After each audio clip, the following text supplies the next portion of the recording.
dame tu cosita, dame tu cosita, ay, dame tu cosita, dame tu cosita, ay, dame tu cosita, dame tu cosita, ay, dame tu cosita, Muévete para aquí, muévete para allá.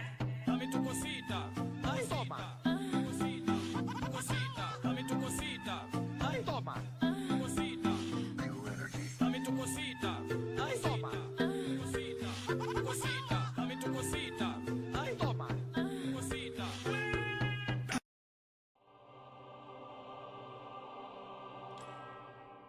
Hello, everyone. Hello, hello, hello. Hope everyone's doing good today. Oh, please don't start playing Overzone music. I cried again last night. I was going through a bunch of stuff. I decided to redo my home screen for the game. And I'm just going through the music, I'm just like, okay, who are my top 5 Nikkes? What's a good thing for them, and all sorts of stuff. And just listening to the music through Overzone again just made me fucking cry. Fall continues to fucking get me. Speaking of the experiments.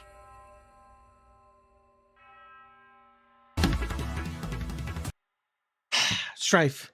I have that on the docket. I wanted to add that. I haven't added it yet, but I have that. I have that. I haven't added it yet, but I have it lined up. I have a couple of things. There's 2 of them I wanted to add. I wanted to add that silly one. I wanted to add...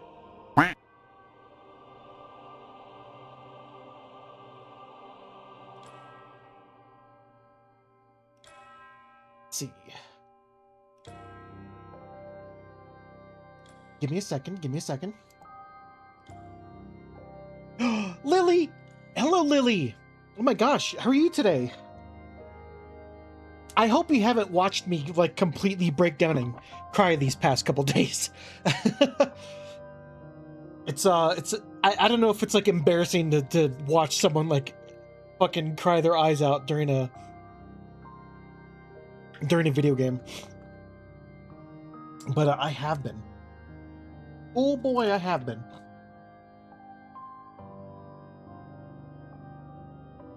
Oh wow, you're so short. No, I didn't want to play it. I didn't see I lost my watch streak. No! You'll get it back in no time. So, I wanted to add the gold chip one. That Strife put. I kind of wanted to add this one. I am so short. That is correct. Hey. Short is good, alright? And why is short good? Because you can do insane shit like this. Oh wow, you're so short. Oh, I'm actually not that short. Yeah, you are. No, I'm not. You're so no, short. I'm so I'm actually not that short. Oh shit. Dave Chappelle just called out Republicans for, in his words, weaponizing his transgender jokes. And that's just one of the things that's blown up today with this whole new NPR interview. Shut the fuck up. Stop. Stop. What the fuck? I didn't click that. God damn it, dude. That's a fucking old video. Why is that there? Sorry. Fucking stupid bullshit. The other one I wanted to add was this short.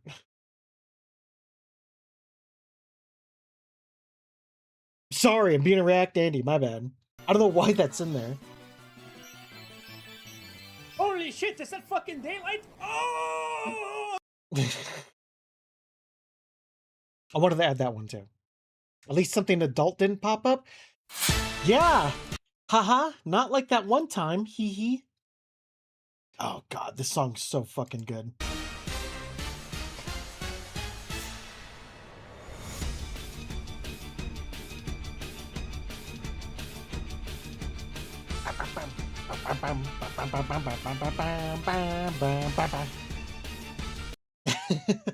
No, I'm not talking about Sakia. I'm talking about the other time that there was tits on screen. I was scrolling through Twitter and boop, some tits. I was like, oh, oops. But we're doing some Nikke again today. Rule 34, and I'm not talking about a Nissan.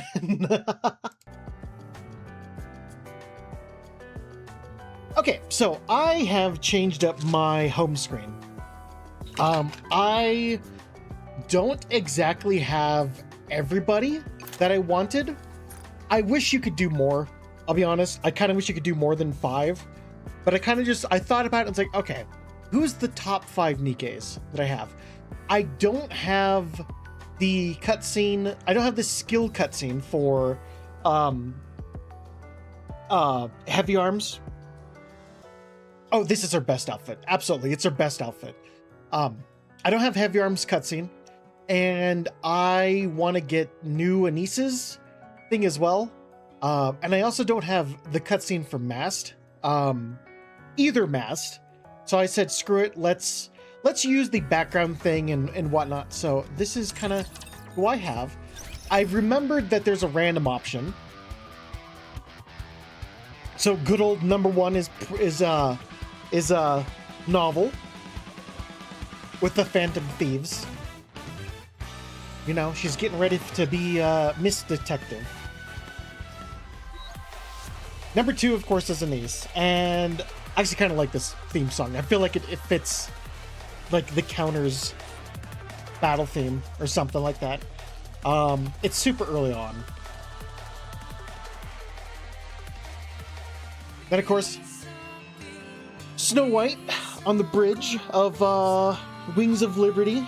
Liberty. I said Liberty again. Sorry. That's like a fucking... Is that Halo? Or something like that. Wings of Victory. My bad. And of course, I'm sorry. I fucked up again. I did it yesterday, too.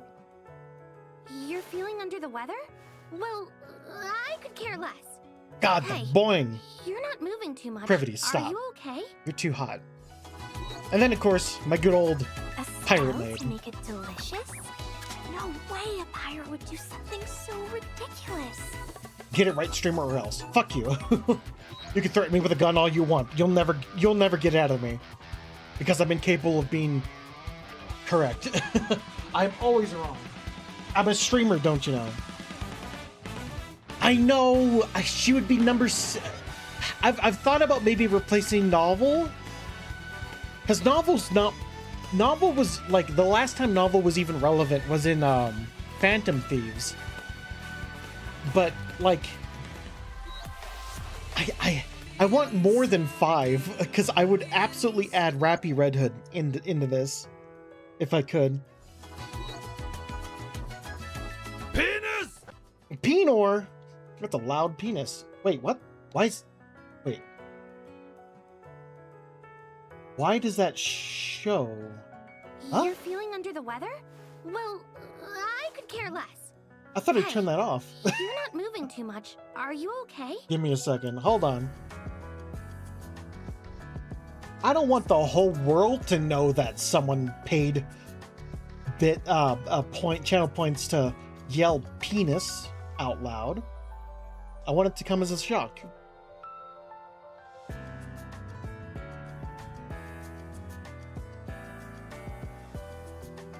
Global animation. Wait, did that reset? Oh, that's so weird. Alright, it's fixed. Better strange. Better strange.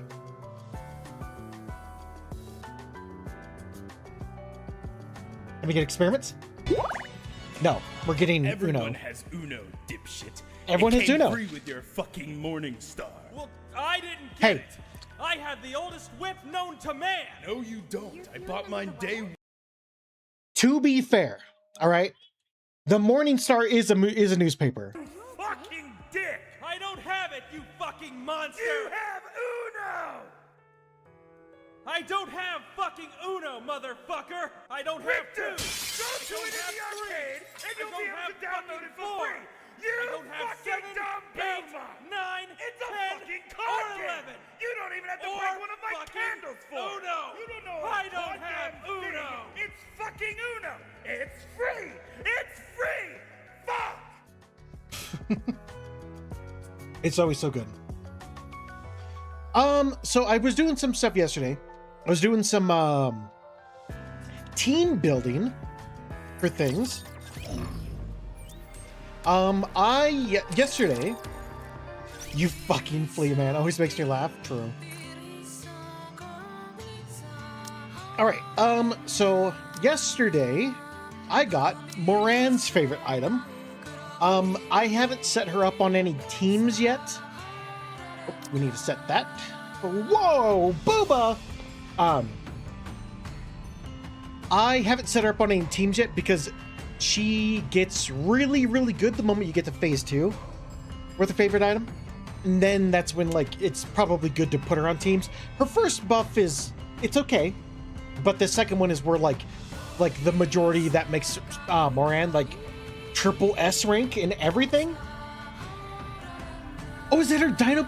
Oh my god, I didn't notice that. It looked really good on me. I really wanted to wear it.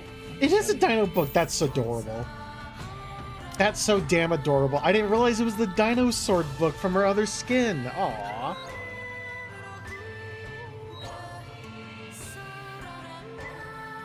Whoa! Booba! Jesus! I love the fact that favorite item gives you, like, the unique background for them. I find that to be, like, amazing. Also, I just gotta say, I'm really upset that Polly's voice isn't the same. But now, all I need are a few hacks from you. Why does she sound so mature instead of, like, a adorable puppy dog? Also, best one. Hands down, this one's just the best. Working together with you in the villain union is always a good time. Best character. I know I don't have Drake on my home screen, but Drake is best character. I gotta say, it's really tough getting their favorite items up. Is there a way to change the box thing? Drake's the highlight of Matisse? Oh yeah. Maxwell is the degenerate side of Matisse. She is the horrible, horrible degenerate side of Matisse.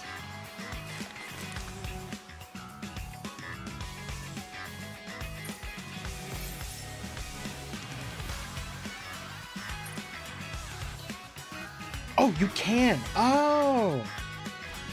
You can change it. Okay. Who is it that I need the most?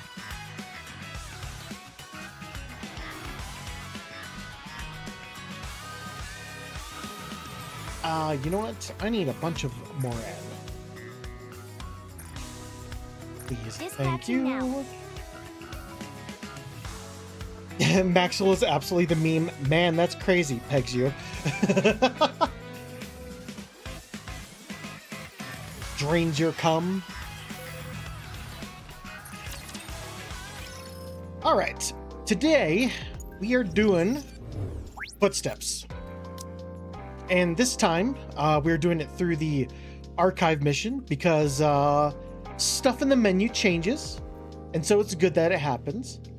I'm really glad for that story feature though. That helped out a whole lot. I was really worried we'd have to wait like next week before we got to do Operation Arc Guardian, which who knows, maybe that would have been better because crying for 3 days in a row, not exactly the best thing to do. But before we get started with this, we need to get the preview for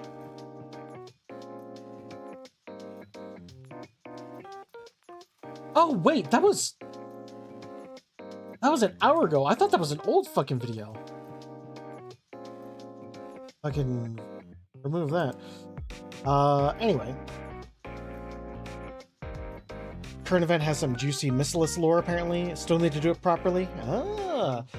Yeah, here's the thing. I finished everything on it, and then I was just gonna go back and reread everything, because, to be fair, I don't have time to, like, do stuff and read the story for that stuff. I need to, like, dedicate time for it. So, this is the preview. This is the first preview for Footsteps Walk Run. I used to find life meaningless.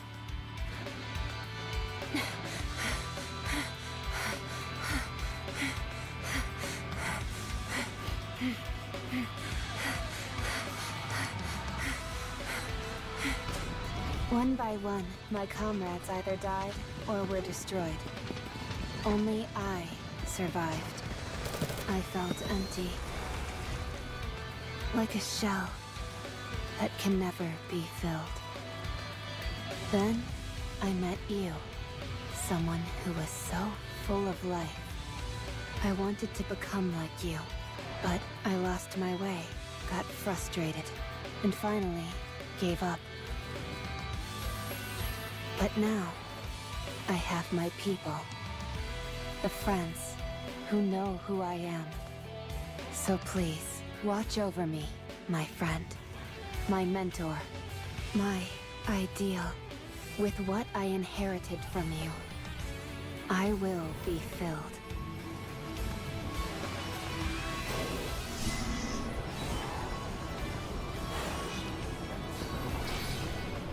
Someday, I will become complete.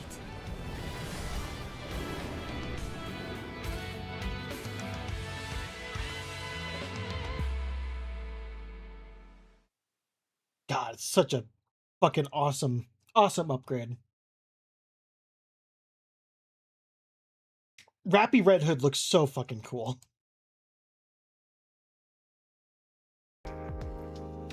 And so that was the preview that we got for this really awesome event.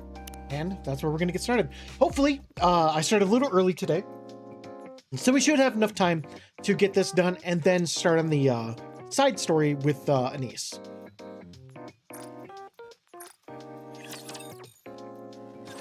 Commander, are you going straight back to the Ark? Sounds a little quiet, doesn't it?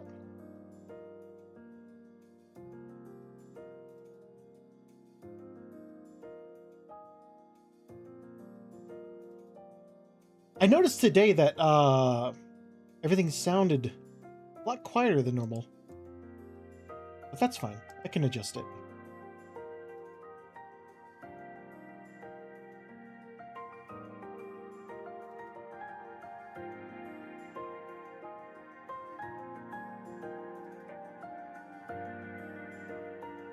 There we go.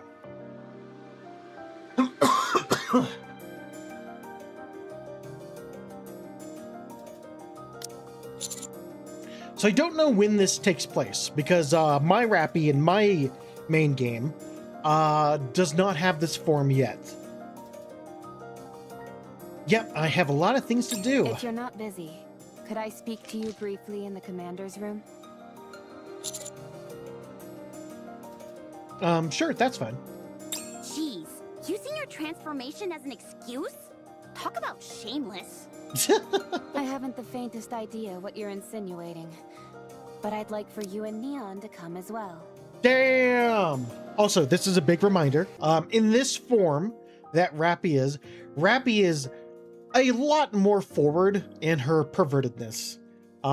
She wasn't really a perverted person before, but the red hood that's inside of her has brought out the ultra pervert inside of Rappy. Why? Have you got something to say to us? Yes. I think it's time we talked. About what happened to me. And how I lived. There's a lot that I still haven't told either of you. Or the commander, for that matter. Ooh. Should we bring something? Fried chicken and soda? Maybe something sweet for snacks? Oh, good idea. Will you be talking for a while, Rappy? If you are, that'll change how much we'll have to buy. It's not exactly going to be a fun story. You shouldn't have to prepare too many things. Head to the outpost. I'll tell the top brass that we got to handle some quick maintenance issues. All right. Thank you. Let's see. Snacks? Check. Drinks? Check. Comfortable seating? Check. Washroom? Check. You two are really going overboard with this.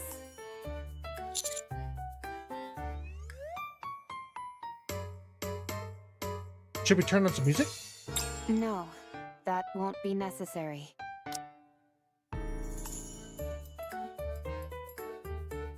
There's a scene in the main story that they... Something in the line that the commander and Rappy had sex. Rappy goes, yes, multiple times. We even changed beds and floor as well. We did consider other places, but we were too exhausted. Like, girl wasted no time. Anise, can I get some of that chocolate syrup? Here. What kind of cookies did you get? Raspberry and pecan. Which one would you like? Raspberry. Hold on. What's that? Oh, these? Cilantro flavored chips. Oh. I think I'll pass on those. I wasn't planning on sharing. Do either of you ever plan on actually listening to my story? Oh, sorry. Sorry. We're all done now. The counter squad is a like incarnation of Chaos Gremlin. I'm ready. Okay. I think I'll begin at... Whoops, sorry. These are crunchier than I thought they'd be. It's fine. I'll just get right into it. I'll start from when I was human. With my earliest memory.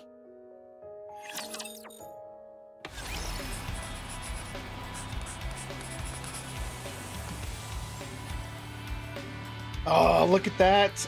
And this is why we wanted to do the actual event itself, because this scene changes. The menu is so cool, and it changes as well.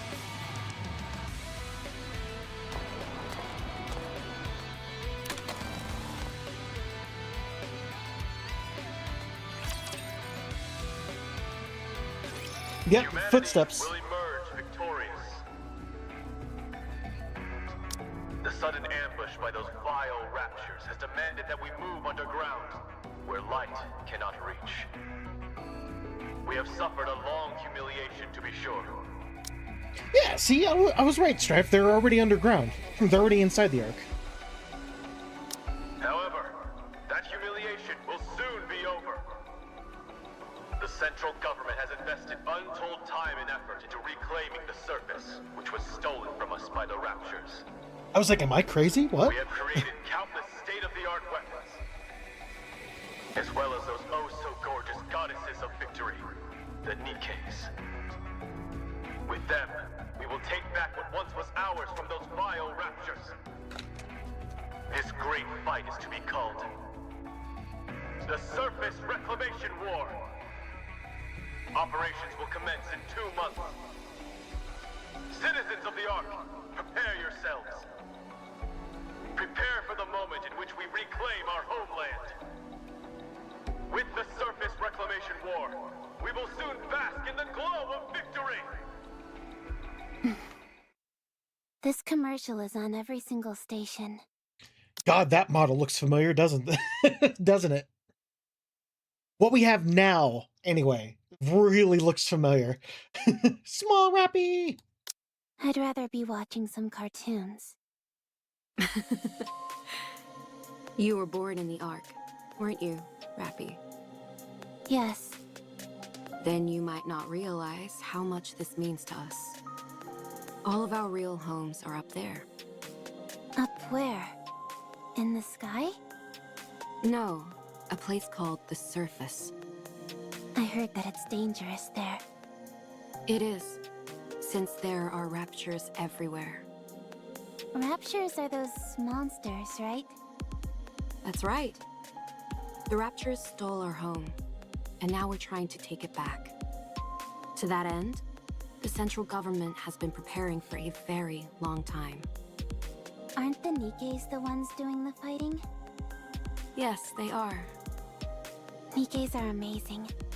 Goddesses of victory fighting for humanity. So cool. You really like Nikke's, don't you? Of course. They're the best. They're so strong. This is probably the most amount of emotion that you get out of Rappy for a long time. And it's when she's so young too. That they are. With them fighting on our behalf, we're sure to win. I don't understand. What's so great about winning? Whoa, what the fuck? What a question. Everything. You've never seen the real sky, have you? What do you mean? I mean the actual sky, not an artificial projection. I'm still not following. You'll understand soon enough. The sky is absolutely breathtaking. If you say so. You're not interested? You've been staring at that syringe during our entire conversation. Is there any chance I can forgo the shot today? Come now, you know better than that. You need these shots and medication to get better. I'm going to die in this place. Oh. Who told you that? Nobody told me, but you said it. You said it while you were talking to another nurse. You kept calling me a poor thing. Is that the end? When you die, does all the pain go away?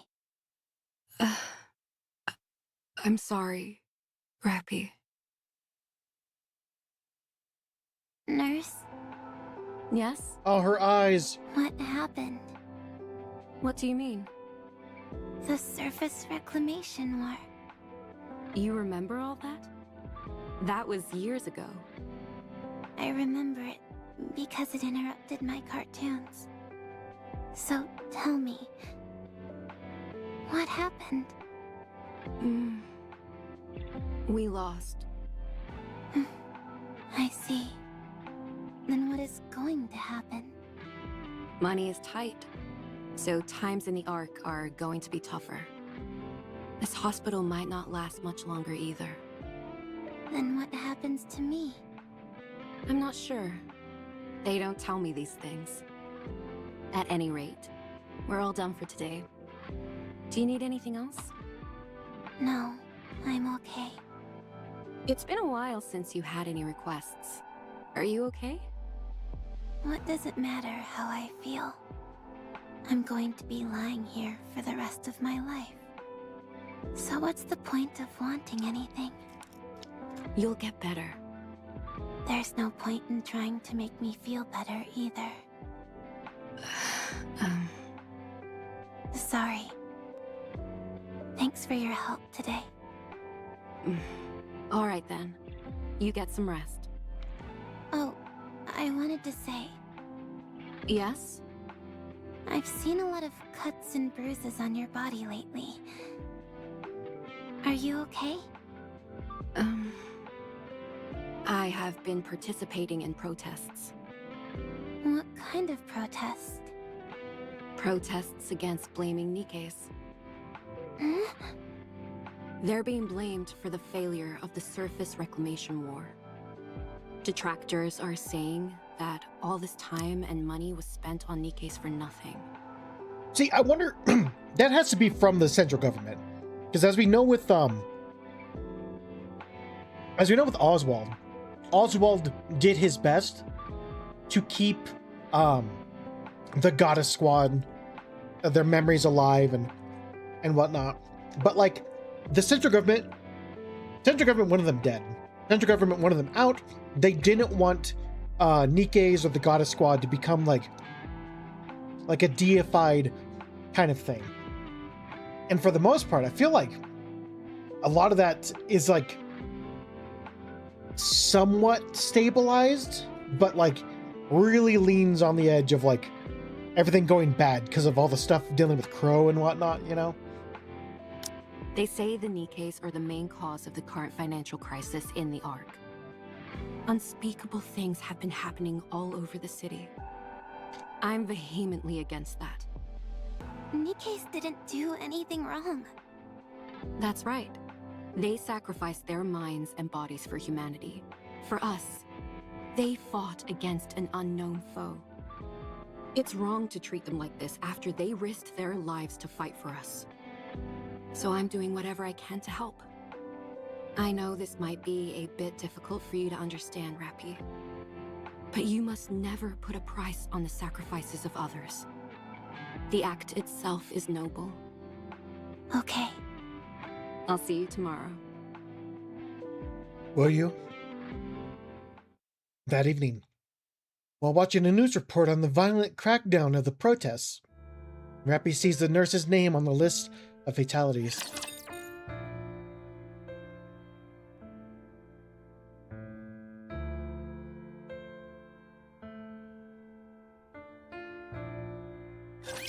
I will do my best to keep my outfit clean.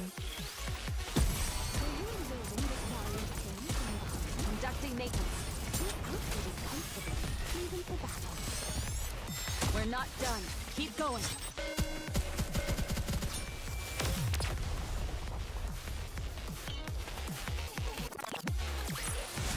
Commander, the disrupted elements have been removed. May we continue our date now? Several years later. How are you feeling? Good. Okay, let's prepare your injection then. All right. Is there anything else you need? No. Very well. Rappy, Yes? the hospital is going to be shut down soon. The recession after the surface reclamation war hit our sponsors especially hard. This hospital has always been run entirely on grants, so times are tough. I see. I tried to find a place for you to stay, but I couldn't track down any of your family or relatives. I know. Adoption didn't work out either. I'm not surprised, considering my illness. There aren't any other viable hospitals either. I figured. Rappy, Yes?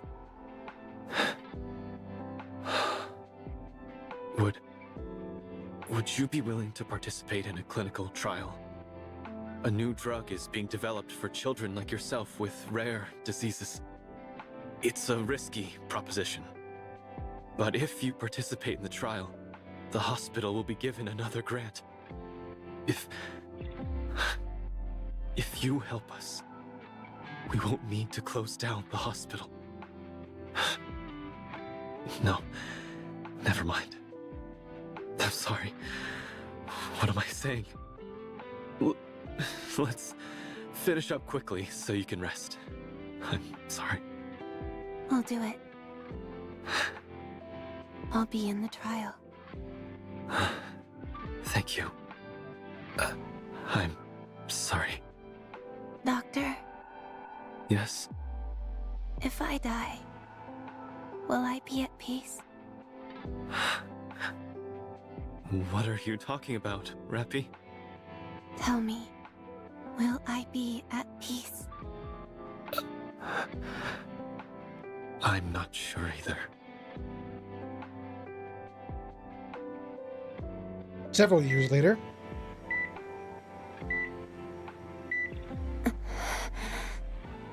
You're showing improvement.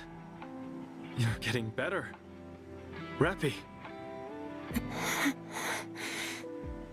You're the first case where this treatment has been successful, so you undergoing this is bound to garner us more financial support. Thank you, Rappy. Thank you so much. You've saved our hospital. Rappy points at the TV with trembling hands. On the TV, a person in a military uniform and another in a suit are debating. Oh, that... Apparently, some Nikkes who are being persecuted attempted to escape to the surface. The central government tried to destroy the elevator that they were using to go up, but there was an accident. And you learn about this at another point. I think, it's like, I don't know if it's like part of the main story or what it is, but I remember going on an elevator with it was either Anise or Rappy, and they talked about this elevator incident. This elevator incident also gets brought up again where I'm currently at in the story with Crow. They lost control of the elevator, and it nearly crashed in the middle of the arc. But before it landed, the Nikkes that were on board blew themselves up to prevent a catastrophe. It was an incredibly noble thing they did.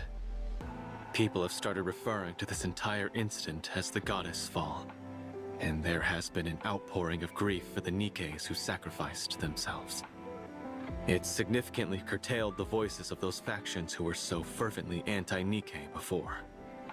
That program on television is a debate on whether or not to grant Nikkes additional rights. Nikkes may not be able to regain the glory of the past, but they can at least escape from this endless cycle of hate. I've said too much. Anyway, thanks to you, Rappy, there's hope. Just hang in there a little longer. I'll see you tomorrow. Don't forget to push this button if anything happens. Okay? Doctor leaves the room, a joyful expression on his face as he flips through the chart.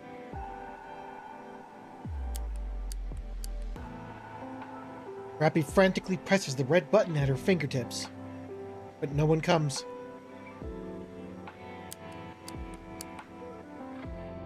For the entire night, tapping of the plastic button is the only sound which echoes throughout the room.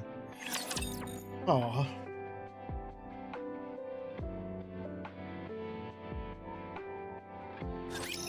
The Queen.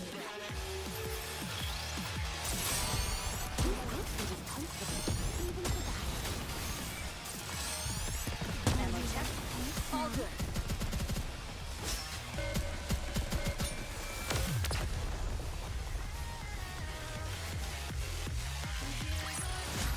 Commander, the disruptive elements have been removed. Don't mind perverted Rappy. She's just being a pervert. Several years later. Rappy. Yes? How are you feeling? Good. Okay. Rappy, What? you have been cured. Congratulations. We'll be able to have you discharged very soon. I'm fully recovered. Correct. What happens now? You live an ordinary life. Yeah, but where? How? Was there anything that you ever dreamed of doing? Yes. But I can't do it anymore. The hospital will be moving. Well, restructuring would be a better word. We're in the midst of constructing a new, bigger building. To be exact, it will be a facility and not just a hospital anymore. Your participating in that clinical trial proved the effectiveness of the new drug. Because of that, our sponsors are providing more new drugs and additional financial support greater than we could have ever hoped for. It's a new beginning for the hospital, and for me. I'm hoping that you can start over as well, Rappy. I found a place for you, and I transferred plenty of money into an account under your name. I would like for you to do something with that. What? How? Think about it. You're young and have plenty of money. But I want to go with you. Thank you for everything, Rappy. Take care. Thank you, Doctor.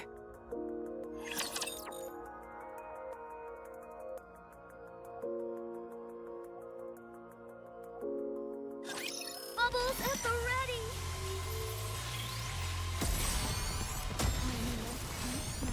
Got one. Next. We're not done. Keep going. This outfit is comfortable. Even swim with all your might toward the light.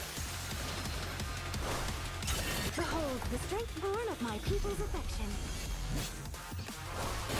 Fully active. Pierce through. I'll kill them all, leaving nothing behind.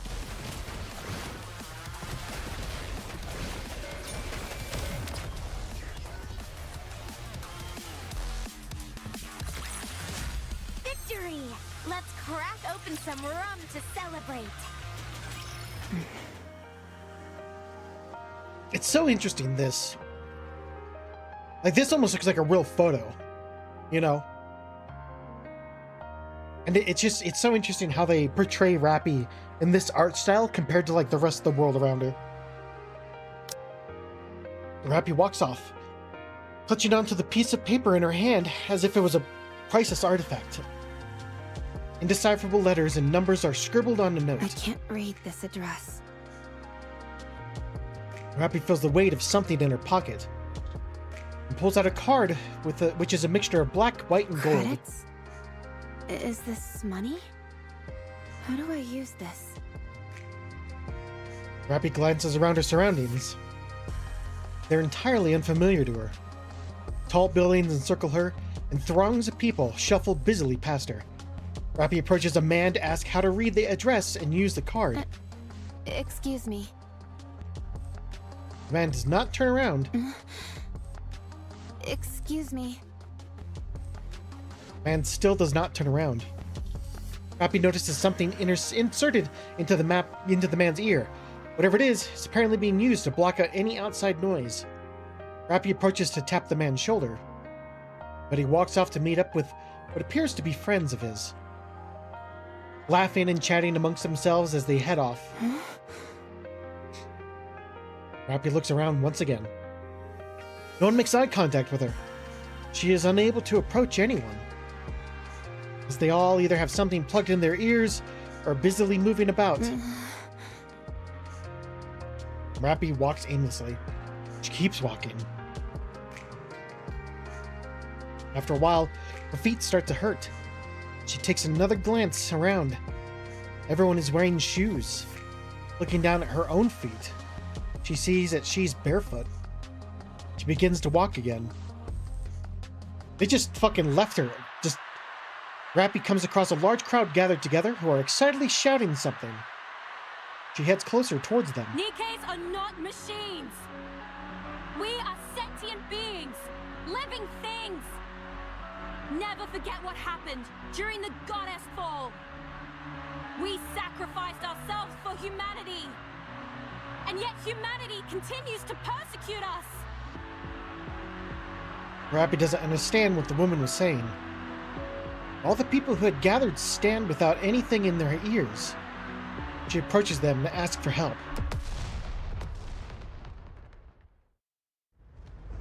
An explosion rings out, causing the surroundings to shake. For a brief moment, Rappy feels dizzy and then collapses. Have they lost their minds? You don't have to use violence to suppress a demonstration. We have to call off the gathering for now. What are you doing? Hurry up and hide! Huh? Who are you? I've never seen you before. You don't seem to be from the central government.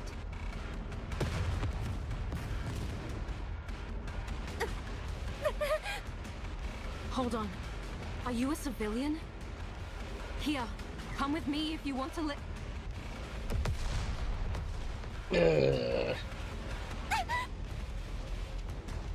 Rappy crouches down. At the same time, she looks at the person who has just been shouting at her. She lies motionless on the ground. A pool of strange colored liquid forms underneath her. Rappy instinctively turns around and runs. I've got a runner! I've got her! Bullets rain down upon Rappy. She stays low as she possibly can while attempting to run. A bullet grazes her arm, causes her to stop. Why bother running?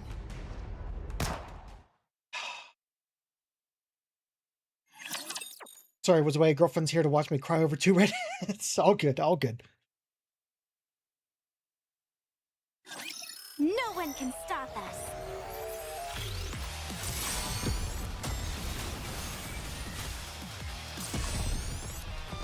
Ammo check. All good. Stepping up adventure power.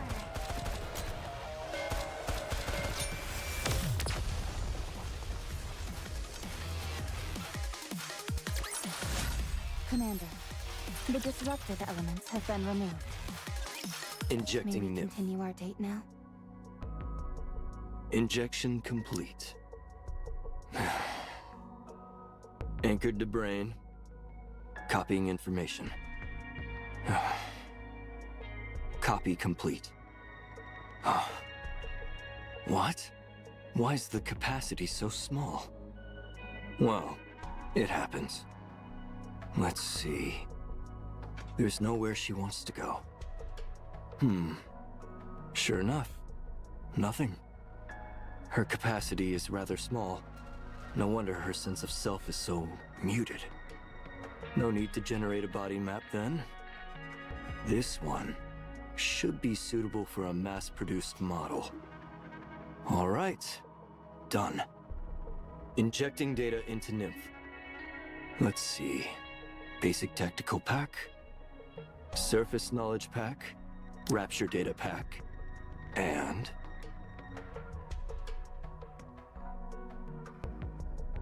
So, not all Nikkes are volunteers. As you see here, they fucking took Rappy's body and just forced her to be a Nikke, which really fucked up. What is this? Why is her knowledge level so low? Where is this lady from?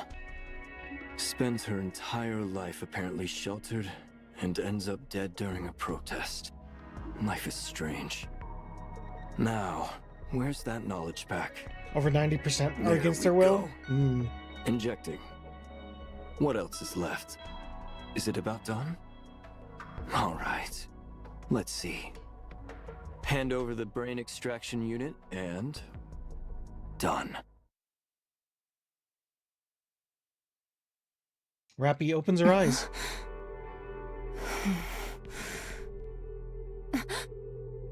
RR15436. For some reason, Rappy knows that serial number being called as referring to her. Yes. How do you feel? It's on the old times that times of Snow White and Goddess that Nikkes were voluntary. Unsure. Okay, that's normal. Get ready. We're going out. Where are we going? I do wonder, we've seen a couple of mass-produced models like this. Are these like... Because this one's a, I think this is Tetra? Or one of them? The mass-produced models that we know of are at least somewhat unique. Unless these are like even cheaper mass-produced models. Like no designation of like company or anything, just like the bare bones of like what a Nikke is. Squad leader briskly tosses the USB stick. Details are all in there. Understood. Rappy connects the USB to her body, somehow knowing exactly what to do. Eyes begin to glow. Resource collection mission confirmed. My role is transportation. Just carry as much as you can handle. If you can handle that, consider me impressed. Understood. Any questions? No. You're a strange one. I don't understand. People usually ask more about what they're supposed to do, whether it's dangerous, etc. All that knowledge they injected you with doesn't compare to in-field combat experience. And yet you're being put straight into action without any adjustment period. Aren't you scared? Are you not going to issue instructions during the operation? I will be. That'll increase your chances of survival, if only minutely. Then I am not scared. It's clear what tasks I'll be responsible for. It's fine as long as I am not instructed to figure things out on my own. Right. You really are an oddball.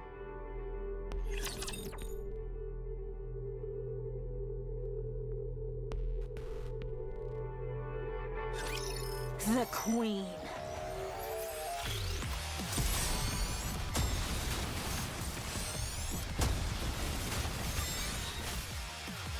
Behold the strength born of my people's affection.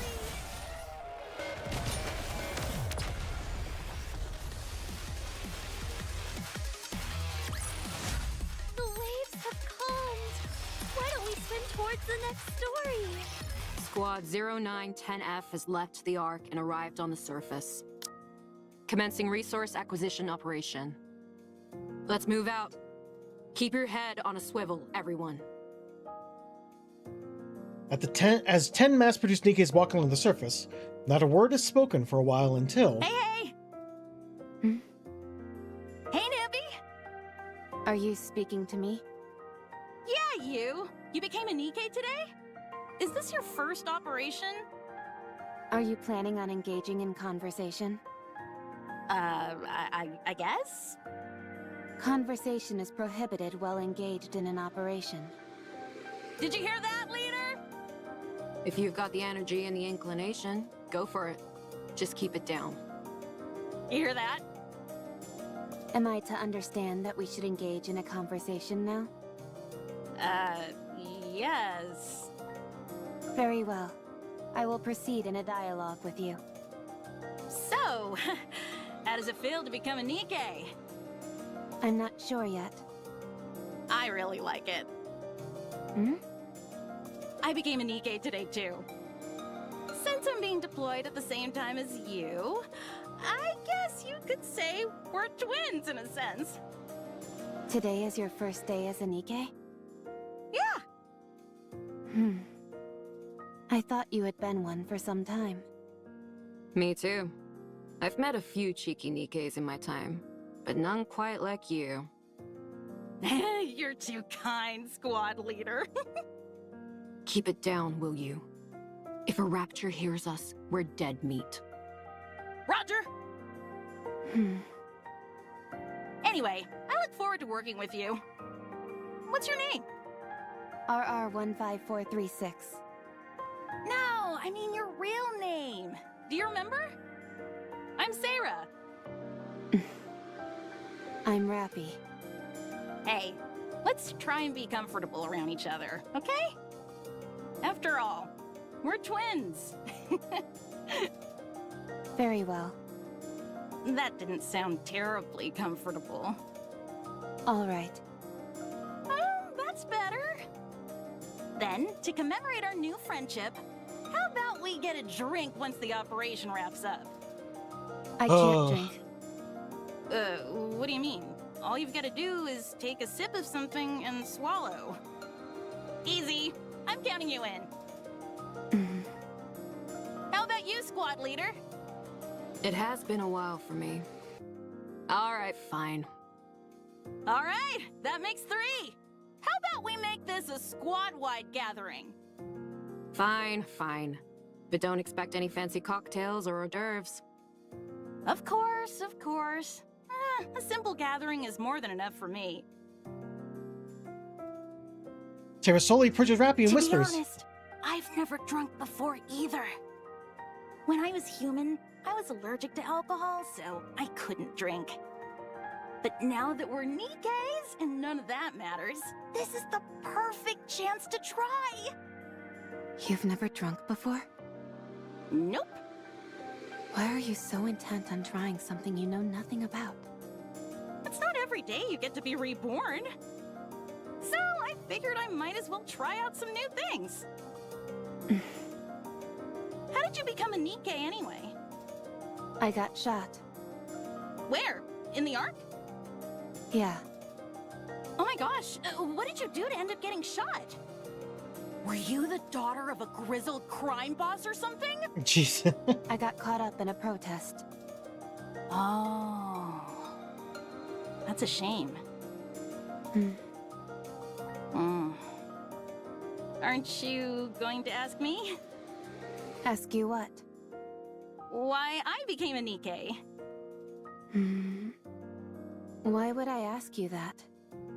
So that we can get to know each other. Why do we need to know each other?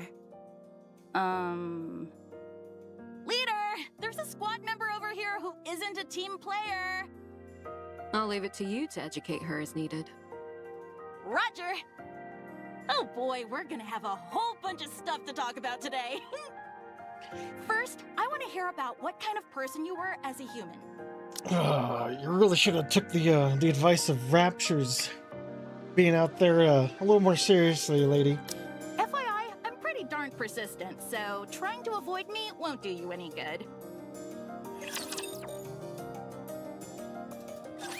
I propose a toast. Somehow they lived. I forgot they lived. I don't have the energy to make any speeches.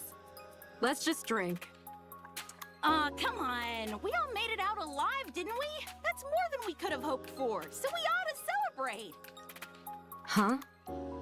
Don't people usually get killed when they go to the surface? We all made it out unscathed, so that calls for a toast, if you ask me. Fine. Do it. Squad 0910F sits around the table with cheap drinks and snacks, chattering noisily amongst themselves. The atmosphere is a celebratory one in light of their mission being a success. In the midst of the commotion, Rappy quietly sips her drink without saying any word. This tastes strange. Rappy! You're a real crack shot out there. You look like those illustrations they've got in the instruction manuals! Pew, pew, pew! Were you some kind of assassin when you were human?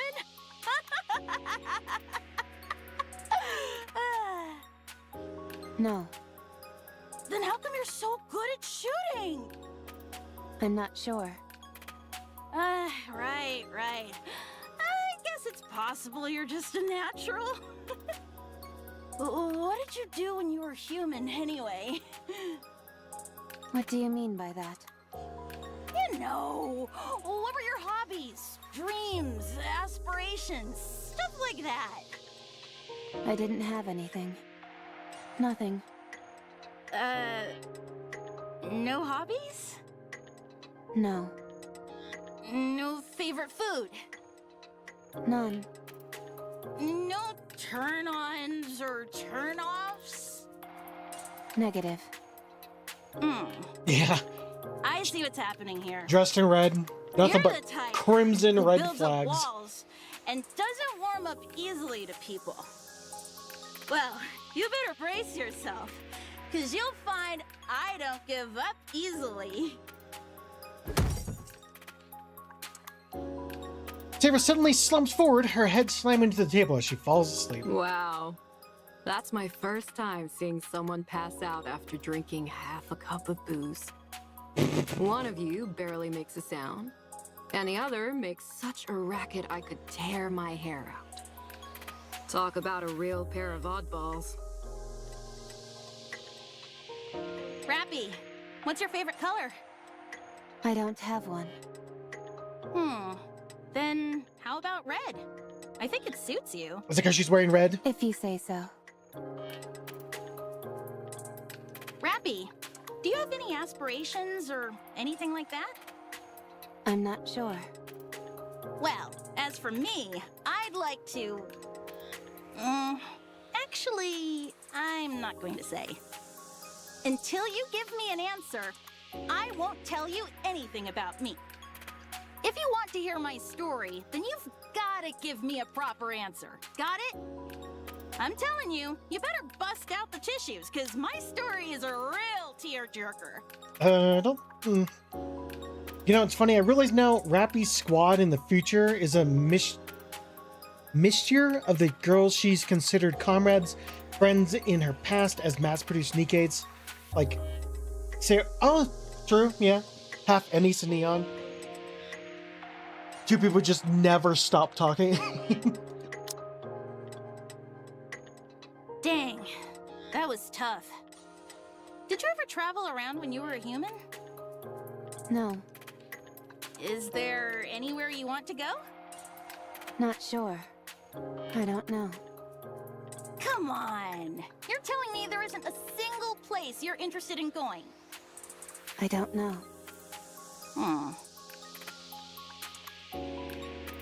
Hey, Rappy. Yeah? I'm tired of waiting. By the time you end up giving me an answer, I'll have forgotten my entire story. When we get back, I'm gonna end up talking about myself all night, so be sure to clean out your ears beforehand. Oh, and have plenty of snacks and drinks prepared. Yep, right there. Just no alcohol, okay?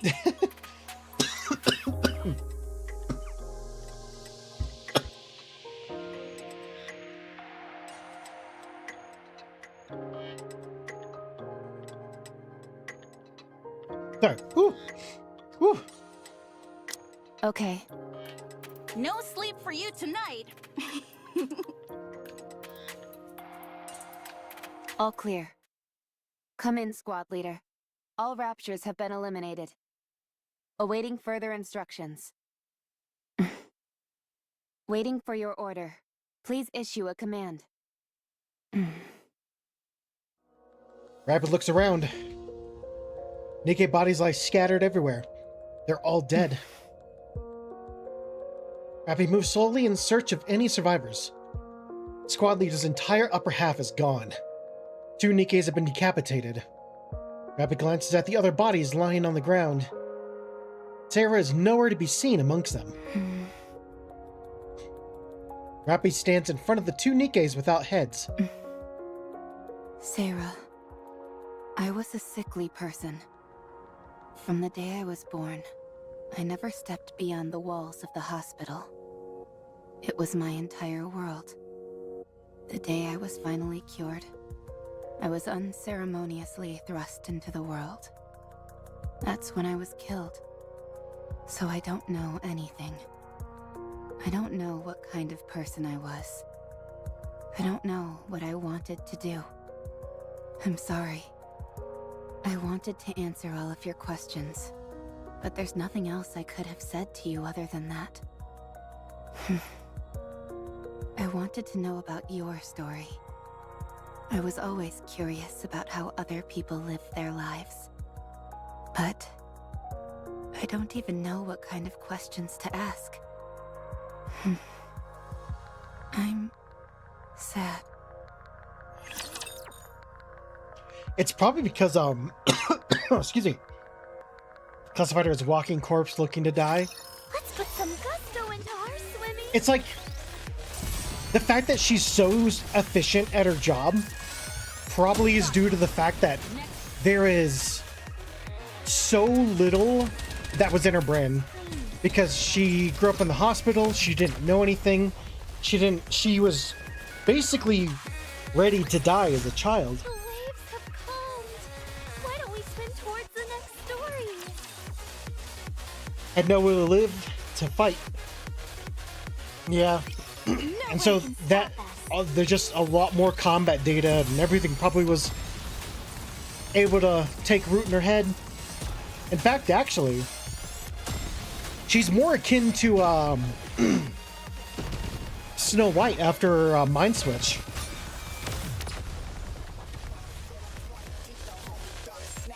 Snow White still had some of her quirks, you know? But like Snow White after her mind switch was very like, kind of like what Rappy is in a weird way.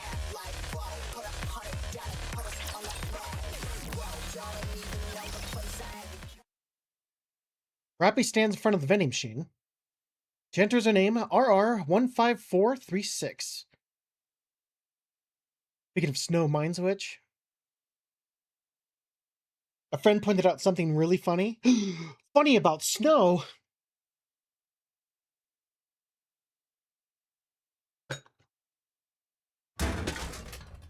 Bar Splenderman comes out with a thunk. She picks it up, heads to an empty seat in the cafeteria. Voices can be heard all around her. Is that her? From all the rearranging, the things that kept her glutton for food. Well, that's the weird part. Like, that's like the funny thing between Heavy Arms and Snow White was it's like it enhanced her gluttony for food. So that might be due to like survival. But like when she becomes heavy arms, she literally has a quote where she's like, storage for extra rations. Why would I do that when I could store it with ammunition? It's like, she's not a glutton anymore. I'm sure she still loves food, but yeah. Like from all the only important info on her head, one of the most important was her appetite. It is funny. I do think it stems from like the need to survive, the need to live. And so it probably just amplified that. Yeah, that's her. I saw her name when she entered it in the vending machine. RR15436. Isn't she the one who brought back the head? Yeah. And she still got an appetite after that? Incredible. Apparently she brought back 3 heads, not just 1. Wasn't it 5? I don't know. I heard 3. Should we ask? Let's go. I think she's alone. Rappy takes a bite of the Splendiman bar. He swallows it roughly and is about to take another bite when 2 mass-produced Nikkes sit down across from her. You're RR15436, right? That's right. Were you in Squad 0910F? Yes. I heard they were all wiped out during an operation. Well, I guess not entirely wiped out, considering you're still alive. Anyway, I heard you brought back a few severed heads.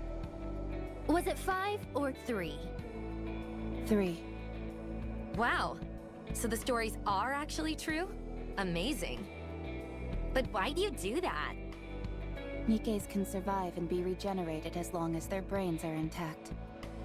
So you cut your squad mates' heads off and brought them in? And you still got an appetite after all that grisly business?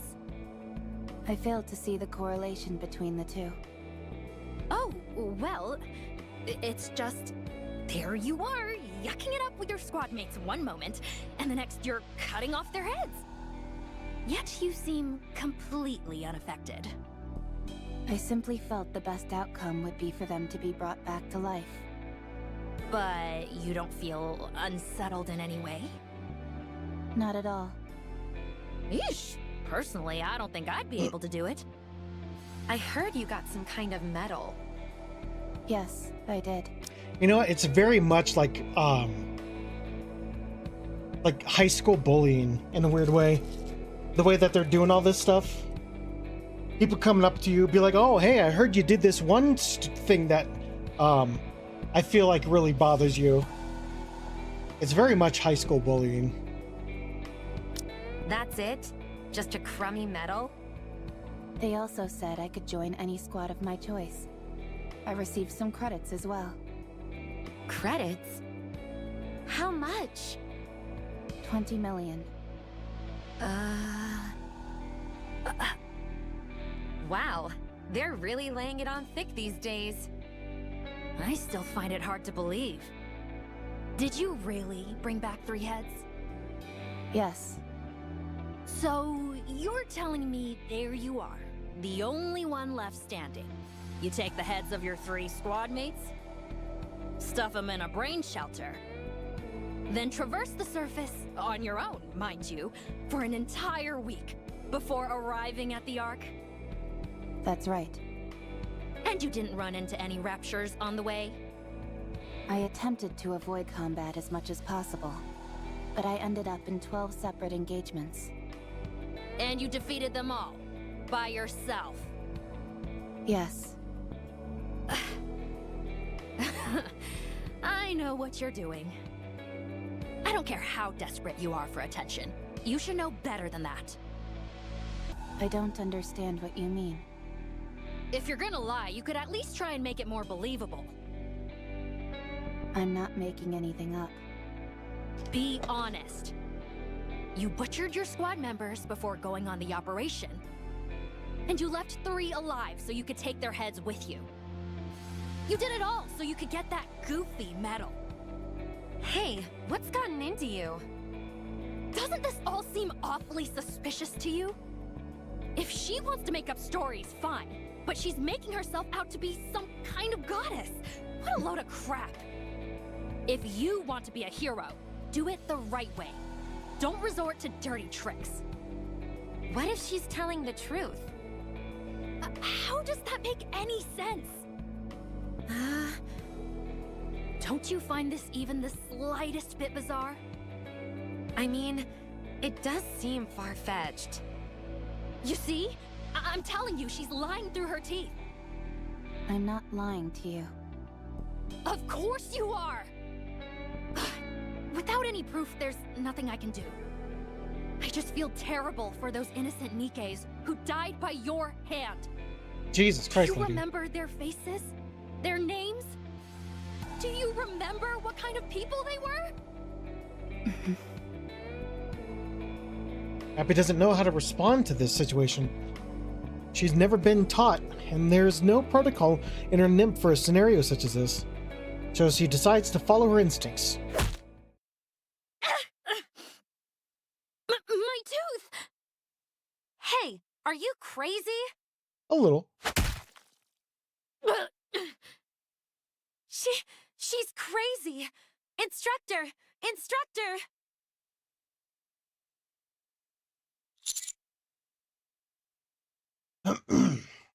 In a way, she ain't that wrong, because it is very uncommon for a Nikke like Rapper to survive. Exactly. A mass-produced Nikke.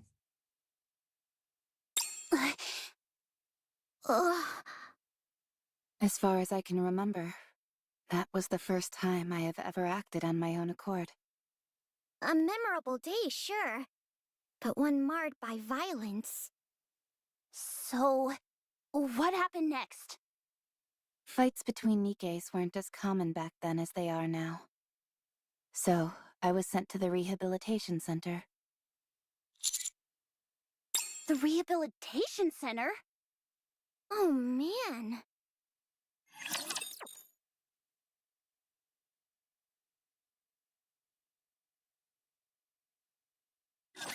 Target confirmed. Commencing operation.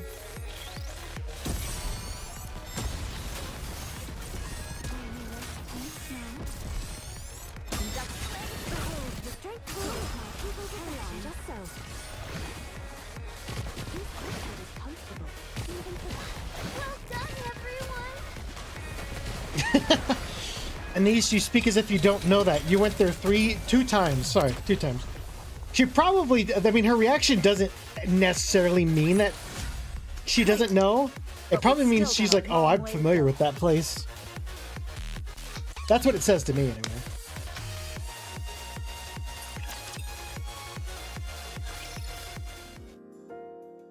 They're not heartless machines. They're our friends, and we must work with them for a better future. With Nikke. This ad is brought to you by Tetraline. Of course it's Tetra. Of course Tetraline! Rappy stares blankly at the TV hanging on the wall in the corridor beyond the bars. Rather than feeling guilty for striking someone, she feels elated for having had a will of her own and acted on it for the first time. Will I be able to try other things as well? Hey, be quiet. Rio. They always show it right after that ad, so hush up. Thrilling music plays from the TV. Rappy turns her gaze back to the screen. A woman in a flashy outfit dances and sings with a wide smile. There she is. After about 20 seconds of her routine, the woman disappears and an ad for vitamin supplements begin to play. Rappy turns her attention to the Nikke who had spoken earlier. You seem to be a big fan of Pretty. She's the best. She gives me strength. Rappy continues to stare at Rio, unable to take her eyes off her expression. Her entire face is beaming with joy and excitement. What are you looking at? You aiming to end your life early? Yep, I saw it. Rio, please. If we cause trouble here, who knows what will happen to us? Oh, I didn't watch the full thing. I only saw like a quick little preview. Do after seeing the Pretty Side story. Okay, will do. I don't understand. Do I die if I look at you? You're about to if you keep looking at me like that. What precise sequence of events would lead to such an outcome? 1, you keep staring at me. 2, I get pissed off. 3, I beat you to death. I don't follow the progression from 1 to 2. Keep staring, and you'll find out real quick. Hey, I'm sorry about her. Why is she in rehabilitation, by the way? She seemed like nice. She seems like the nice sort of person. I can see why Pretty Fan over here is in rehabilitation, but I don't know. Keep eyeballing me? Yes, since I want to understand. All right, fine. Allow me to make it crystal clear for you.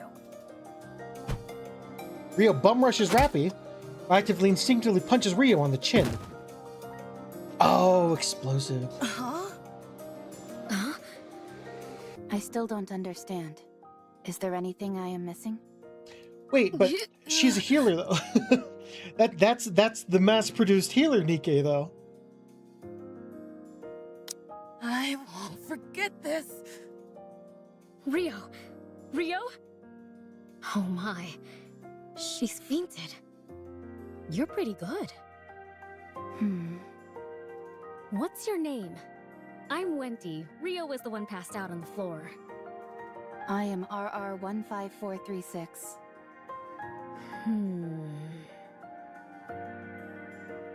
Wendy silently looks at Rappy with a faint smile. Smile Rappy can't fully make sense of. I'm Rappy. Okay. Rappy. Nice to meet you. We're all mass-produced Nikkes here, so we're free to speak casually. Rappy understands what she meant by that. What did you do to get in here? I see you're not one for small talk. Do you have any hobbies? Where would you most like to go? What are your aspirations? I must say that I'm not used to such a direct approach. It's caught me off guard a little. How about you? Me? Yeah. Shouldn't you start by telling us your story first? I don't have anything to say. Then I'm afraid there's no deal. I truly don't have anything to say. Huh? I have no hobbies. There is nowhere I wish to go. No aspirations. I have nothing. Was your memory wiped? No. I simply have nothing to recall. Come now, that's impossible. Every person has at least got some memorable things to remember. She was shot. I am no longer a person.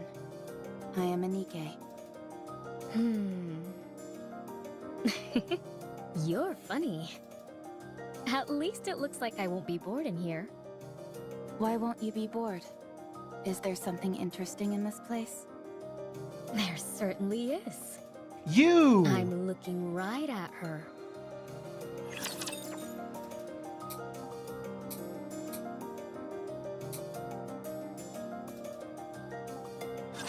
Bubbles at the ready! Also, not all troublemakers are sent to rehab back then, and Nikke not being just a soldier with no will would land you to rehab. I suppose that makes sense. If, like, you're too scared or you, like, abandon, you go AWOL or something like that.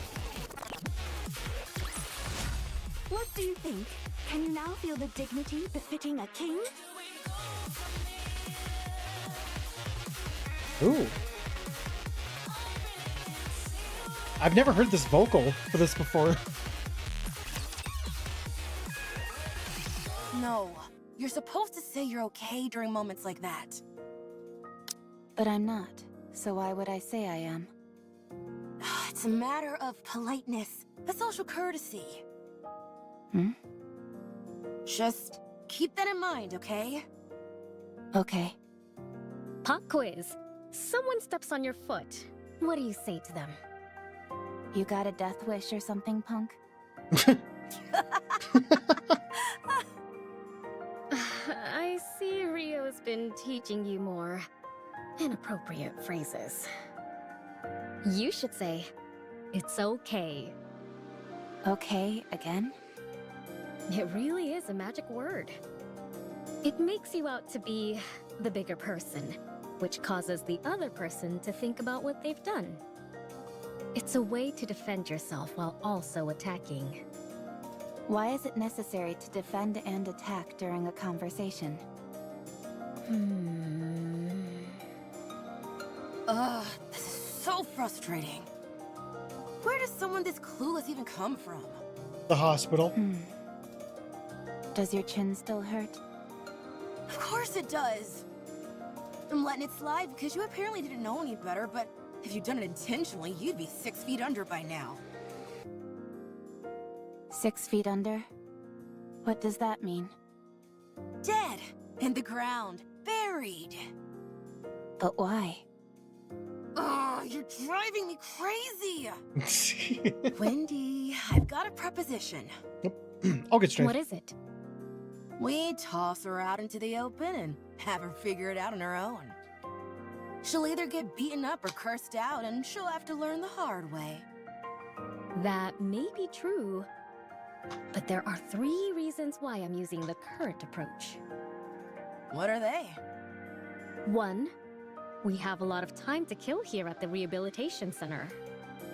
2, with this new information, Rappy might go on to teach other people who are clueless like she once was. How does that help us? She's useful for us as well. An opportunity to impress yourself upon another isn't easy to come by as a Nikke.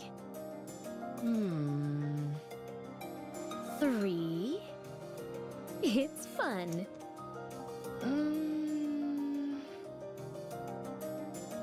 Rio glares intently at Rappy's expressionless face. Yeah, fun. Oh, it's time for the ad. Everyone's attention turns to the TV in the hallway. Everyone be quiet. They're not heartless machines. They are our friends whom we must work towards a better future with. With Nikke. This ad is brought to you by Tetraline. Here comes Pretty. Quiet! All right. Rio stares at Pretty dancing and singing on the TV, mesmerized. After the ad ends, she seems to savor the lingering emotions it stirs within her. Yeah? Are you into Pretty? What do you mean? Huh? You have the same look on your face as when you have a special meal. You always want it all to yourself. Well, I guess there's a bit of overlap. If only because there is that feeling of desire. However, to be exact, it's more like envy. What are you envious of? Oh, the way she sings and dances.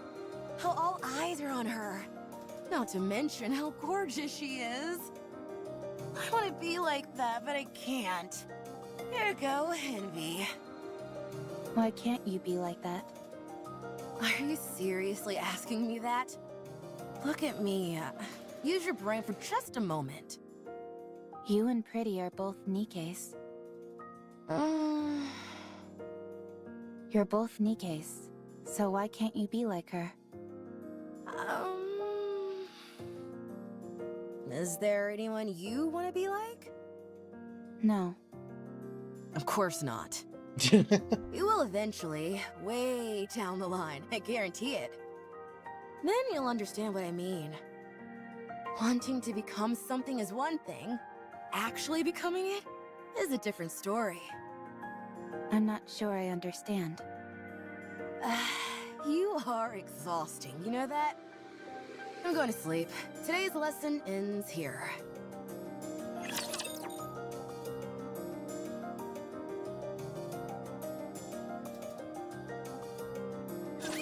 I'm counting on you guys. Got one. Next.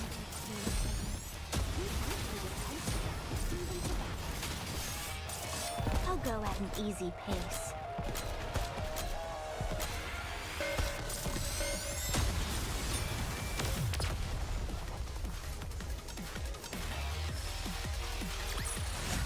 What's do you think? Can you now feel the dignity befitting a king?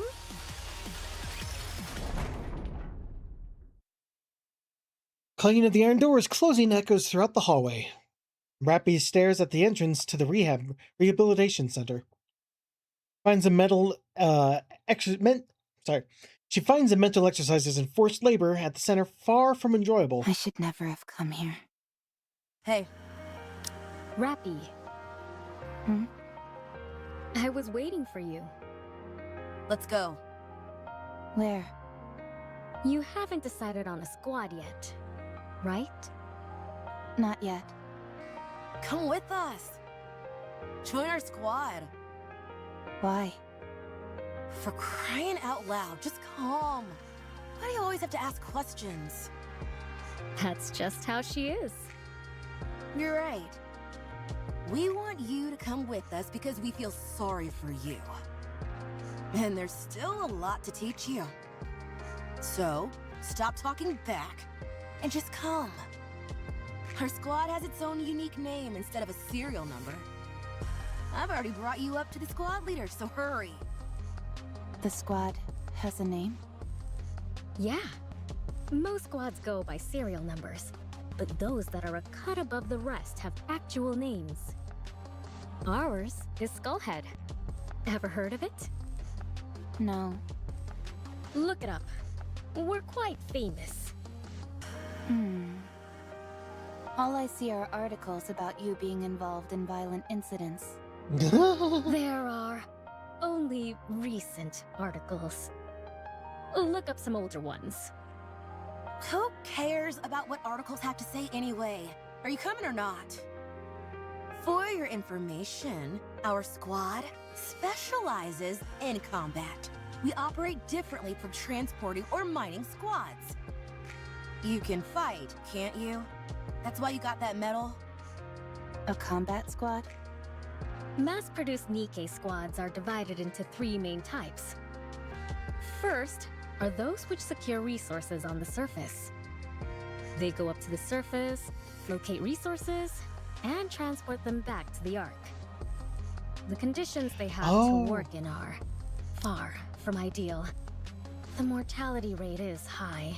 Wasn't there a squad recently that was a really newbie commander and some mass-produced units? Oh, what squad was that? Was that in Nier? Or was that a different squad?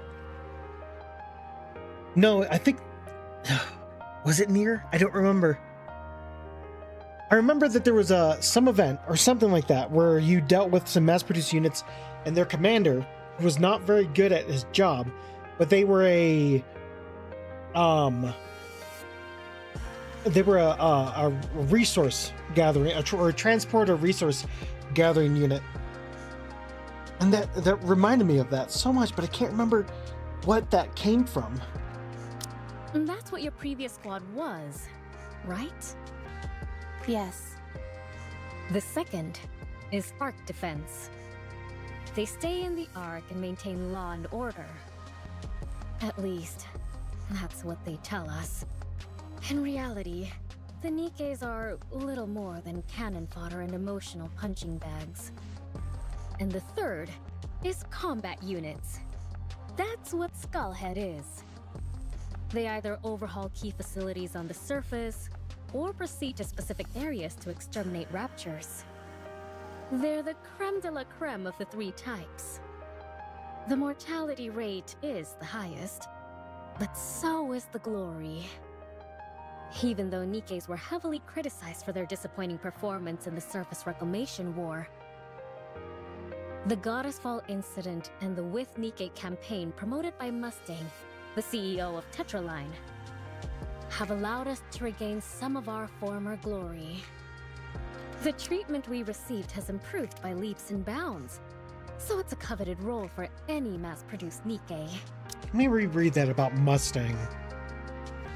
Even though Nikkes were heavily criticized for their disappointing performance in the Surface Reclamation War, the Goddess Fall incident, and with the Nikke campaign promoted by Mustang. So I guess we're going to learn more about that in the side story with Anise. Welcome back, Strife. They were talking about something, and I can't remember. No! I didn't mean to hit skip. I thought I hit log. Oh, I'm so... No one can stop us. I fucked up. Give me a second. Sorry, I fucked up.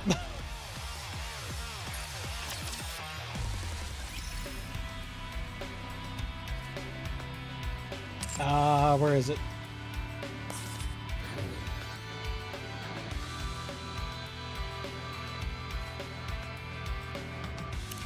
Let's call it. No, you're supposed. But I'm not. Just okay. Huh? Sorry, my bad. You okay? It makes it so. Why is it? Where does your? Of course, I'm letting it 6 dead. But what? When? What is it? We actually that. But there are. What are they? 1, 2. How does? 3. It's. Yeah. Oh, everyone. Here. Ria. Yeah. Are you? What are you? Huh? You have what? What are? Like, are you and you're both? No. Yep. Okay, let's go ahead. B. My bad.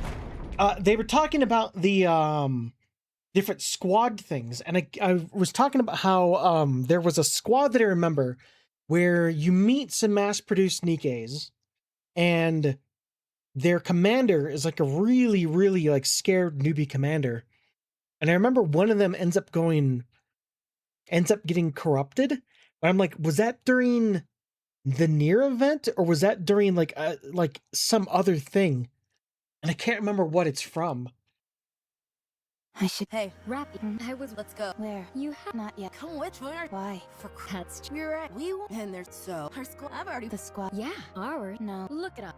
All eyes there. Look up. Hope for you can come. Mask first. They go up to the condition. That's what you're. Yes. The they stay at least, and they're the creme de la creme of the 3 types. The mortality rate is the highest.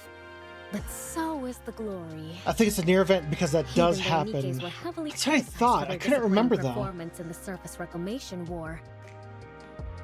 The Goddess Fall incident and the With Nikke campaign promoted by Mustang, the CEO of Tetraline. Because one of them is Soldier OW, I think. And she's with the commander, and she's like, I'll do my best to like, I don't know, something. That was a while ago. Allowed us to regain some of our former glory. The treatment we received has improved by leaps and bounds, so it's a coveted role for any mass-produced Nikke. Not for me. We know you don't desire anything. But in extreme environments where life and death hang in the balance, anything can happen.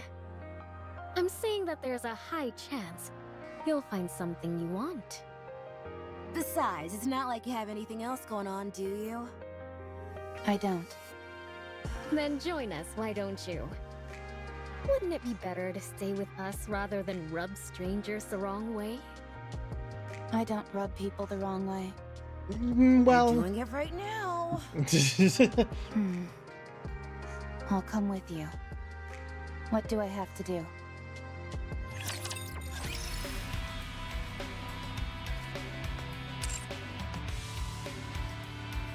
Okay, I just want to make sure that it starts. Rappy, stop them!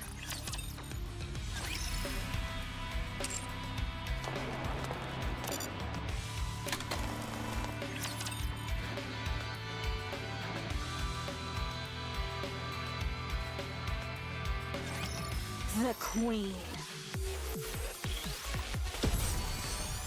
We're not done. Keep going.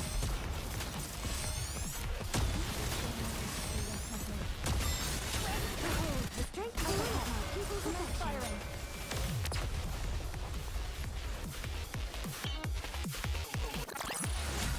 Clear. But we've still got a long way to go. Rappy, stop them! Good, Don't okay. let them through!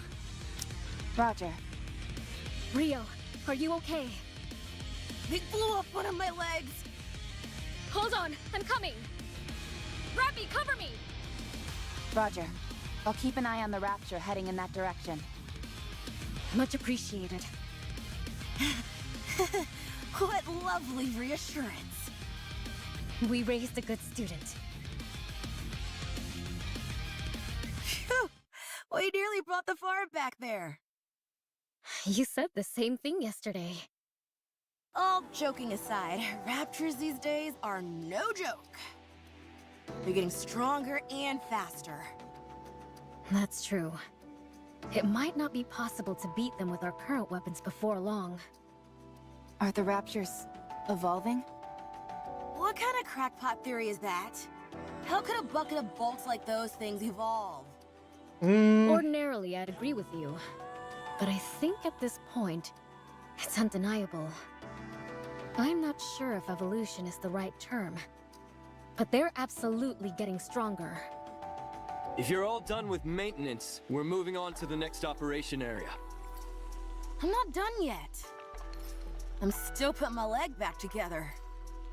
Hurry it up, for crying out loud. If we're late, it's your fault.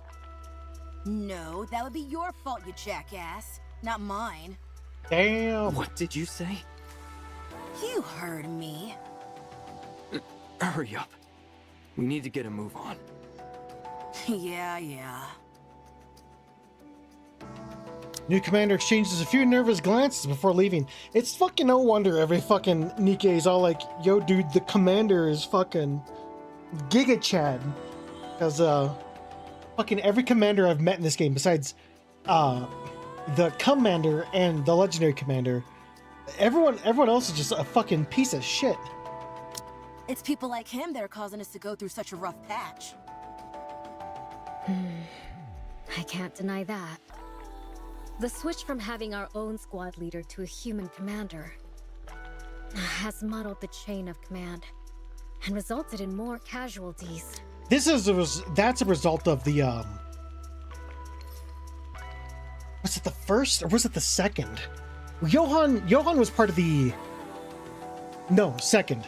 Johan's part of the second surface reclamation.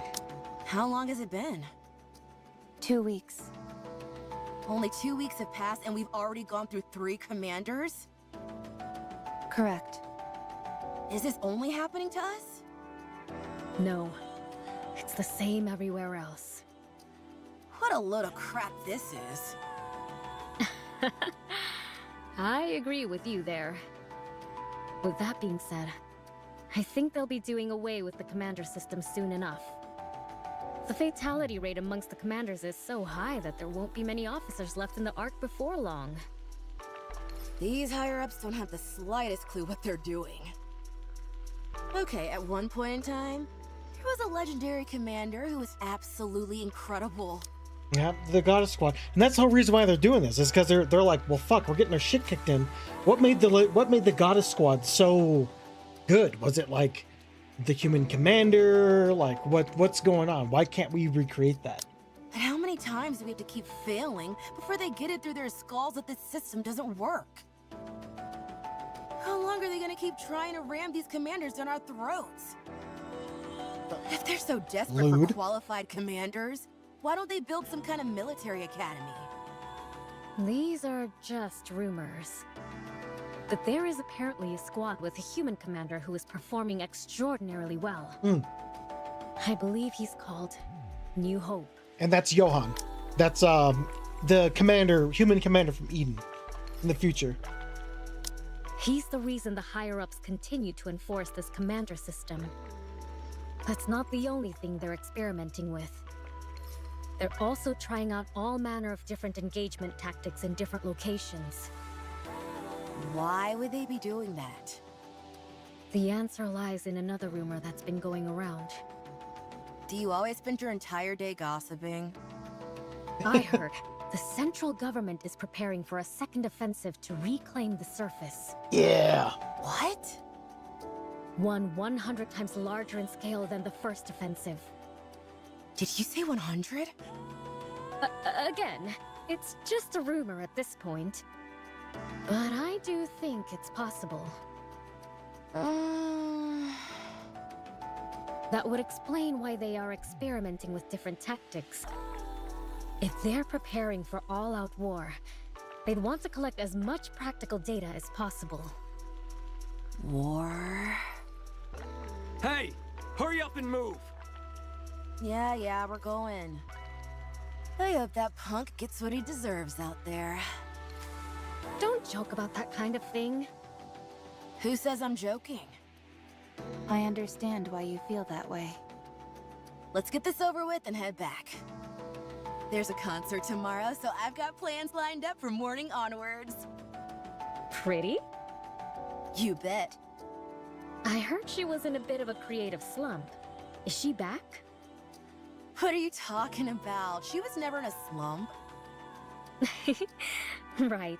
My apologies. You guys want to come? I heard entry is free. No thanks. I'm also not interested. You guys are boring. Next day, Nikke dormitory. Rapi examines her equipment prior to being deployed. Wendy lies on the bed, playing with her phone. Are you getting ready already? Yes. How come you're always so on top of things? It's easier this way. How long has it been since you joined us, Rapi? 3 years. Ooh. That long? Time really flies. It's been a while since I've asked you, but have you discovered what it is you want to do? No, not yet. I see. Well, I should start getting ready. When he suddenly bolts up, upright, leaping off the bed with a startling speed. What? Rapi! Rapi! What? Have you read the Arc Daily today? No, not yet. What is it? Pretty is dead. She was murdered by a Nikke phobia in the middle of her comeback concert. What about Rio? I'll contact her. The last message I got from her was that she'd arrived at the concert. I'm here. Rio! What's wrong?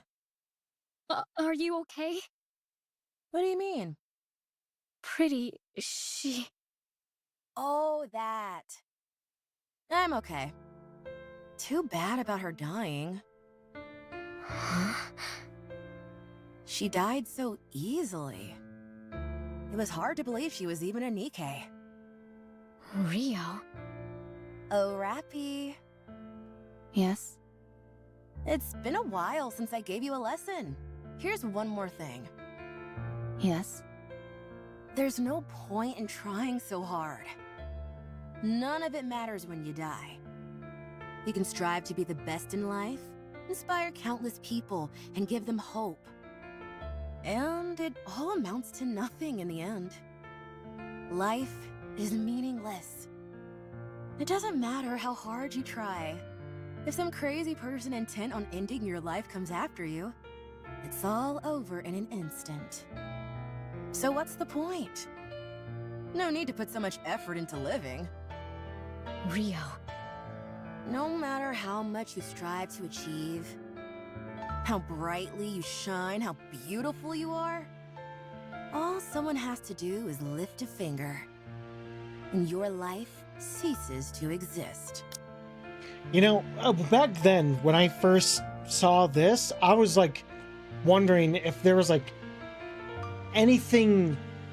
I was like, did Rio somehow like kill Pretty? Like, was she somehow involved or something? But nothing came out of that. So at least not that I know of. But it was weird that she's just yeah, I don't know. So don't bother trying. It's all meaningless.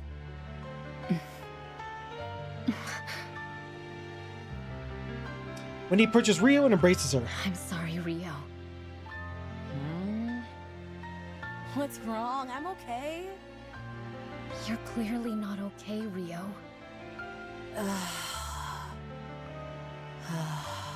It's It's all so meaningless. What's the point of living? Why did Pretty work so hard to achieve everything she did? All it did was get her killed. That's not true. I didn't know Pretty personally. But I'm sure the reason she worked as hard as she did was because she was striving towards something. But we'll never find out what that something was. It's not like she'll ever get there anyway. Not anymore. It's better to give up on any dreams or aspirations you have. It all amounts to nothing when you're gone. A few days later. Rio, did you want to become like Pretty? No. I wanted to become a pop star like her, yes, but not Pretty specifically. What? Is that so hard to believe? So, it was more than just liking her music, huh? Okay, so I dreamed of becoming like her. Is that not allowed? Even though I never made any concrete steps toward that dream, it all ended so suddenly anyway. A dream that died before it even began. Rappy. Rappy hands Rio an envelope with extravagant patterning. What's this? It's a ticket to partake in an audition to be the next Tetra pop star.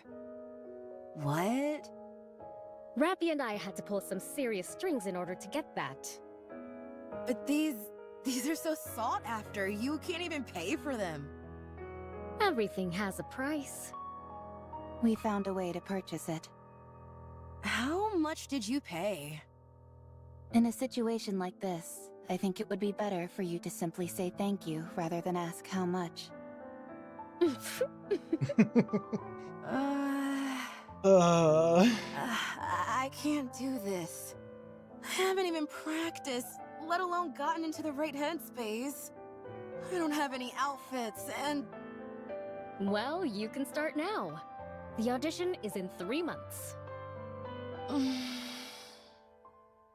I'll be rooting for you. I want you to show me that hard work pays off. I'm sure you will learn a lot. Think of this as being like one of the lessons we gave Rappy. Now, go get him. Okay. I'll try my best. Thank you. Thank you so much. Rio continuously hums a song by Pretty throughout her mission. Despite multiple warnings by the new commander to stay quiet, Rio pays him no mind and continues humming. Even when he begins harassing her, Rio shrugs off the remarks and continues undeterred.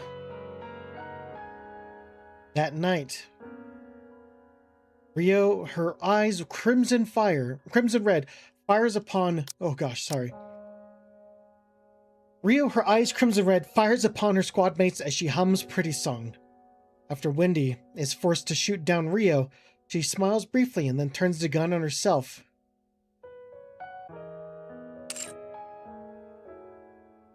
The gunshot draw in nearby raptures and the battle breaks out. Commander dies in the skirmish, and only 2 members of the squad are left standing. Rappy and the other survivor return to the Ark. Rappy is put on standby after a routine checkup. There's a warning on the news cautioning the public against fake Tetra Nikke audition tickets, which are circulating. No.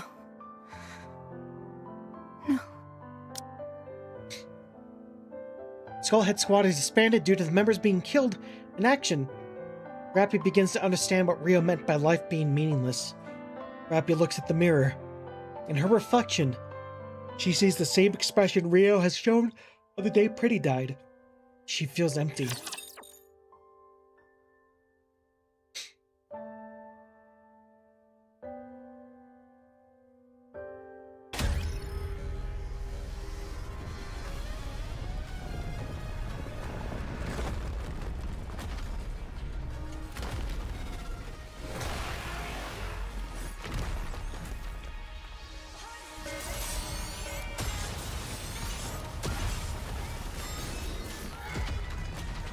it's kind of ironic, in, Clear. But we've still got a long way to go. don't get me wrong, Ultra's intro is super fucking cool. I think when you're fighting Ultra, it's awesome. It's such a cool intro. But, like, Ultra was never really seen with, like, tentacles that could, like, corrupt.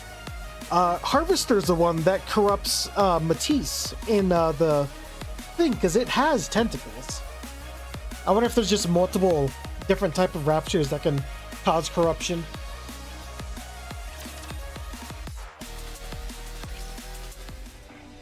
Time passes. Rappi continues to carry out her missions as part of an unnamed combat squad. Before she knows it, all the squad members except for her are replaced, either due to being killed or by going mad. This process repeats itself several times. But there were many who had hopes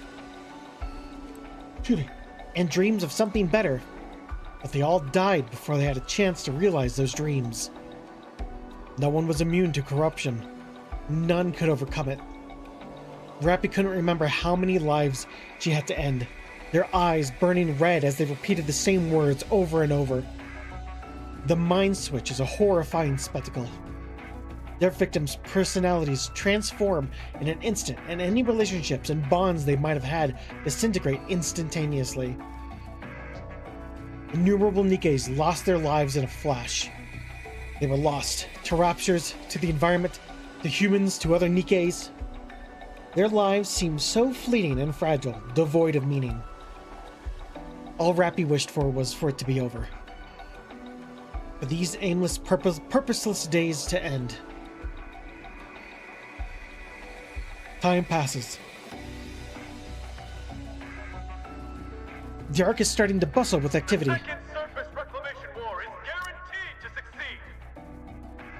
It will be conducted on a scale 100 times larger than the first.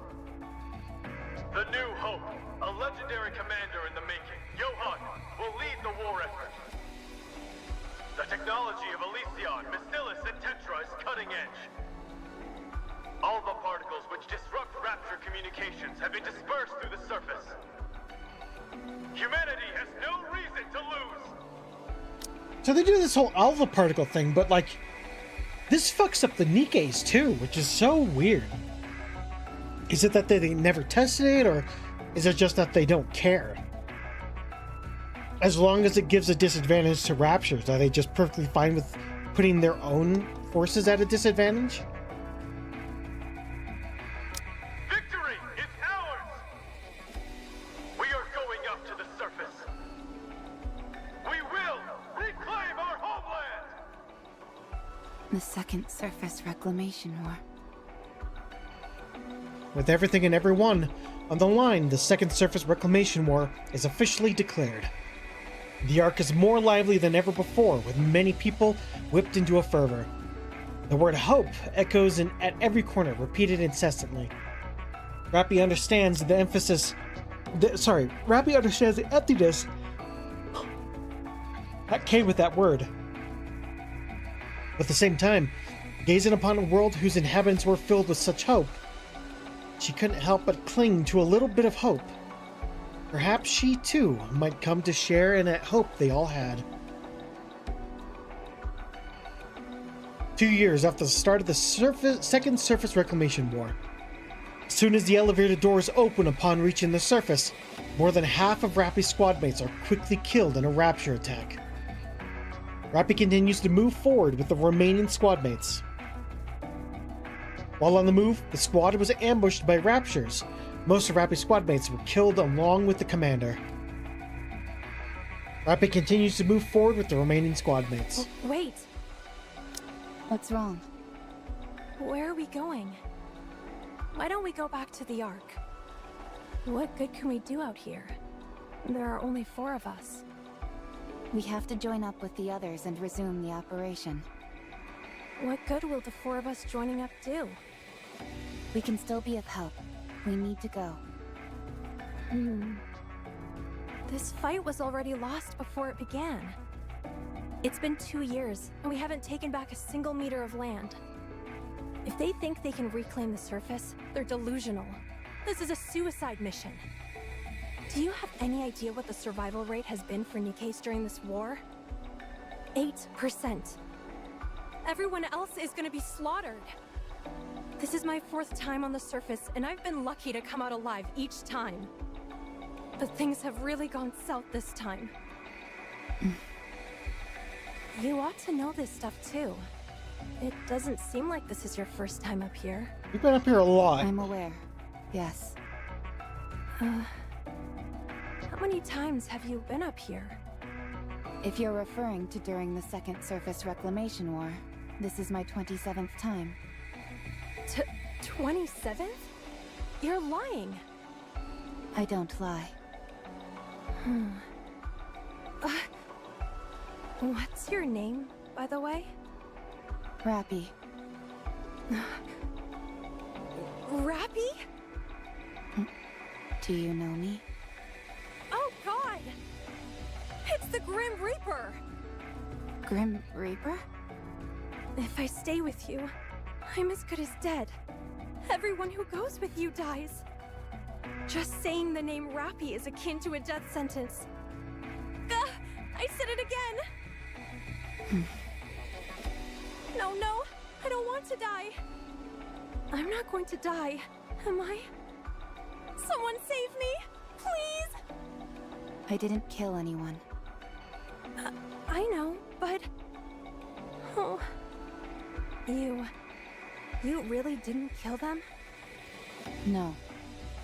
I don't believe...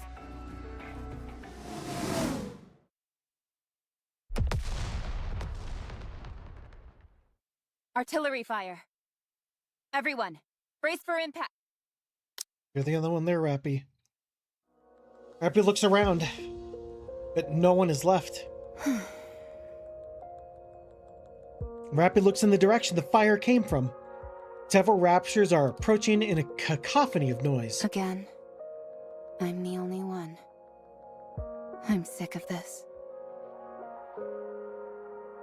Rappy aims her weapon at the raptures. Only one rapture remaining. I don't have much ammunition left. I need to aim for the core, but I don't have enough ammo to create an opening. Just then, the raptor turns its head and fires a beam cannon off to the side. What? Why is it doing that? Rappy immediately dashes out from behind her cover, not leaving herself any time to think.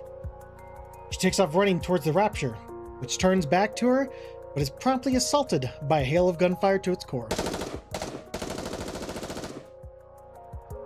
Rapture's core loses its light, goes silent.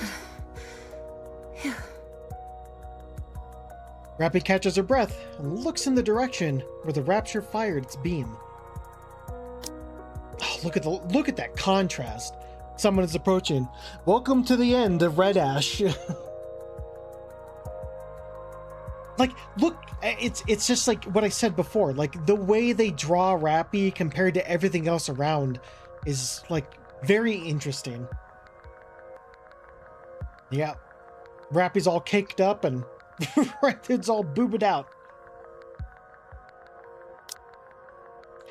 They're dressed from head to toe in red. Rappy can tell that the approaching figure was a Nikke. The red figure stops in front of Rappy. You're a Nikke, aren't you? Rappy nods her head. I haven't seen you before. Oh, I'm sure I look like an insane person right now. Her voice is also a little different. Could you, by any chance, tell me what year it is? It's kind of funny how, like, during the end of Red Ash, Rappy's voice is different, and now Red Hood's voice is a little different. It might be the same voice actress, but it's just like it's obviously like a different tone and stuff because it's definitely been a while. It also makes all the more sad that when Red Hood is dying on her hands, the color is slowly draining from Red Hood and slowly dyes Rappy. Oh, well, don't fucking spoil it. Thinking about this doesn't feel right. I don't recall that. The Nikke before her seems to be in genuine distress, so Rappy shows her phone screen. The red stares... Oops, sorry. She kind of forgot the tone of Red Hood. That's what I'm saying. She sounds different, but it's like I could still, if you told me it's the same person, I could absolutely believe it. It's just, you know, it doesn't feel right. But the Nikke before seems to be in genuine distress. So Rappy shows her her phone screen. Red Nikke stares at the date for a long time. It's been 30 years? You. Let me talk to you for a moment. What should I call you? Rappy wordlessly takes out her label. Mass-produced Nikke RR15436. That's your name? Rappy nods her head. That can't be right. Don't you have a proper name? Mass-produced Nikkes like myself don't have names. Don't lie to me. You must have a name. I'm Red Hood. Is that your real name? It's really funny if you look at them. Rappy's so much taller than Red Hood. Red Hood almost like a midget at the like this. I think Red Hood's taller than Rappy. Like actual wise, but it's funny that their models or that their character portraits are like this. And she takes up way more space. Well, yeah. So, what's yours? Rappy. My name is Rappy. Footsteps, walk, run to be continued.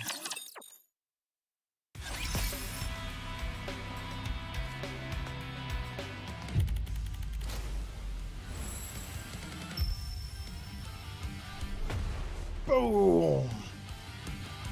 See that ass shot we got?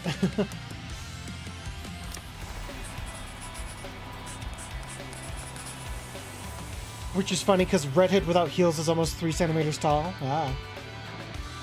So yeah, footsteps.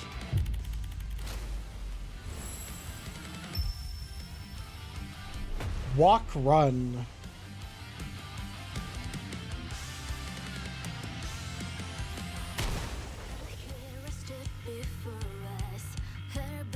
Oh look, and you even get the you get her visor, and then you get Rappy's actual hat.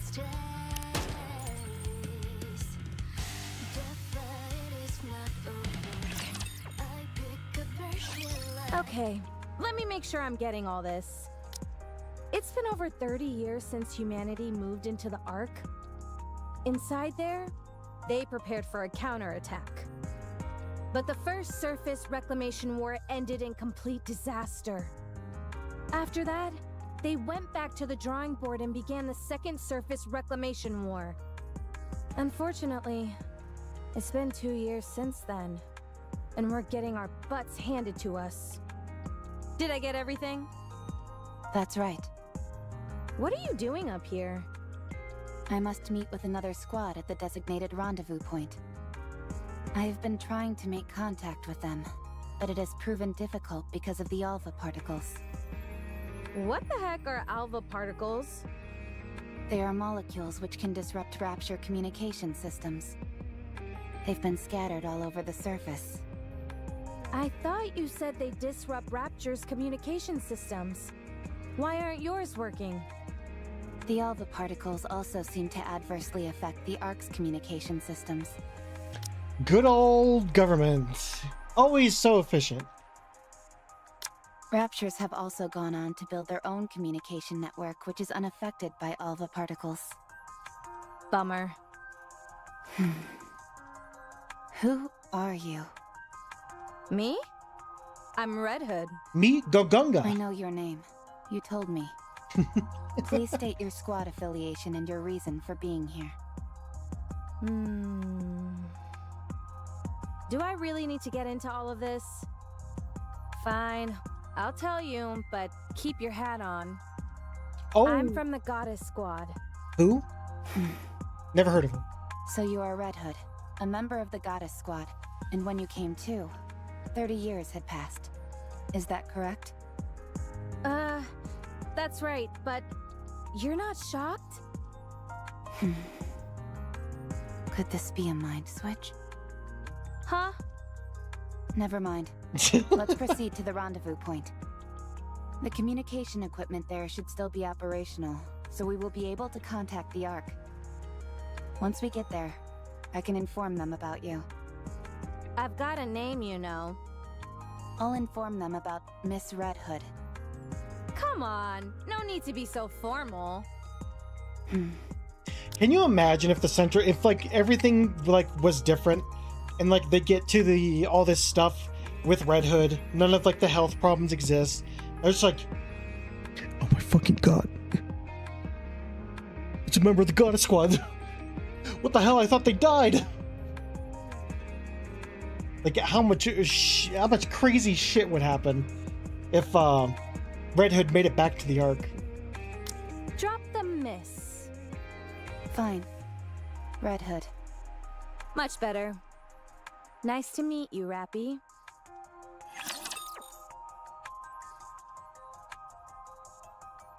Wait a minute. Rappy? Red Hood? I will protect the commander. That's the name of my unit that I have. Nani? These weapons are great.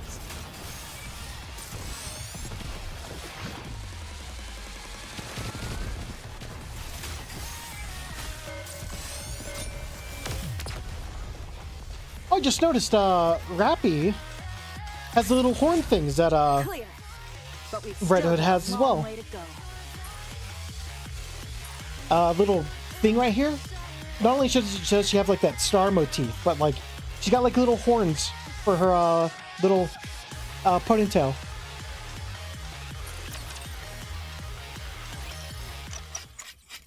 Rappy helps remove the rust which is gathered on Red Hood weapon. She also gathers additional ammunition and supplies. How's the condition of your weapon? And the bullets? All good. All right then. Let's move. Hold on. We need to bury them. Excuse me? All these Nikkes fought hard and gave their lives to the cause. We should bury them. Why? What do you mean? It's common decency to give someone a proper burial after they've passed. It's not an efficient use of time. We need to keep moving. Then you go first. I'll join you after I've buried them. I'll help. You're not just helping. We're doing this together. Rappy and Red Hood dig graves and bury the scattered bodies of the mass-produced Nikkes. After some hesitation, Red Hood sticks the guns upright so they can act as impromptu gravestones. You all made the ultimate sacrifice. Now, rest in peace. The dead can't hear you. How do you know? Have you died before? I have. Yes. Oh, yeah. I guess I have too. Why the heck am I talking to the dead then? When they can't hear me? I cannot answer that for you. Look at that little face. I'm not so sure myself. I just want to. Oh my god, in comes Dudicus with the Umapoi 65 stream streak. Holy shit. Hello, bud. How you doing today? Alright, let's go. You said you were a mass-produced Nikke, right? That's right. I've never heard of that model before. Then again, 30 years have passed. Is it a new model? Correct. Do you like old music? I don't understand the question. Like old country and stuff like that. I don't listen to music. Oh, really? This is perfect then. No, I've not. Unfortunately, Footsteps doesn't really invoke tears for me because I'm not like hyper attached to Red Hood or Rappy. It's still sad. There's still some sad stuff, but unfortunately, Footsteps has really never made me cry. Strife's definitely crying. For sure. Strife's full of tears, their entire dragon face melting to the ground. I'll lend you my cassette player. Once you have a listen, you won't be able to get it out of your head. At least, that's what I would say if it wasn't busted. Do you know how to fix this by any chance? I love the little ooh smile she has when she's nervous. I can repair most simple machines. Then fix this up for me, would you? Why? Because I need it, that's why. I see no reason to fix a cassette player right now. The surface is dangerous. We should not waste our time on frivolous tasks. Frivolous? Ouch! It stings. No! Rappy's like my Music can help sixth you get favorite through character, all sorts though. of rough patches in life, don't you know? No, I do not. Jeez. I didn't realize I joined up with such a snooty individual. Dorothy all over again. Alright, Miss High and Mighty. What are your amazing hobbies that have got you dismissing music in its entirety? I don't have hobbies. You've got to be joking. I do not make jokes. Then He hates what them. do you like? I do not have any personal preferences. Okay, now you're pulling my leg. I told you. Angry I do mod. not jest. I feel like this conversation is going in circles. Rappy feels a sense of deja vu.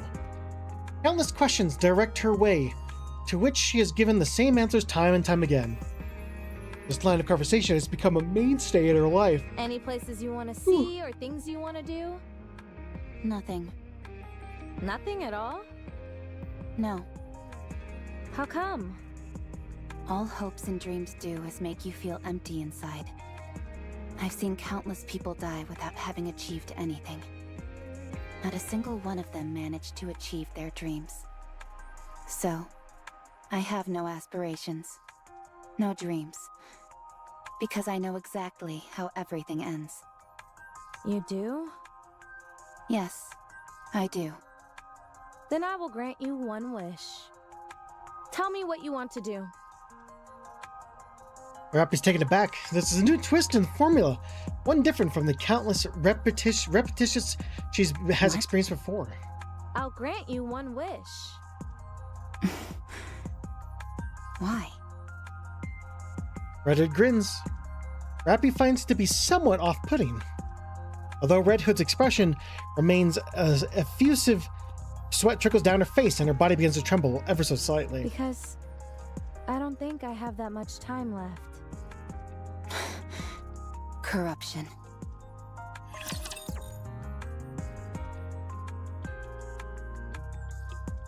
It kind of sucks, though. Think about it. She was asleep for 30 years, comes back, feels perfectly fine, and then it's like, oh, corruption's hitting me again. Oh, I'm dying again. We're not done. She had the shortest revive time. No, it sucks.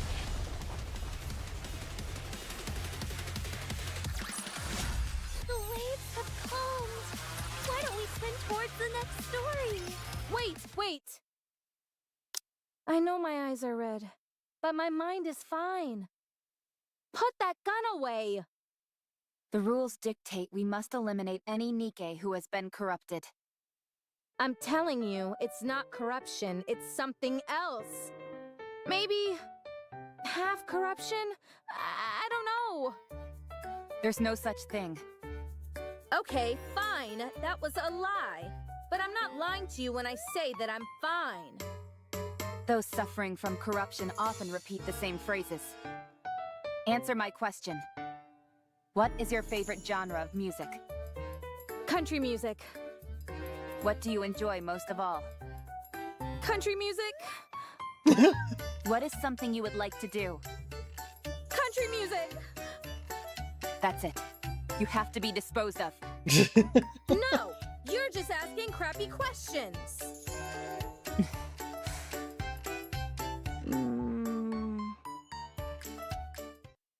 Rapid This lowers is the the gun. first case I've seen like this. It's been like this for a while. Do you know why? No clue. Maybe I have a high tolerance. Were you corrupted the entire time you were asleep those 30 years? I think so. I thought I was cured, but guess not. You said you didn't have much time left. What do you mean? I meant exactly what it sounds like. I can feel it. This is the end of the line. I'm sure of it. How much time do you have left? Not sure. A week, at most, if I were to guess. You seem awfully calm about it, all things considered. It has been 30 years. I've accepted it. I'd be lying if I said I didn't have any regrets, but I've done everything I possibly could. So, with the little time I have left, I'd like to grant you one wish. I don't wish for anything. Besides, you don't have to go out of your way to help me. I don't need a grand reason. The reason I'm doing this is because I want to. And if you don't have a wish, then we can come up with one for you. How does that sound? But why? Rappy once again hit a sense of deja vu. There's been many times when she received a helping hand. The reasons were multitudinous: interest, pity, boredom, or someone sorry feels superior. Sorry. There it is, the Red Hood way. Whatever the motivation has been, however, many people have extended a helping hand to her. Born a punk, forced to be a big sister. Rappy did not have any disdain for those who wished to help her, but she also harbored no expectations. Interest waned, pity didn't last. People got busy, fell on hard times, or died. For reasons just as multitudinous, everyone withdrew their offer to help her, but she learned to never expect anything. This time is no different. It is obvious that death will come. And so, as always, Rappy allows things to unfold. Fine. Do as you want. Good. Then what should we try first? I doubt you're gonna come up with a lofty aspiration right away, so why don't we start with where you'd like to go? Is there any famous spots that you've always wanted to visit? Deja vu once again washes over Rappy. It parses through her memories and issues a response which will allow her to sidestep this adventure completely. The lift.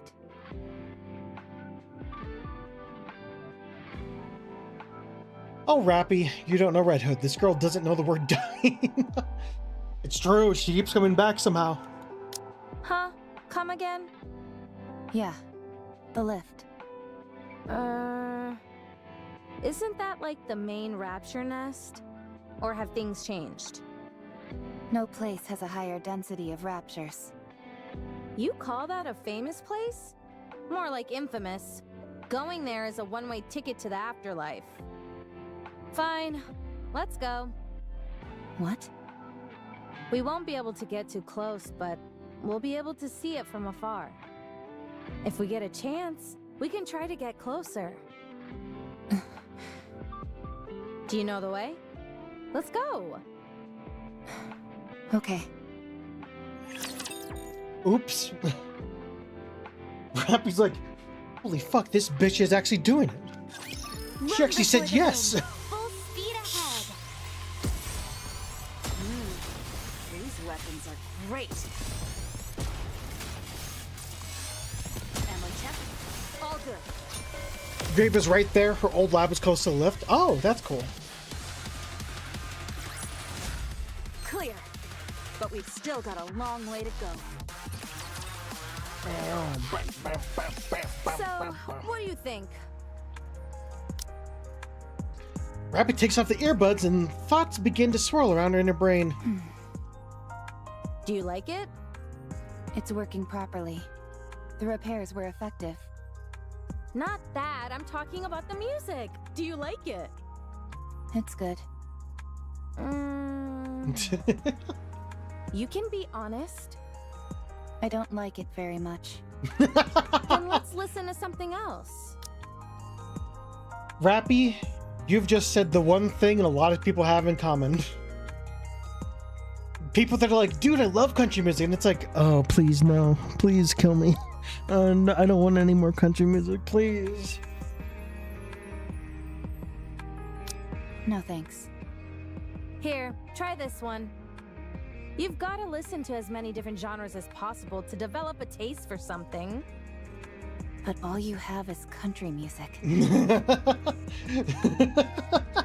Are you done with that? I have consumed the minimum amount of calories required, so I am finished. No way! You left the most delicious part! I do not care about taste. Open your mouth.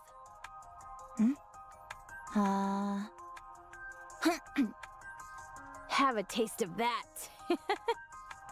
Delicious, isn't it?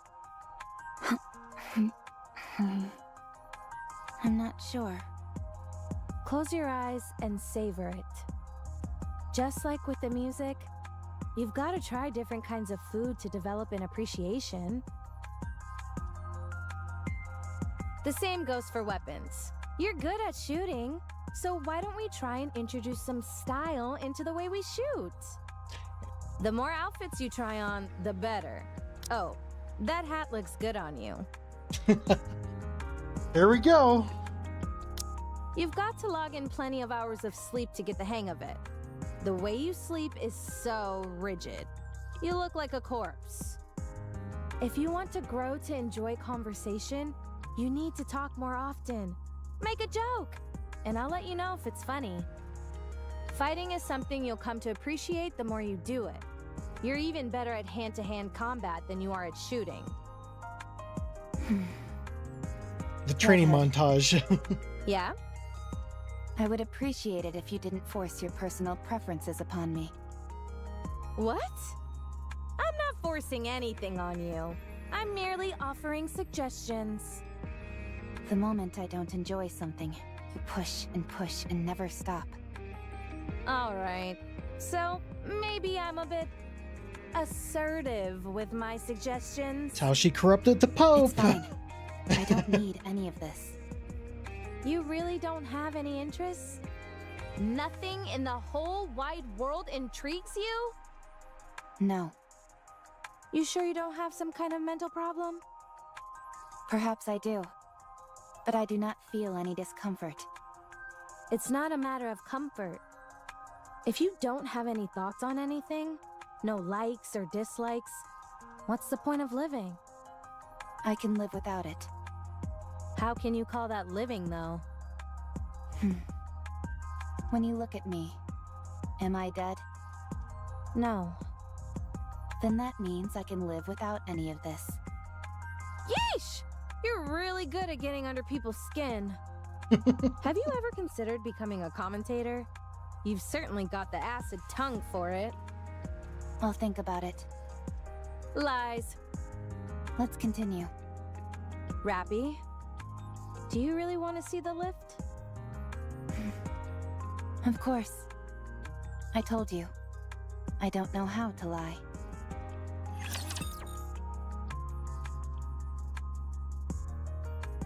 Oh, Rappy. The Queen.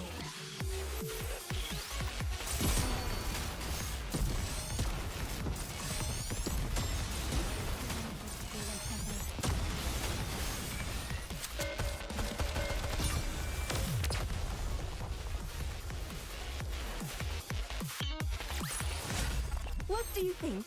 Can you now feel the dignity befitting a king? Here we are.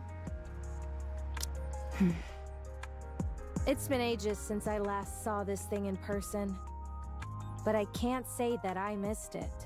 I mean, it's where you fought on the the Chiro. A little closer? If we do that, we'll die. Yeah, you're probably right. Holy moly, are those all raptures? Wild. I wonder what they're hiding over there that warrants such heavy guard. Did you know? I almost went into space on that thing. No, I didn't know that. You're a real bore sometimes, Rappy. So, how does it feel to have your wish granted? Do you feel like anything within you has changed? No. Feeling emotional? Moved yourself to tears? No. Overwhelmed with so much joy that you're gonna bust out laughing? No.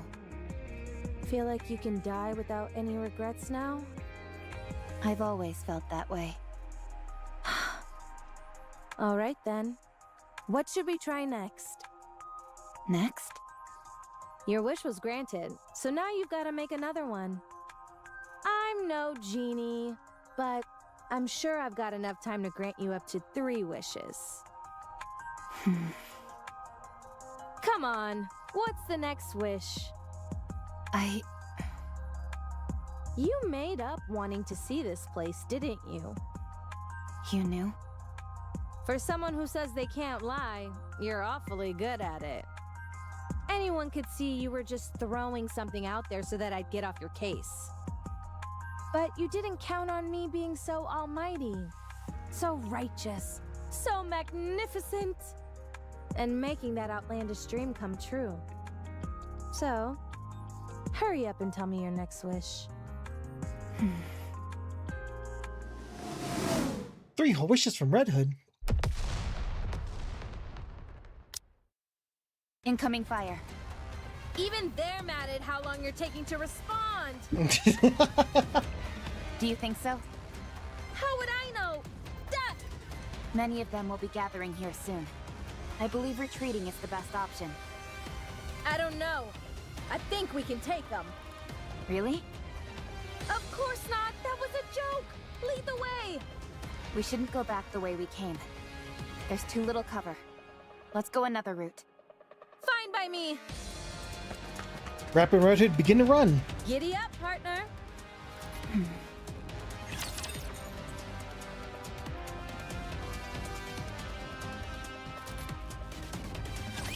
Let's put some gusto into our swimming. We're not done. Keep going. Conducting maintenance.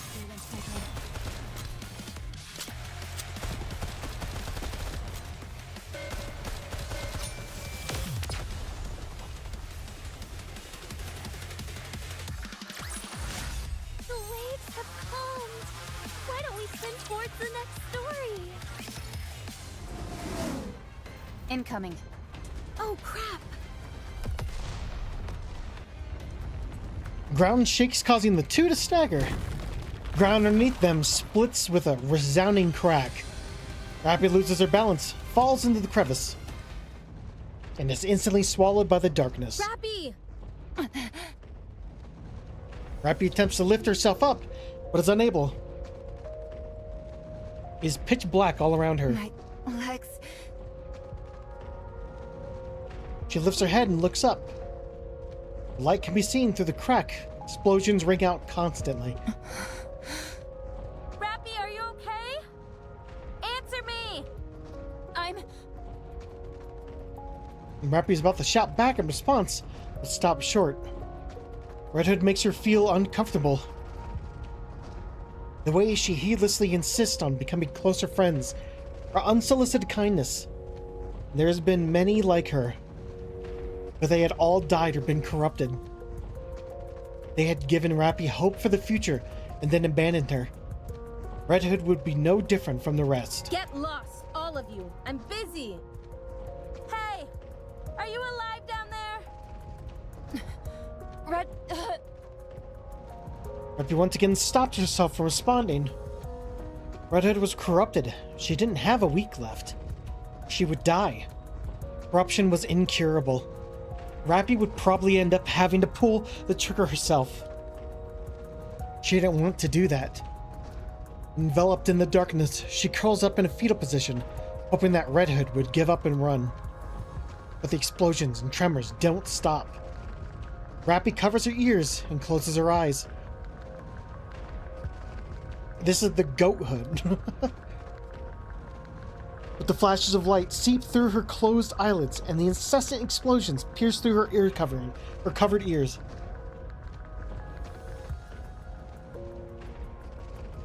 She's forced to open her eyes, remove her hands, and look up. Red Hood continues to fight. She has not left her and keeps checking down into the crevasse. Crevice, sorry. Hurling an endless string of profanities while also calling for Rappy. Run away. Leave me behind. Don't give me hope. At some point, the explosions stop. Rappy remains motionless. The worst case scenario flashes through her mind. She resigns herself to what has happened, and curls up once again. Red Hood. Sound of a small stone falling to the ground. Rappy opens her eyes wide.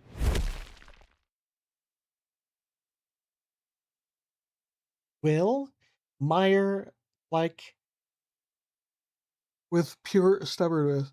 Or like with pure stubbornness? True! Oh, fuck, dude. Sorry. Rappy lifts her head and looks up. Just again, once again, she's not as awkwardly drawn, but again, her color is gone from everything else. I do like the how they present stuff in this. They're standing in the light streaming through the crack as Red Hood. Phew. Are you alive? Hey, it's impolite not to answer when someone's talking to you. Red Hood. Yep, that's me. So you're alive. Great. Red Hood is no different from all the others, but for some reason, Rappy begins to think that she might not die or be consumed by the corruption after all. I have a wish. Huh?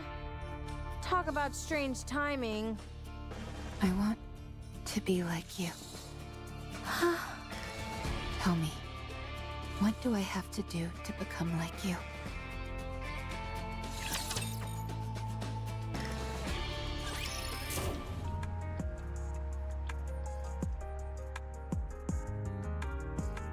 A series of lights suddenly illuminate the dark space. This must be some kind of underground facility. Apparently. Where does it connect to? There's no way to know. Alright. Stay here for a moment. I'll go check it out. Where are you going? Don't worry, I'm a jack of all trades. The only thing I can't really do is repairs. Then you're not a jack of all trades. Why do you always have a way of finding the pettiest quibbles? Anyway, this almost certainly isn't a rapture facility. I'll go see if I can find someone to fix you. The reports say that there aren't any humans left on the surface. There's no way you'll find someone who can help. So do you want to sit around here and do nothing instead? Even if there aren't any people, I might find some supplies. I'll be back, so be patient and wait here. Unless you want me to carry you. I'll wait. Good. Good. Even though it's unlikely, if anything happens while I'm gone, just... call out for me. And I'll come running. Okay. Just make sure the cat doesn't get your tongue like it did a few moments ago, alright? Okay. Alright, I'll be back. Red Hood walks off resolutely. Sorry. God, I can't speak, dude. Meanwhile, Rappy watches her from behind, somewhat dazed. I don't even know what I'm saying.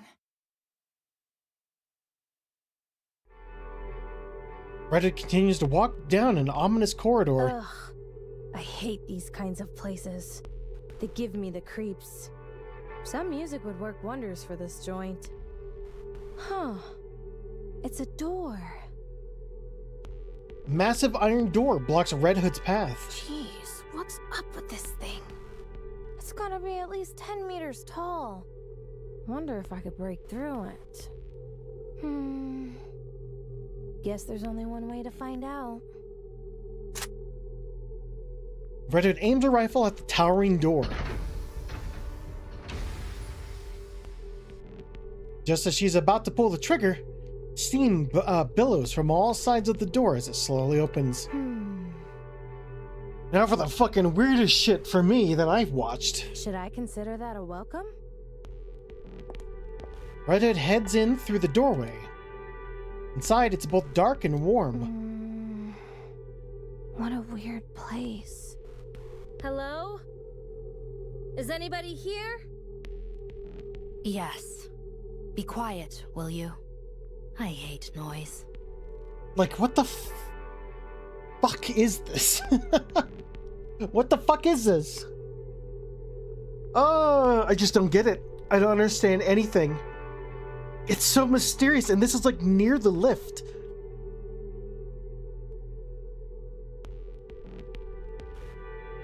Gah! You scared me. Is that Red Hood? How do you know her? Do you know me? Of course I do. Who are you? I am... No. We are Deep. How to refer to us? I suppose it would be apt to consider us guardians of the Ark. Aliens, demons, hobgoblins, marcianitos, duendes. Guardians of the Ark? Correct. I'm afraid I can't tell you much more than that. It's classified. Why are they so far away from the Ark, though? Let me guess. Central government? No. I would appreciate it if you thought of us as something more sophisticated. Okay, I will. Much appreciated. So, do you run this place? You could say that, yes. What is this place? It is the basement of the lift.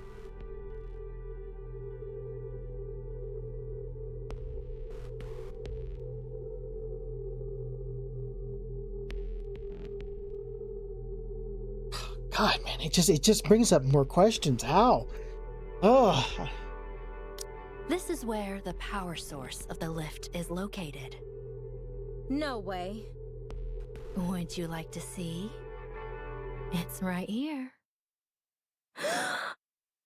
Wait a minute. Is that a rapture core? Fucking, like... like, what the fuck? What the fuck is this? Oh, it's crazy. I was like, what the hell does any of this mean? Correct.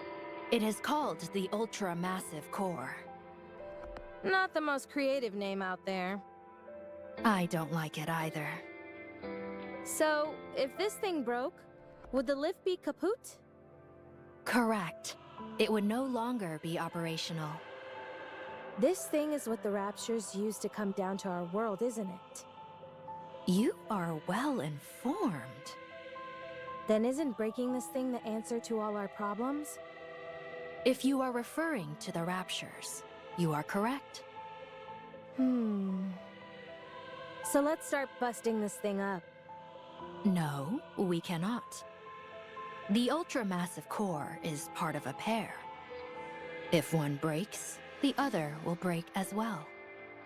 Right now, they are maintaining a stable resonance with one another from a distance. Why does that matter? Who cares if they both break?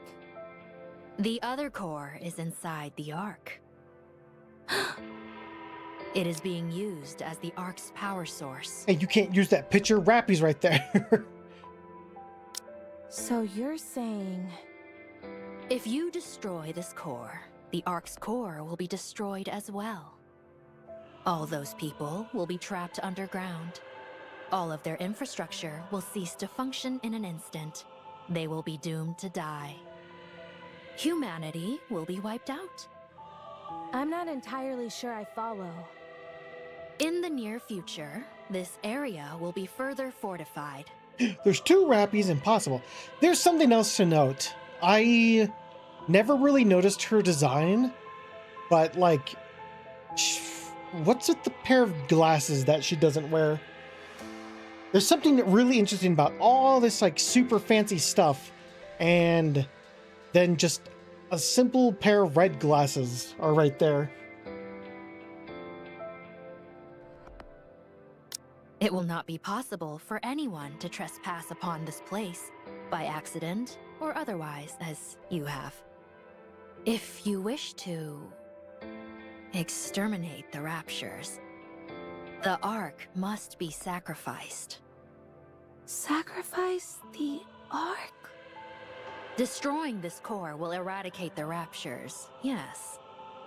But humanity will also perish. Ironically, the key to victory may well lie in finding a way to abandon the Ark. Although, I am not sure if that will be possible. We can win if we destroy the Ark. How do you know who I am? It would be rather strange for me not to be familiar with the Goddess Squad. Oh. I thought you had been disposed of due to corruption, but it appears I was mistaken. You do still seem to be affected by corruption, however. Does Oswald have anything to do with Deep? It doesn't feel like it. It feels like Deep is its own separate entity. But like, who's behind Deep, though? You're good. Are you a doctor? More or less. But it is rather peculiar. Decades have passed, and yet you are still alive. How is that possible? Who knows? Maybe I'm just built differently. Huh. Are you attempting to heal your comrade who fell through the fissure? That's right. You were watching everything? Well, this is an important place. I see everything. Since it is you, I'll let you live. Were you anyone else, you would already be dead. Sounds like you have experience with this sort of thing. That I do. At least a few dozen times. Let's go.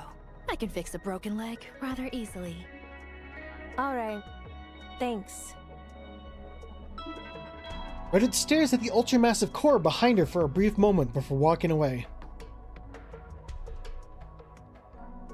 Red Hood and Deep look at Rappy, who's asleep. Hey, Rappy. I brought someone to fix... Quiet. Nothing good will come out of her seeing me. Then what about me? You do not have long left to live, so it doesn't matter. You certainly don't sugarcoat anything. Let me check on your friend's condition.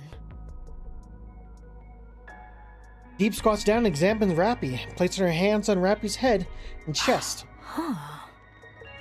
This is a mass-produced model. My goodness, there's really nothing inside her. Frankly, I'm stunned at how little there is. Are you talking about her chest? I mean, sure, she's flat, but Hey. I don't think it's that bad. She's not that Quiet. flat. Deep goes silent, seemingly deep in thought. What are you doing? I haven't worked on either mass-produced models or Grim models before. This could be a good opportunity. You aren't going to fix her? With the twin cores, the only outcome is mutually assured destruction. We have to leave the possibility of coexistence open. What are you talking about? Is Deep connected to Red Shoes?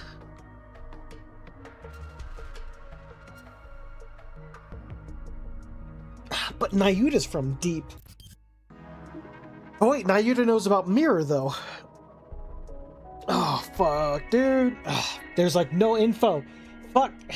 Why do we only have to have the prologue of everything? Why does all the chapters we have access to only the prologue? Sleep for a while.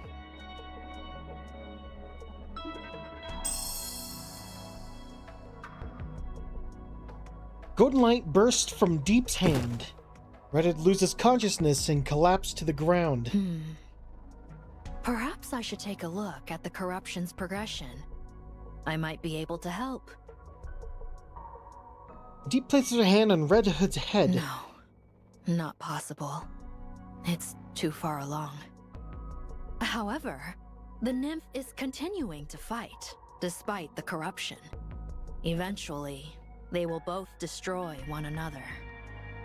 Having said that, she possesses a most incredible will. It's hard to believe. It's a miracle that she's endured as long as she has. It is a pity we did not meet sooner. It's very strange, though. Her hair kind of reminds me of, like, a Nayuta. But she's not exact, but she doesn't speak like Nayuta. She's almost dressed like a VTC priestess. But, like, I don't know. So many questions, and there's just not enough answers.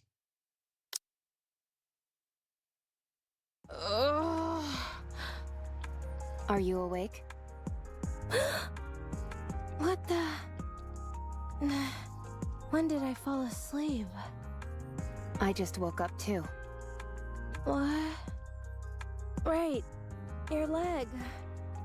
What are you so frantic for? Didn't you fix it for me? Huh? Reddit stares at Rappy's leg. It's fully intact with no trace of any damage. Huh? When did that happen? How would I know? I was unconscious. My head feels kind of funny. I get it. I must have instinctively mastered the art of repairing. I told you I was a jack of all trades. Right. I think so too.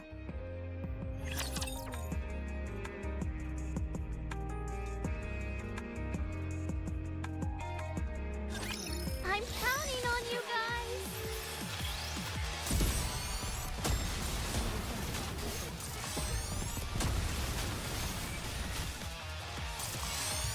We're not done. Behold the firstborn of my people's affection. Clear. But we've still got a long way to go.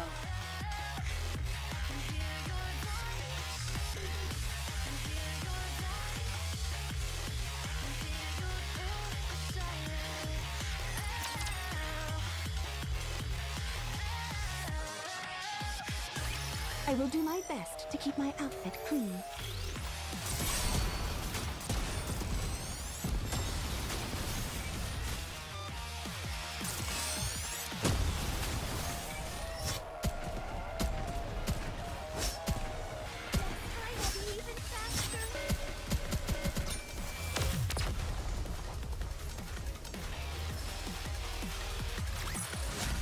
Clear. But we've still got a long way to go.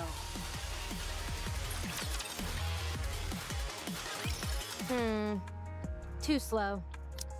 If I speed up, my shooting will become too unstable. Then keep practicing until your shooting is stable. It feels inefficient to shoot while moving. Then don't do it. You said you wanted to be like me, didn't you? I was more than happy to pass down my secret techniques. But alas, I have been cursed with an unwilling student. It appears my legacy dies here. Fine. I'll try. Good student. Go on, move. We don't have time. 12 hours earlier. Your wish is to become like me? I didn't mishear you, did I? No. You heard me correctly. Don't you think you're being a bit greedy? To become as versatile, strong, beautiful, and even-tempered as me is a big ask. It'll be quite the challenge. I'm aware of that. But you can't become me, Rappy. You'll always be you. No, I'm nothing. So I can become you. Yikes. All right, Then may I ask you why you want this? I don't think you will die or lose your sanity.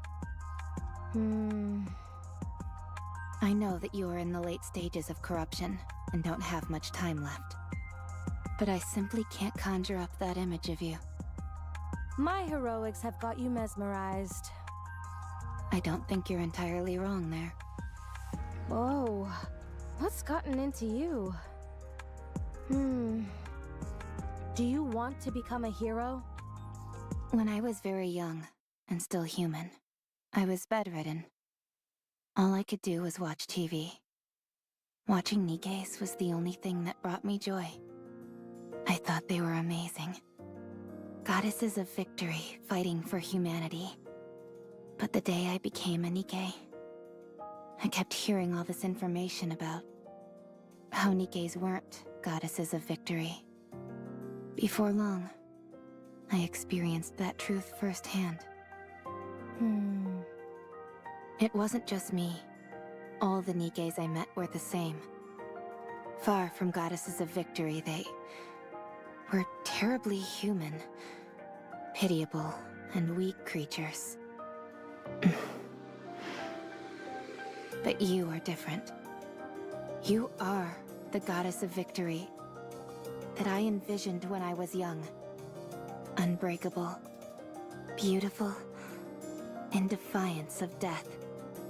You embody all of those things. I don't think I'm as great as you think I am. I think you are. Fine. I'll help you. I will pass on everything I have to you. This will be the last thing I do before I leave this world. What a dramatic development.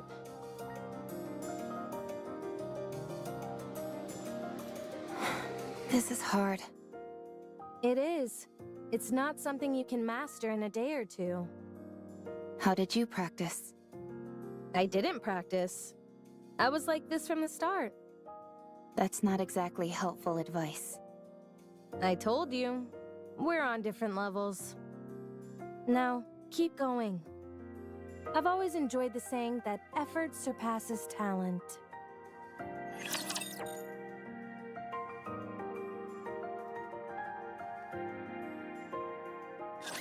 I will protect you, regardless of my outfit.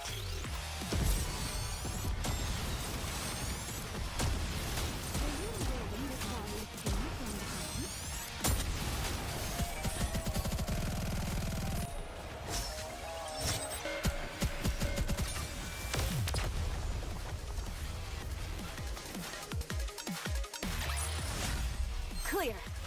But we've still got a long way to go.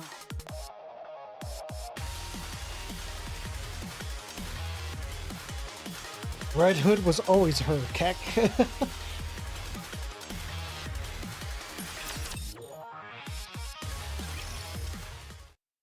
Evening. Red Hood. Yeah? Why did you help me? What? Where is this coming from? You woke up after 30 years. You could have searched for your old squad mates. Or completed something you weren't able to finish before. I considered that. But I parted ways with my squad mates pretty gracefully. So I feel my story with them came to a satisfying conclusion. Besides, they're all probably busy with other things right now. I'm not worried about them. I'm sure they're doing well on their own.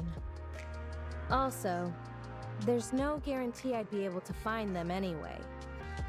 So I decided to help the person who was right in front of me. Who acts like if she died tomorrow, she wouldn't feel any remorse. I still feel that way. Foolish student. Why do you choose to live life so half-heartedly? Go live your life. Living is a wonderful thing. If you keep living, you'll find something. I guarantee it. Not least of all because you'll be a bona fide graduate of the Red Hood Academy. Tell me more about your squad mates. Why? So you can go find them and ask them to be your squad mates? I knew it. I won't tell you. They're mine. I can say this much, though. They were strong, in many ways. They're the type where it was impossible to imagine them bending or breaking, like you say about me. Do you think I'll ever have my own squad mates like that? You'll have to become unbendable first. Unbreakable. Birds of a feather flock together. Unbreakable sphere? All right. So keep at it. To be honest, the first order of business is working on that boring personality of yours. I will try. It's a shame I never got to visit my hometown. Where is your hometown? I don't know. I have no idea where we are. I can find out. It's fine. I'm too scared to go. What if it's gone? It probably is. Even so, I think you should at least try to visit. Nah, we don't have time for that. What was your hometown like? Just an ordinary village. Nothing special. Like any old village you find anywhere. Although, that makes me miss it even more. Don't think too hard about it. We can't go anyway. Let's get some sleep. Why aren't you getting this? You run, make a sharp turn, and then you aim and shoot! This gun center of mass makes that kind of movement impossible. The Red Hood style does not discriminate against any type of firearm. Foolish student. You try it. Give me that. Ooh. Reddit takes Rappy's gun, sprints at full speed, makes a sharp turn, and fires all in one smooth motion. A tightly clustered grouping of bullet holes appear neatly in the center of the training target.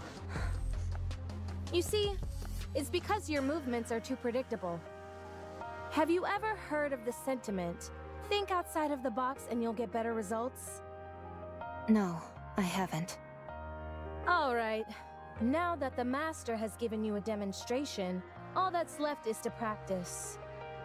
Roger. Foolish samurai! You need to be bolder. That means you can't simply follow the manual.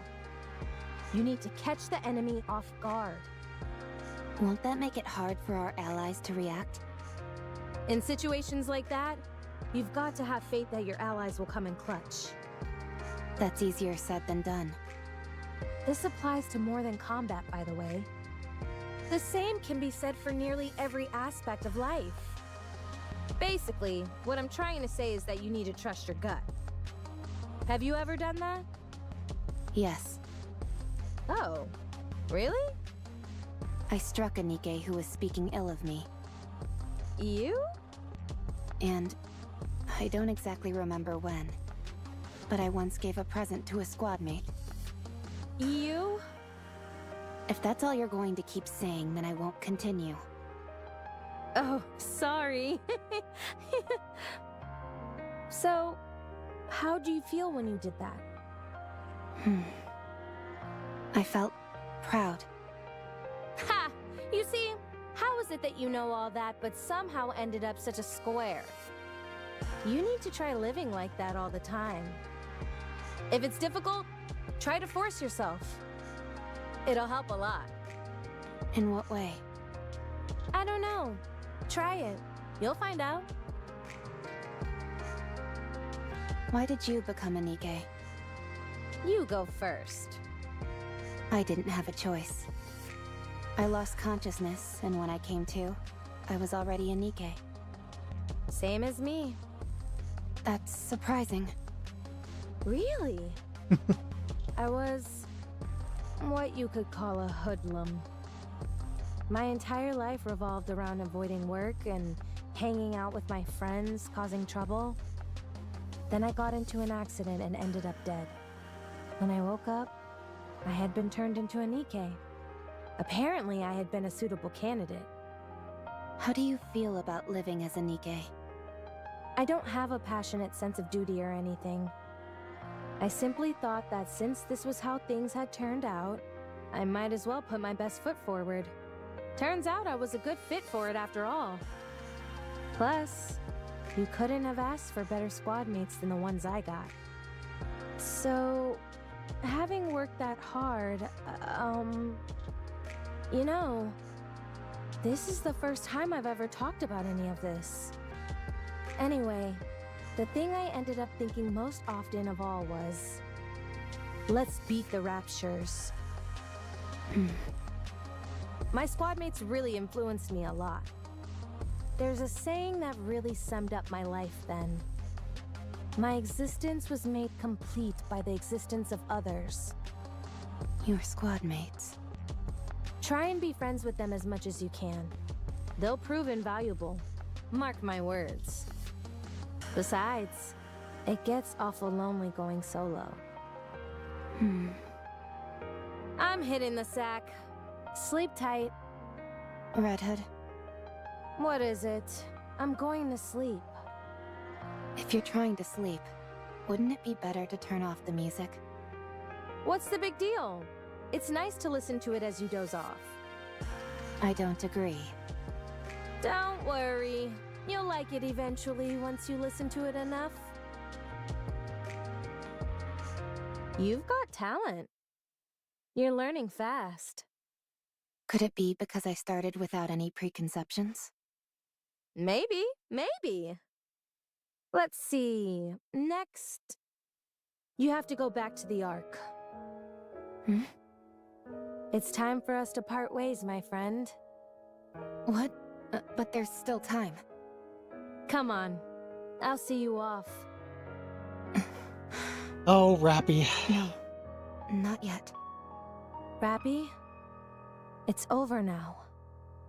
You know that. Let's go.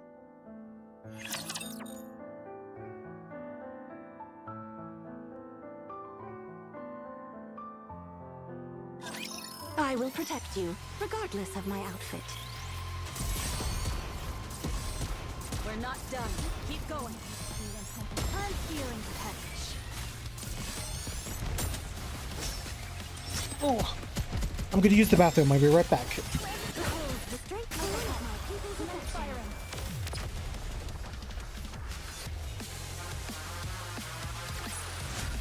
The waves have calmed. Why don't we spin towards the next story?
Yo, I'm back. The party never ends. Right, please. Guess what comes out this Friday, guys? If I can get a hold of it, I will absolutely stream Pragmata if I can over the weekend. Thank you, dude. Thank you. As Rappy and Red Hood walk together, neither of them say a word. Only the sound of music can be heard. Rappy desperately tries to think of a topic of discussion. Nothing comes to mind. Rappy? Yeah, comes out this Friday. Dad Simulator is coming out, baby. Let's go. Rappy startled by Red Hood's interjection. What are you so startled for? You didn't do anything, did you? No, it's nothing. Rappy realizes that she's stuttering. How long until we reach the Ark? The Ark. How long? Come on, get a hold of yourself. Red Hood, let's go to your hometown. You said you wanted to visit it, didn't you? Forget it. I told you. I don't even know where it is. I'll find it. Tell me everything you can remember. We can find it. You can already immediately tell how different Rappy is now. It's okay. Suddenly an old memory of Rappy's resurfaces. It's okay. A magical word that makes people reflect on what they've done. Rappy? What have I done? This time wasn't supposed to be for me. It was additional time that was miraculously given to you. All I did was think about myself. Oh. Hey. Red Hood gives Rappy a light slap on the back. You've got it all wrong. Pull yourself together. This was all my own decision. Stop spiraling. But you're... I'm not unhappy. I've let it all go. I told you. It was fun when I thought about how I was training my own successor. Now let's go! Foolish disciple. It's so crazy how much Strife and Red Hood are so similar. Come on! I said let's go!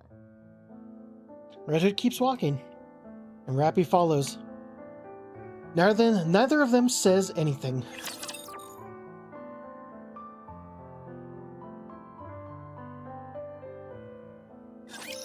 The Queen.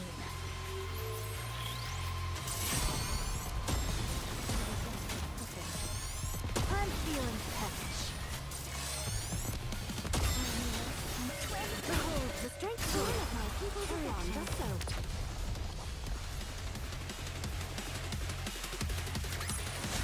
Victory! Let's crack open some rum to celebrate.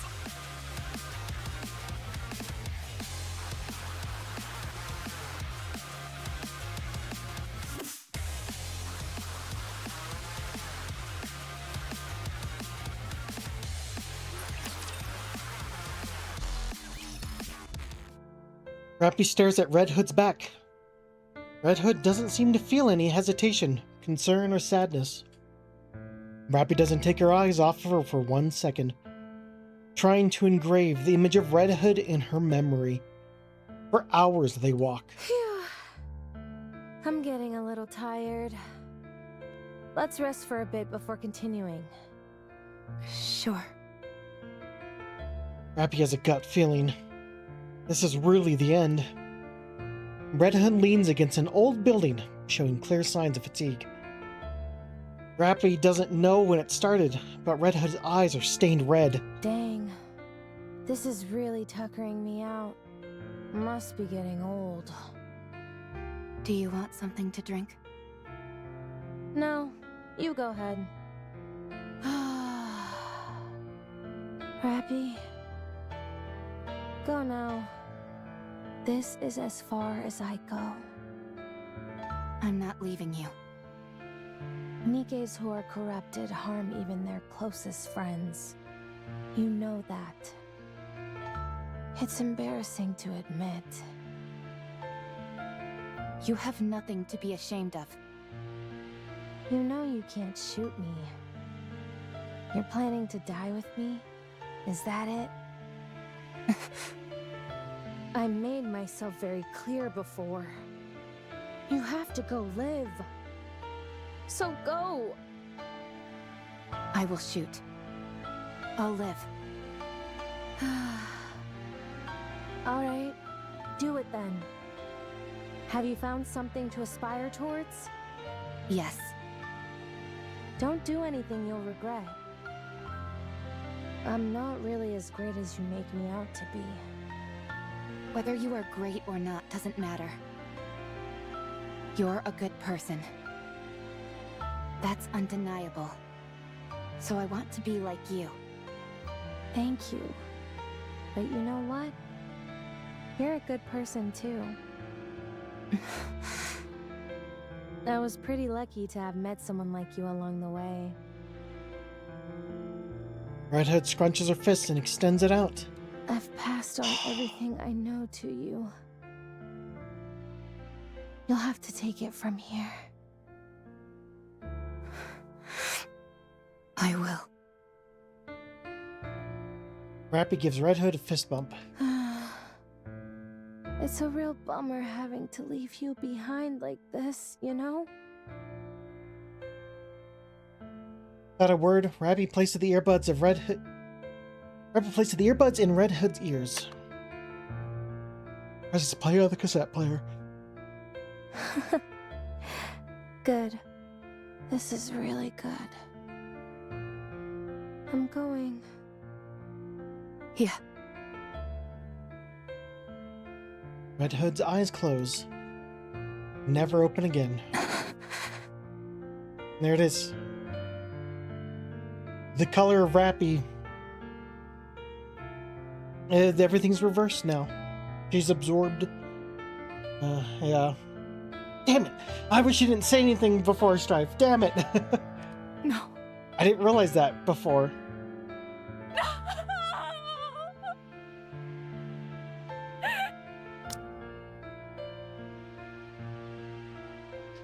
For that entire week, Rappy exists as if it was a dream. In that week, she experienced more than she had in her entire life prior. Rappy clutches onto Red Hood's lifeless body and cries. Screams, cries more. After some time, Rappy ceases to move as well. Even after the seasons change, one after the other, Rappy doesn't move. Seasons come and go, and Rappy never moves an inch.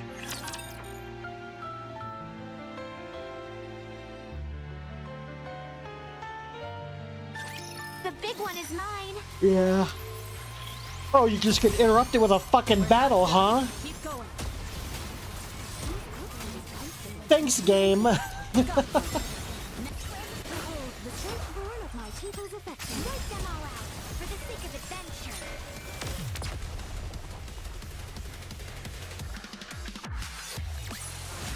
Victory! Let's crack open some rum to celebrate. Rappy opens her eyes. There's no one in her arms. Red Hood? I'm crying over here. I'm sad. I'm like almost on the verge of tears, but not quite there yet. Rappy looks around. There's nothing. Rappy Cookie stands up. Breathing heavily, she frantically looks around the area. Where? Could she really be alive?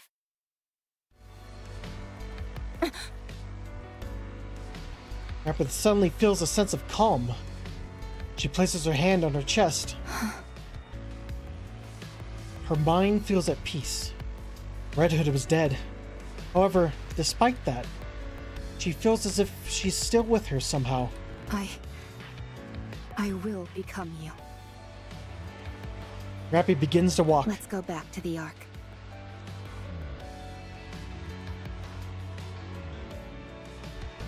Ark Elysian headquarters.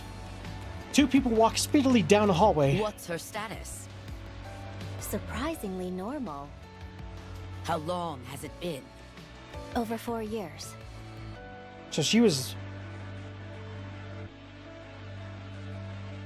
minus the time that she left for the war, she's been sitting there clutching Red Hood for 4 years. I can't believe it. Have you checked the combat data? Yes, it seems there have been more than 300 battles over the past 4 years. 300? Not 30? Yes, 300. And that's only the number of large-scale engagements she took place in. If we include all encounters with raptures, it's more than 3 times that. This is unbelievable. Trust me, I felt the same. But the data doesn't lie. Let's hurry.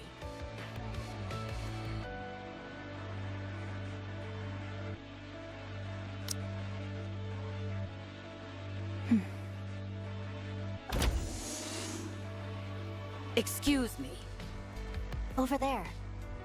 RR15436. Is that correct? I'm Ingrid, the CEO of Elysian. Let me confirm again. RR15436 is your name, correct? No. It's Rappy. Very well, Rappy. How are you feeling? Fine. No issues.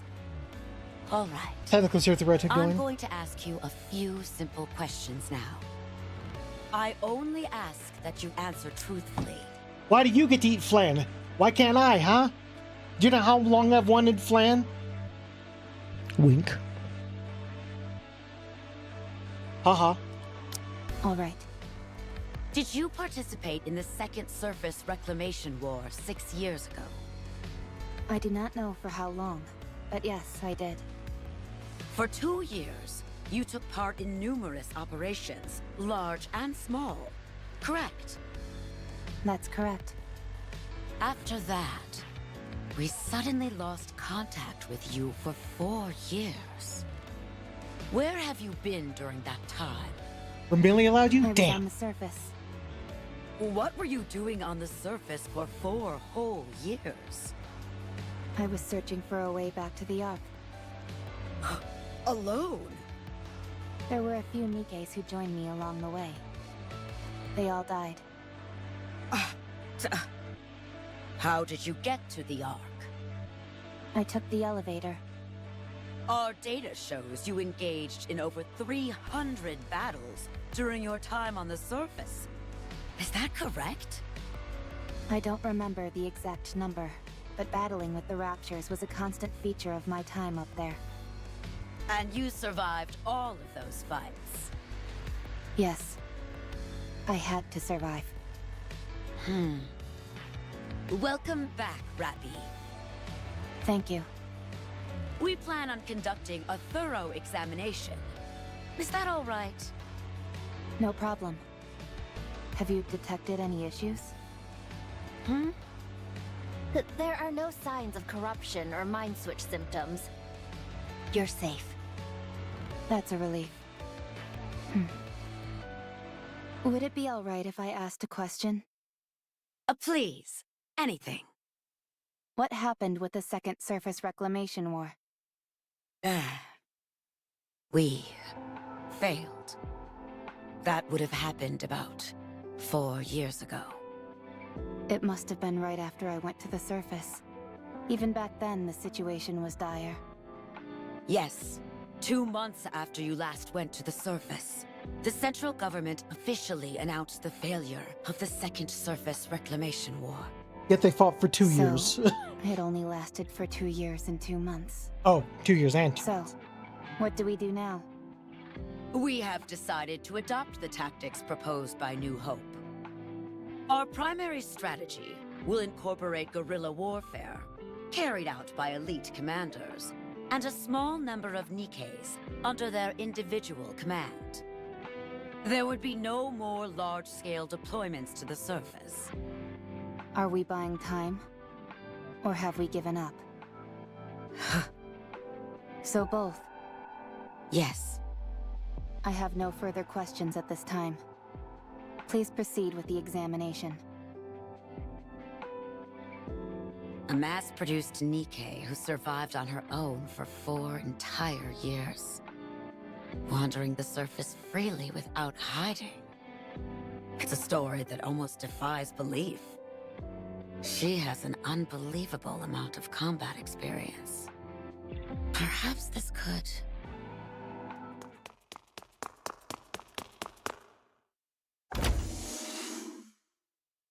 Ma'am! Call me instructor.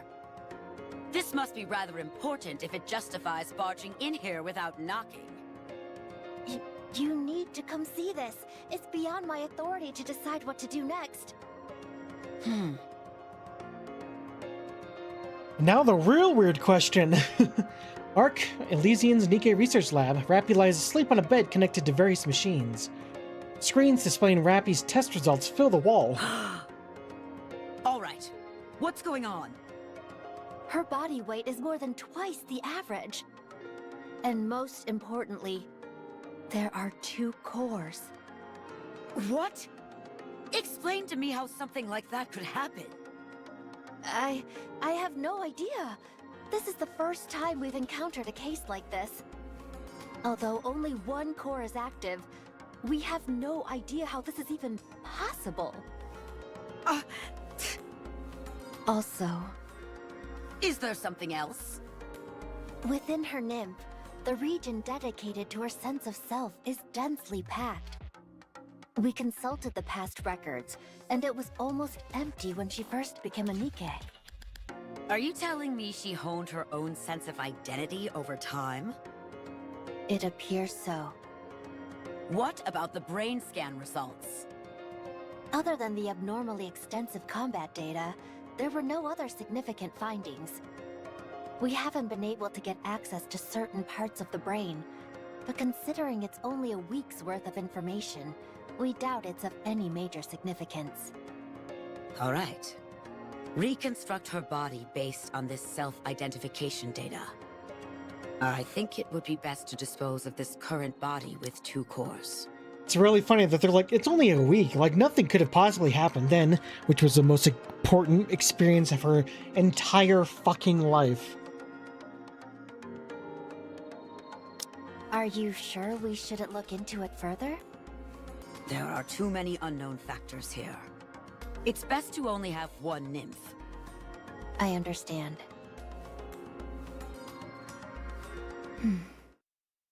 How do you feel about your new upgrade? I don't feel particularly special. Yay! It feels like this face and body have always been mine. Rappy! It's the ideal image of yourself, nestled within your subconscious. The fact it feels familiar to you is hardly surprising. Is that so? There is something I should tell you. Your body weighed over twice what it should, and contained 2 separate cores. That body was disposed of due to safety concerns. But even your current body, which was generated based on your own self-identity data, exhibited the same anomalies. No matter how many times we tried, the results were the same. Something embedded within your own sense of self caused this. Do you have any idea what that might be? No. Very well. I understand.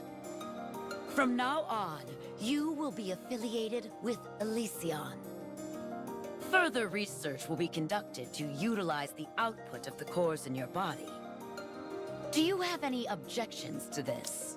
That's like the cool thing, is like, even though they disposed of like her original body, which kind of feels in a weird way of throwing away even like Red Hood's old body that got absorbed,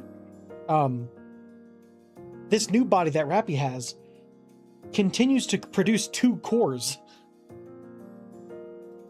No. The research will proceed concurrently with your practical operations. You will be assigned to a specific squad and participate in missions with them to gather data. Is there a particular squad you would like to join? If you have a preference, we will honor that request. I want them to be strong. Strong? Yes. I want squad mates whom I won't have to worry about dying or falling apart. Is there any particular reason why you care about this so much? There is something that I wish to become. In order to achieve that, I require strong allies. What is it that you want to become? Red Hood. Good. We have the perfect squad for you. It is Elysion's elite combat squad. I doubt you'll find anything lacking in them. Nor they with you. I understand. Thank you. How wrong they were.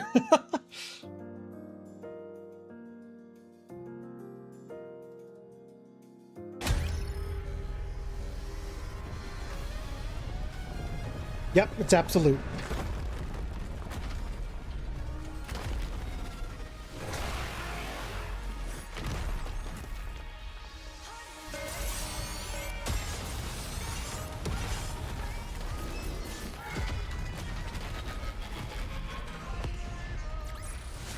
Commander, the disruptive elements have been removed. May we continue our date now? Years later, Arc Elysian Nikke Research Lab. They've told me about your performance reports. Unwa has been praising you, which she doesn't give easily. It's because the three of them have done so well looking out for me. Good. Let's keep it up. Absolute will soon become the most formidable squad there is. Instructor. What is it? I would like to push the subcore to its limit today. No, I'm against it. You nearly died after only 10 seconds of operation. I know. But I can feel it. Something will change if I push it. I want to see whether I'm right. Fine. But if I deem it to be too dangerous, I'll put a stop to it immediately. I understand. Thank you. The subcore is activating. It's causing the influence of the main core to recede. Shut it down! I can't. We don't have control. What the? The body is reconstructing. What's happening? What? Rappy's body is transforming. The main core has gone silent. What on earth is happening? Subcore has stabilized. Body reconstruction is complete. Huh? She looks completely different. She's completely red. Check the database. Identify that Nikke. Yes, ma'am. What on earth is this? After searching through the old databases, we've identified the Nikke that Rappy transformed into as Red Hood of the Goddess Squad. What? But how? I don't know. I have no idea what this means. She's currently asleep and shows no signs of awakening. Rappy's digivolving in a really brutal fashion. Rappy wanted to become Red Hood. Her ideal, the one she was suppressing, emerged when the subcore took control. Find a way to restore Rappy to her original state. Use whatever means necessary. Yes, ma'am. Also, I'm sorry to have to do this. But after this is over, I will have to erase the memories of everyone involved, including you. What? It's too dangerous to have anyone else know this information. It could turn the Ark upside down. Why would it do that? We've discovered here that you can become whatever person you envision in your own mind. By using the nymph to insert specific data about an individual into their subconscious and making their personality theirs. And then reconstructing the body. Any person could be reproduced as a Nikke. Not just that, you could bring the dead back to life or create as many copies of the same individual as you wanted. But surely someone must have thought of this before. Bacillus, for instance? They must have all failed. But Rappy here is the undeniable result that it's possible. Since we have the end result, we should be able to trace our way back through the process that led to it. This needs to be buried. It's too dangerous. Understood. Once I'm finished here, you can proceed with my memory wipe. Thank you.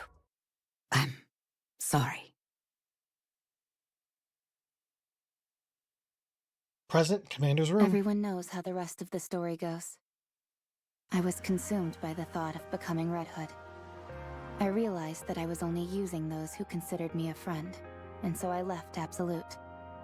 I wandered aimlessly, and eventually ended up meeting Anise. Then I met the commander, and then Neon. And that led me here. Dang, you've really been through it. You're like a living witness of history. Red Hood really left an incredible impression on you, didn't she? Indelible? Wait, indelible? I thought it was incredible. What's indelible? Yes. Were it not for Red Hood, I probably would have died without achieving much of anything. I wouldn't have met you either, Commander. I fucking cherish this design of Red Hood. Sorry, of Rappy.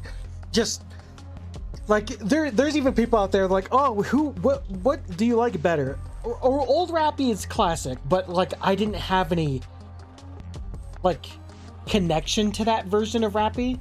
This one, she's happy, she's smiling, she feels like a complete character, you know? I like Rappy Red Hood so much more. She really did embody what you considered perfection. And I still feel that way about her. But now, rather than becoming Red Hood, I simply want to become like her. I think I can do it. No, I will do it. She passed on her power, her sense of duty, to me. I have squad mates who I can never imagine dying or getting hurt. And a commander capable of guiding me. There's no reason for me to fail.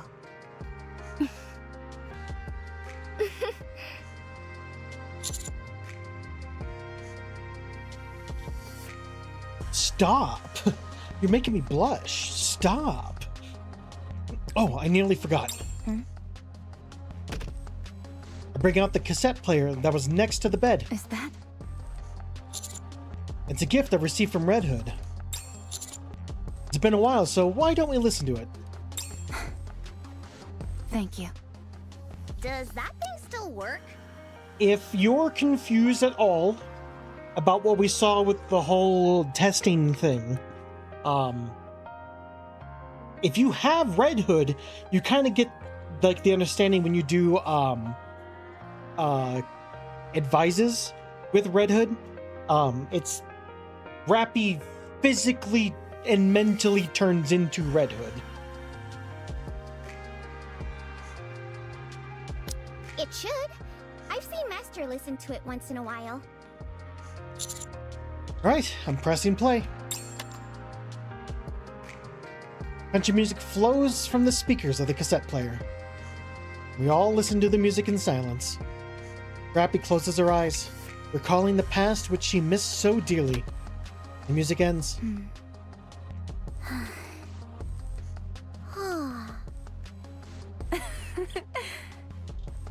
It still really isn't my style of music. It's been a while since we've been back to the Ark. You're right. I hope nothing's happened. Rappy, Yes, Commander? what were you thinking about?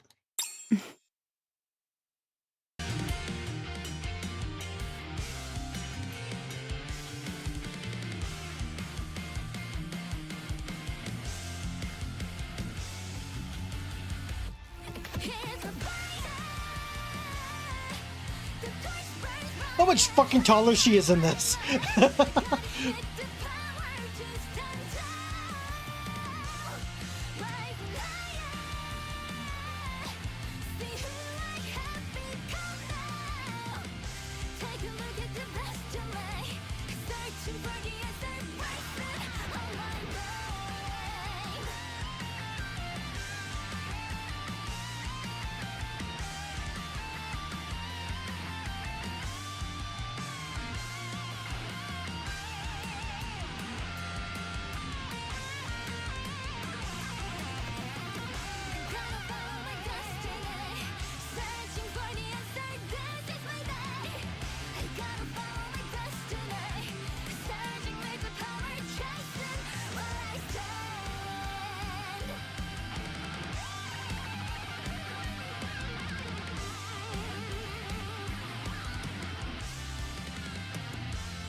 I was thinking about what I want to do in the future.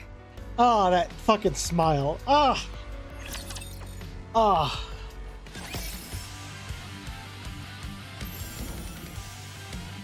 God. It's so deserved. Clear. But we've still got a long way to go.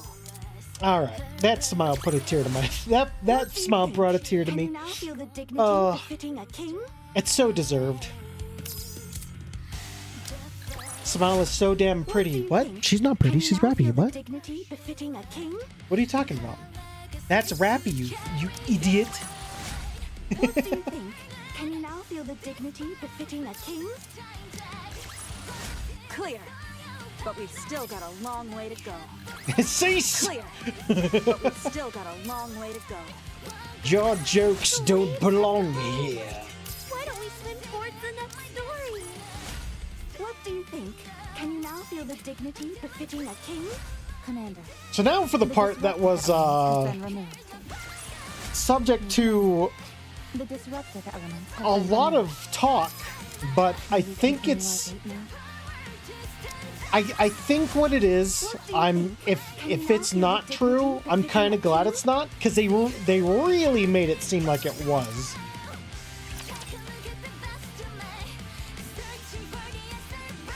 Because I'd hate for all of Nissa's stuff to just be everything we've known. We gotta protect that smile. Damn right we do.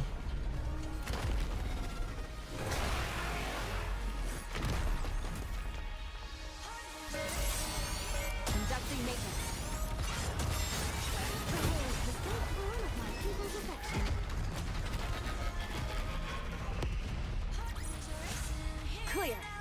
But we've still got a long way to go. Not too distant past. Hey! Are you the one who we found wandering around? I have a name. Rappy, isn't it? Right. And you're a niece. You know my name? You're famous. I am? What do you know? I guess my reputation precedes me, even after retirement. See? Everything fucking pointed to shit. Everything pointed to everything. How about it? You want an autograph? They absolutely played it up. They absolutely, like, played it up to be like, oh, is she? Wink, wink, wink. I don't know what you're talking about. Huh? But I thought... I'm not sure exactly what you're thinking, but it's incorrect. But you know I wasn't crazy back then. Doesn't that make me famous? You are well known for your insubordination. Well, it looks like it's a meeting of the celebrities. Indeed. So you and I are in the same squad now? Looks like it. No one else. Just the two of us. Ugh, this is ridiculous. Feels like they're putting the two black sheep together and hoping we sort ourselves out. Not exactly the most tactful approach. I guess it can't be helped. Can I ask you something? What is it? Why don't you follow orders? What is this? We've just met, and you're already getting up in my grill? You've always been crazy? I'm not looking to pick a fight. I'm simply curious. Well, no reason in particular. I'm just tired of it. Tired of having to risk my life every day following orders from morons who wouldn't know their ass from a hole in the ground. They're always spouting up gibberish about how Nikkes are supposed to risk their lives for humanity. Honestly, I don't care all that much about humanity reclaiming the surface and all that. The people in the Ark are garbage. All of them. Being told to do this and that really gets on my nerves. So, I didn't listen to them. And this is where it got me. Amazing. Many people have the same thoughts as you, but few act on them. Thanks. What about you? From what I hear, you're nothing to sneeze at either. You left Absolute, the greatest squad there is, to wander around on your own like a roaming mercenary. Despite being a lone wolf, your mission success rate is incredibly high. Do you know what people are saying about you? They claim that you couldn't hack it as a leader in Absolute, so you switched to a mediocre squad so you could throw your weight around. They say you're searching for a place to die. There's all kinds of rumors going around. Is there any truth to them? I'm looking for someone to lead me. Someone who won't bend or break. I'm not even sure if anyone like that exists. There was once. That's why I'm looking. Is that so? Well, I hope you find them. Yes. I hope so too. Commander, seen waving in the background. Hello! Hello! Hello! Hi! I'm not crazy, alright? You all saw Musan Pro. When Musan Pro did the animation for this, he made hints that Anise was also pretty. But, as we have come to learn, someone else might have been pretty instead. So we still have time. It's about 4 hours, but it's only 8 o'clock. We have enough time to do the Anise side story. This story takes place after the Arc Guardian story event and closely tied to campaign chapter 42. It would be difficult to understand the plot if you haven't experienced these prior stories. However, you can still play through this story without finishing the others first, which is perfectly fine. So just be wary. There's some spoilers.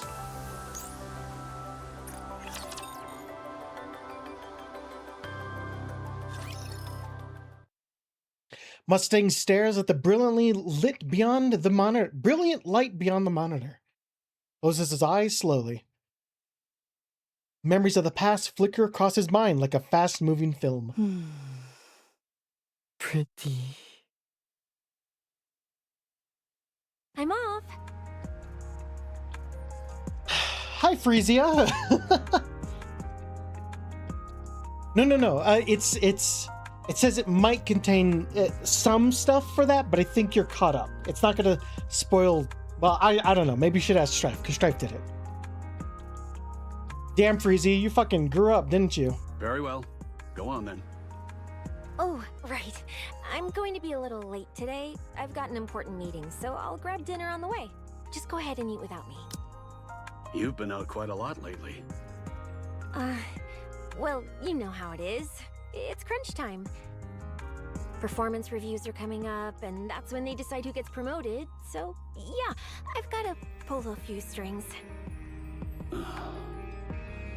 Hey, what's wrong?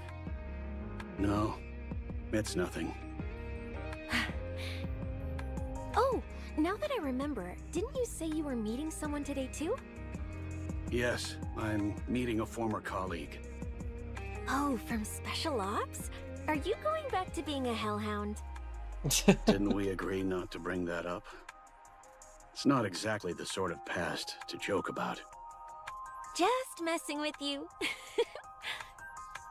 But seriously, if anyone tells you to go back, don't. Promise me, okay? Rest assured, I have no plans to return. Good. It's peaceful now, so you don't need to do that anymore. Oh crap, I'm late. I gotta go. See you tonight! And hello, All right. Viper. I'll see you this evening. Freezy hurries out the front door, also stays where he is, staring blankly at the closed door. A time of peace. Huh. I'm doing good. No see, Chief. Just got done with Footsteps, and now we're doing something completely new that I've not done yet. I'm no longer with Special Operations. Still, I can't just call you Oswald. Very well. Just call me whatever's easiest for you. Wow, it's been ages since you hung up your boots. Indeed. It has been quite some time. Then why are you still strapped? Is that obvious? Nope. It's perfectly hidden. Only folks in our line of work would notice. It's a habit. I feel unsettled if it's not there. I know what you mean. I'm the same. How's everything been with you? I'm doing well. The work itself is quite rewarding in its own way. Heard you're the training advisor over at Elysion now. Figures. I can't think of anyone better for the job than you. Walker doing what all that side story prep was leading to. Yep. They've been treating me very well, though the workload has been easing up a bit lately. Man sitting across the Mondwald gazes out the cafe window. Will I? Outside, members of the Nikke Rights Committee walk down the street holding their picket signs high. Yeah, makes sense. They're slowly replacing us with Nikkes. After all, the dangerous high-skill stuff isn't for us anymore. Perhaps it's time you gave retirement some thought as well. We can't really keep going even if we wanted to. After all, Special Ops is exactly the kind of work a Nikke is built for. Now that folks are retiring left and right, it's probably best to leave while the benefits are still good. Yes, times are changing quickly. It might be wise to start looking for something you can take on immediately. Sometimes, I really miss those days we're out on operations together, Chief. Is that so? Oswald brings a cup to his lips, takes a sip. I don't miss it. I like how things are now. You've really changed since I last saw you. Oh, really? Can I ask you something? Of course. Why'd you retire? You were the one who made sealing the Ark possible, and a big promotion was just around the corner. Sure, the Goddess Squad ran off at the last minute and caused a mess, but that wasn't on you. Oh, is that what they said?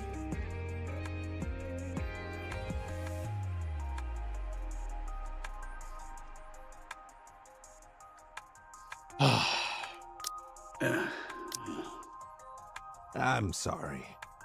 No, that's quite all right. Anyway, I can't for the life of me figure out why you decided to retire. I honestly didn't think I had it in me to take on that kind of work anymore. Because of Frisia? So you do know her name. Everyone in Special Ops knows that name. And I'd bet it's the same even in the central government.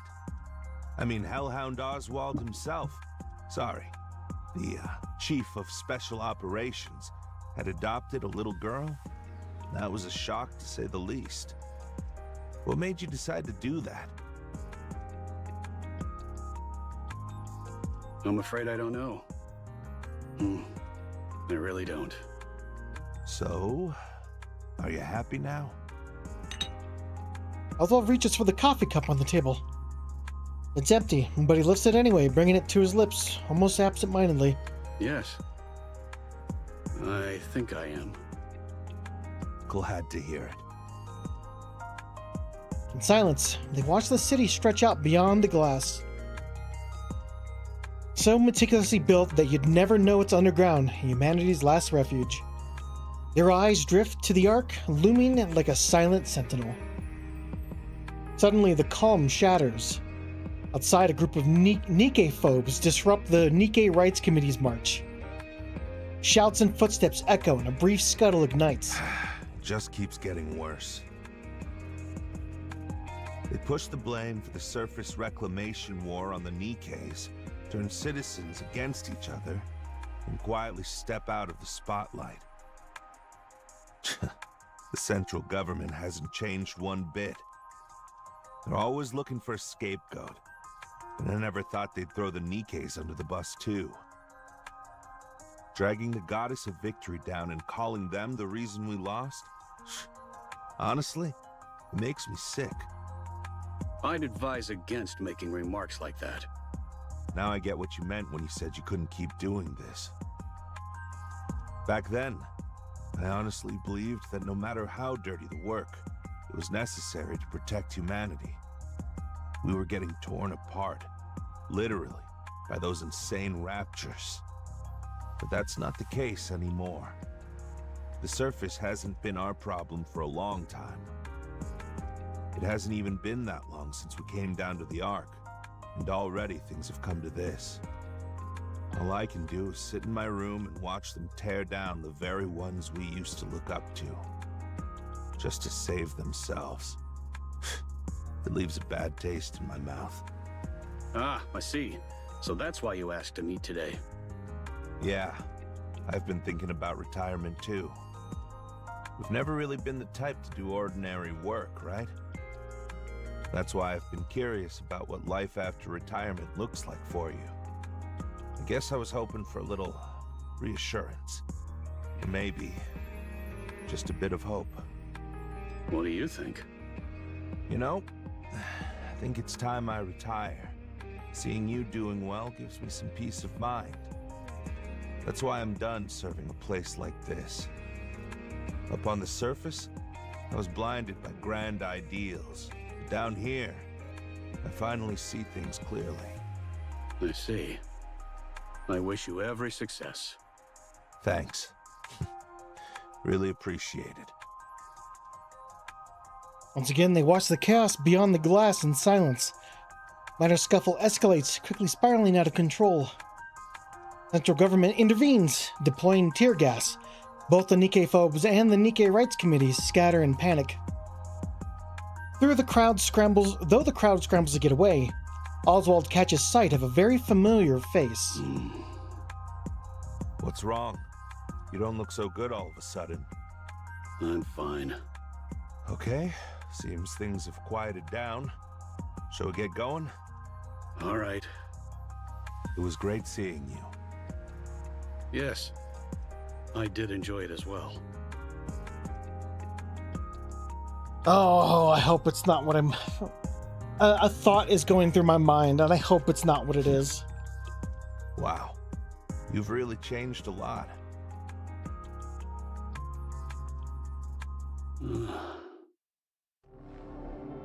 Oswald sits on the sofa, staring into the darkness. He doesn't close his eyes, and the moment he does, he hears the reproachful voices of his heroes. Memories come unbidden. Of the times he betrayed the very people he once admired. He tries to tell himself he had no other choice, but the comfort never lasts. After all, the truth remains unchanged. He had abandoned them on the surface. He had turned his back on his heroes. There was a time when that self-loathing consumed him when he couldn't escape it. He thought about ending everything dozens, even hundreds of times. But every time... I'm home! Huh? Hey, what are you doing sitting in the dark? Lights come on and Oswald winces against the sudden glare. Are you okay, mister? Did you get into a fight with the person you met today? Every single time, he's saved by a girl with no ties to him, who looks him straight in the eye and asks if he's alright. Mister? Frisia, Yeah? What's up? I know you've been working with the Nikke Rights Committee. Don't.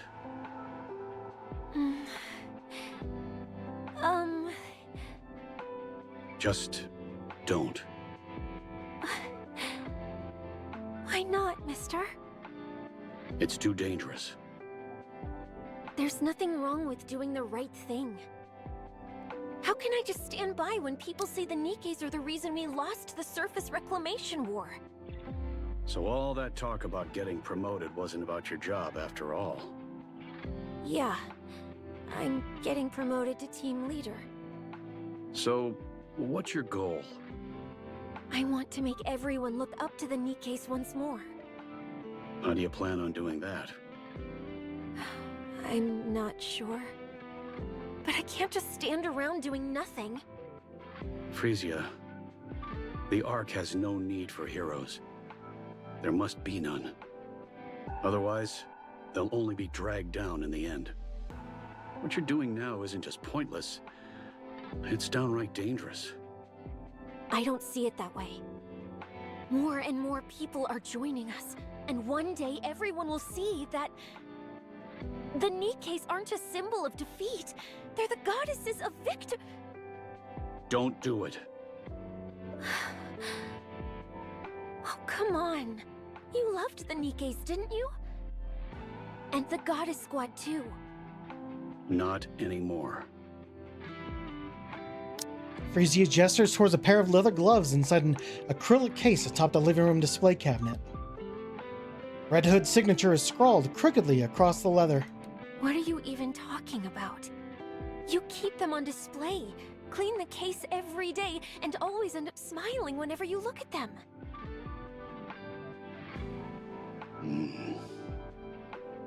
That lie doesn't make sense at all. So why are you doing this? There's nothing more painful than seeing someone you've long admired brought down. Exactly. That's why we're going to stop it. You can't stop it. The top brass won't allow it. I know. The central government needs a scapegoat, and I get why they're letting those Nikke folks run wild. But are we just supposed to stand by and watch the Nikkes who risked their lives for us get treated like this? I wish we could do more. But for now, we can only stand by. Now that I'm a team leader, I can do so much more. And the committee gets to decide what it wants to take on. You're looking at having a choice a bit too optimistically, aren't you? Oh, am I? I already told you. Don't do that. I'm doing it anyway. Frisia. I'm crashing at a friend's tonight. Frisia opens the door and walks out. Oswald stares after her, stunned into silence. 3 days later. Oswald watches the news and bolts from the room. As he runs, his hand slips inside his coat. Checking the chest holster, the handgun is snug exactly where it should be. He arrives at the scene. The authorities try to stop him, but he brushes past them effortlessly. It's over. The plaza is a wasteland. Shattered furniture and broken equipment lie scattered everywhere. Lifeless bodies are strewn across the ground. Is this when Rappy died? Oswald scans the faces quickly. Relief washes over him when he finds that she's not among them. He exhales and his phone rings. Oswald heads straight to the hospital, where he finds Frisia lying in her bed, eyes staring blankly at the ceiling.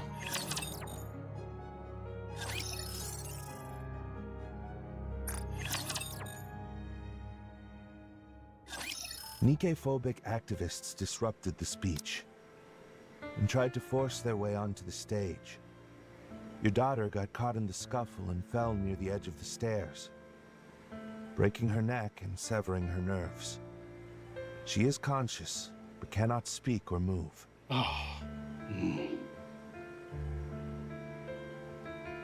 Oswald listens quietly to the police officer's dry, emotionless explanation. His eyes meet Frisia's, but he can't hold her gaze and looks away. It appears your daughter previously signed a consent form for posthumous Nikke conversion. In special cases like this, conversion can be done even while she's still alive. Oh, so she does get turned into a Nikke. Okay. The comment that Rio made of the fact that she died way too easily for a Nikke was the thing that always struck weird. To be like, oh, well, I thought Nikkes were built stronger than that. But maybe that was just Rio. But the decision rests with the legal guardian. Is there any chance of recovery? According to the doctor, there's no chance of recovery.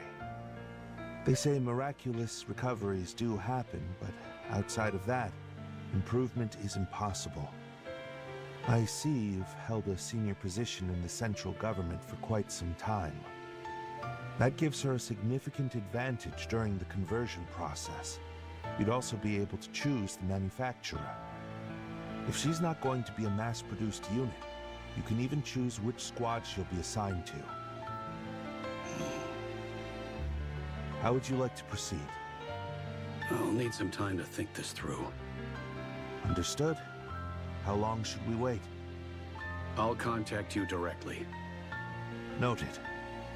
Please be aware that we can't be reached by phone on the weekends. Got it.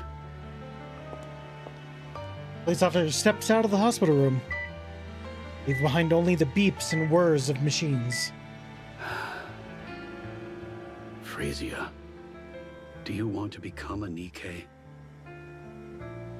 Frisia blinks. Silence hangs in the air. After staring at Frisia for a long while, Oswald finally speaks. I don't want that. I can't bear the thought of you forgetting me. So, promise me you won't forget me. Frisia blinks, tears streaming down her cheeks. All right. Until next time. Frisia blinks, and Oswald reaches for his phone.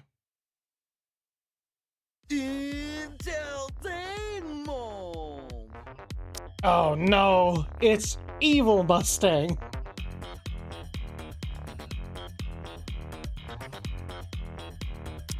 VIPs of the hour, mes amis. Enjoying yourselves, oui? Soft murmurs ripple through the audience. Ooh la la, barely a whisper.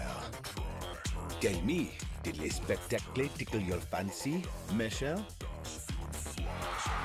Audience erupts in cheers. Et voila, today's extravaganza draws to a close. Take care on your way home, Michelle. People are filing out, their footsteps fading into silence. Mustang watches until the last audience member disappears, then makes his way backstage. Staffer hands him a drink, he sips casually, then flings the remainder across the room. Get the sweetness right. I won't repeat myself. Mustang enters the monitor room. Jesus Christ, dude sounds like the devil. Sinks into an extravagant single seat sofa that looks completely out of place. Handful of staff rush to his side, touching up his makeup, spritzing perfume, and fixing. Which genius handled the lighting today? That'd be Richard. You don't sound anything how you look like. Fire him. That glare's unbearable. How'd something like that even make it into the Ark? The setup's exactly the same as always. Do you have any idea how blinding those things were today? Richard has been with us for 3 years, and this is his first mistake. Fire him. Now. Understood. And what's with the audience tonight? So lukewarm. Pathetic. Every last one of them. I give them a rare performance like that, and this is the thanks I get? I'll look into it. Who's in charge of marketing? Bring them to me. He's just stepped out to the restroom for a moment. Didn't I say to wait here until the show's over? Am I a joke to you? He's been unwell with gastroenteritis for the past few days. I was worried it might get worse if left unattended, so I sent him to the restroom. And just who do you think you are? Who gave you the right to run the show while I'm away? That's not the case. Not a single thing meets my standards. And it's sweltering in here. AC, now! Right away. So, how are the ratings today? 4.1%. Unfreaking believable. Wasn't it 7% just last week? Indeed it was. And 12% the week before that? Correct. Why the hell are the ratings still dropping? Our survey shows that the biggest criticism is a lack of novelty. Ugh, Mustang kicks Hansen square in the shin without even standing up. Do you think that's what I asked for? I told you to come up with solutions, countermeasures. And here I am, parading on stage like some miserable clown, blowing kisses for everyone to see. And you, what exactly have you been doing? God, it's so crazy how different Mustang is. Hey, Hansen. Answer me, Director Hansen. Ooh, he kicks Hansen in the shin again. I believe the main reason is the lack of new faces. The Nikke celebrity project we had invested so much time and effort into was practically cancelled. At this point, there's no way for a Nikke celebrity to make an appearance. It's all thanks to them royally screwing up that damn surface reclamation war. That seems to be the main reason. Public opinion of Nikkes in the Ark has grown highly hostile. So it's an inopportune time for a Nikke celebrity to step into the spotlight. Hansen, do you have any idea how much I poured into the pockets of those big shots when the Ark was built? I'm not sure. A lot. A whole damn lot. More than you could even dream of. And I kissed every ass I had to, all while spouting some crap about the good of humanity, just to get my hands on Nikke manufacturing tech. Why, you ask? To secure the monopoly on Nikke entertainment inside the Ark. Nikkes that don't age, that obey if you fry their brains a little. The perfect product to sell. I stuffed them with cash, licked their boots, and it worked flawlessly. Then I lured in those pretty-faced, vain, empty-headed Nikkes and molded them into stars. All that was left was the debut. One shot, guaranteed hit. If everything had gone according to plan, I'd have ruled the big three and literally become the god of the Ark.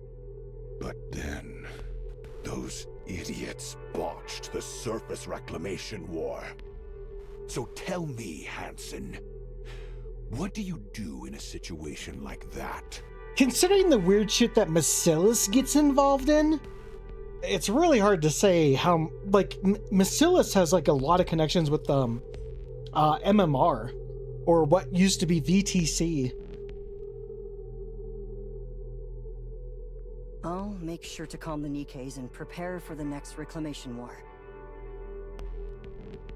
But then again, Mustang's whole group is really involved in, like, the underground type stuff as well, so hard to say. Yes, that's exactly it. Those fools couldn't stomach even a single scratch on their reputations, so they threw the Nikkes under the bus. And of course, they had the nerve to officially declare that we lost due to the Nikke's incompetence. Pathetic! They didn't quite put it that way. That's basically what they were saying. The Nikkes didn't live up to expectations. So it's not our problem. Go sort them out yourselves. They won't die, they won't break. So have at it. Yeah, I get it. They had to clean up their mess. Fine. But they destroyed my business. The one I poured years into. And damn that war! Why start a fight you can't even win? At this rate, we're finished. Absolutely finished. There's nothing left for us. Nothing. Hansen, fix this.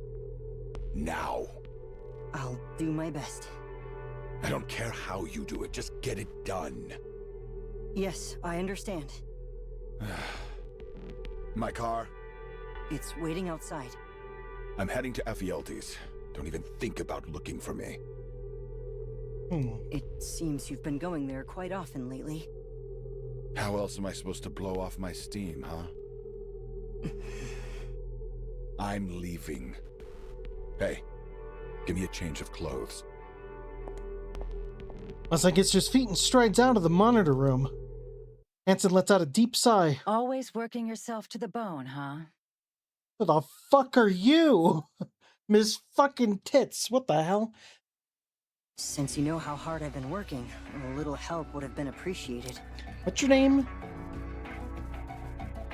Mrs. Miss? How exactly am I supposed to help? That person's a nightmare to deal with. As I see it, you aren't exactly easy to handle either. Thanks for the compliment. I almost feel rejuvenated. You remind me of that old woman from the train thing. From the train event. Shall we take this outside? Why are you acting like that? You're scaring me. It's important. Look at this. Mrs. Miss hands Hansen a document. So, she's hoping to become a Nikke. She can't move on her own? Yeah, she'd already worked her way up to team leader at the Nikke Rights Committee. When the Nikke-phobes attacked her, completely severed her nerves, poor thing. Okay, but what am I supposed to do with her? Let's bring her in. Pardon? A woman who died tragically while campaigning for Nikke rights. Reborn as a Nikke, she's back to fight for the goddesses of victory in her own way. Quite the picture, huh? Are you suggesting we bring her into the entertainment industry? That I do. We don't even know what kind of talent she has. At this point, her story is her talent. If we play our cards right, it could flip everything in our favor. I suppose that may be true. We're doing this, then? Yes, I'd appreciate it.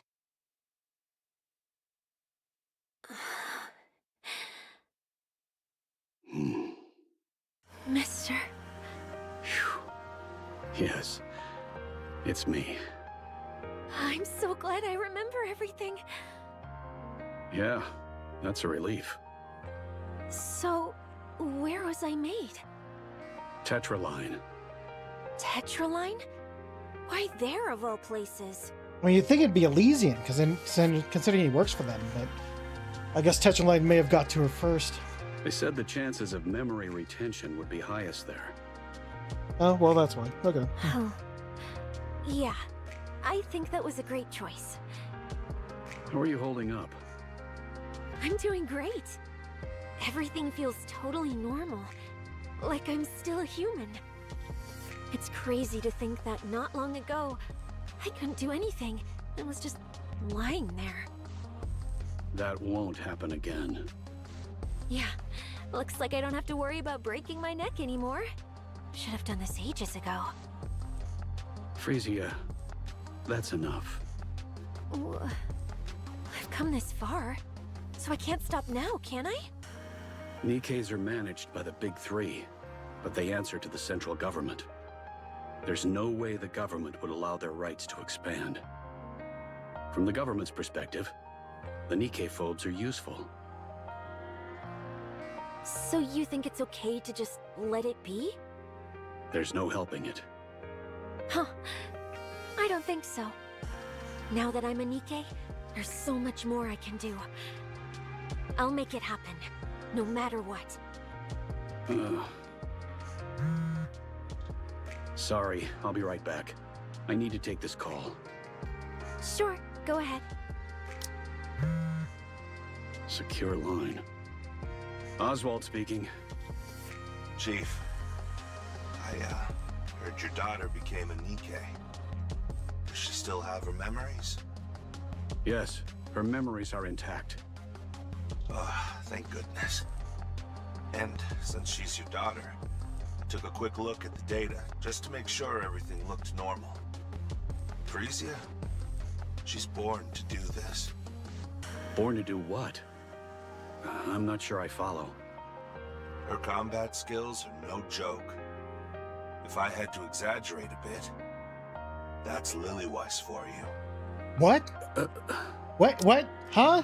No.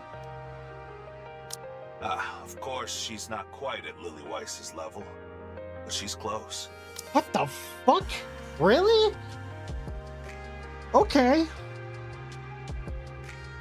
Hey, but then that makes the death even crazier. Honestly, there's nothing stopping her from becoming the next Lillyweiss.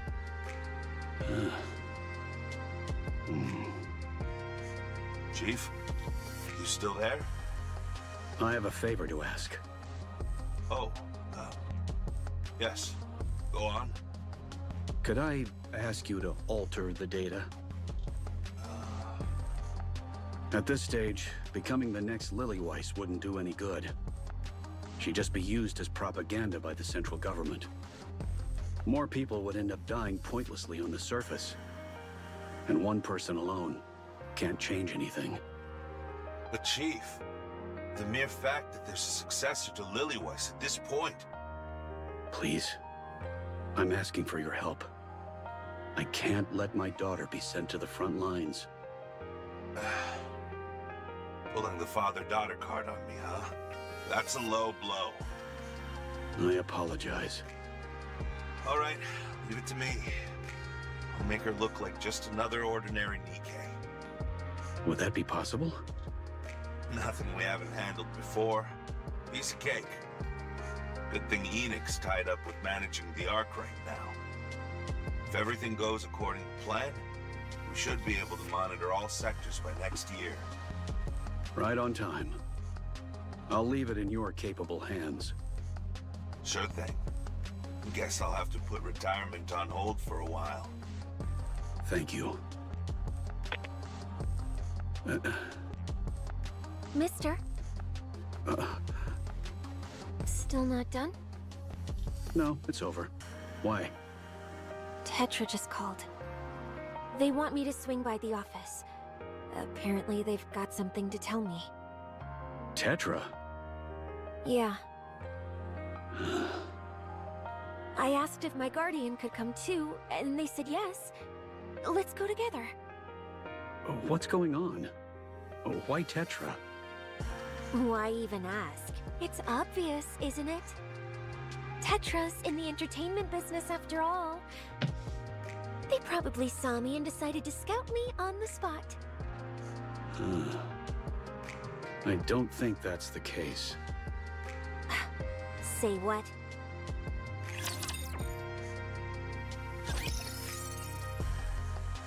Next Lillyweiss.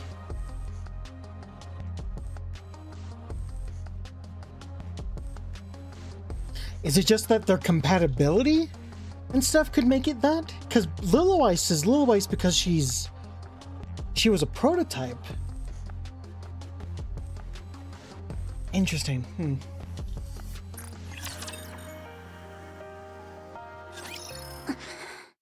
Hi, Anise.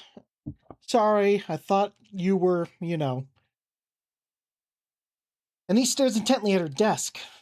Every inch is scrawled with scribbles so crude she can barely bring herself to read them. Grabs a wet wipe from her back and tries to clean them, but they won't budge. Permanent marker, huh? Anise scans the classroom. There's chatter here, soft snores there, music spilling from headphones, pages turning. And through it all, she knows that they're all watching her. Who the heck did this? Huh?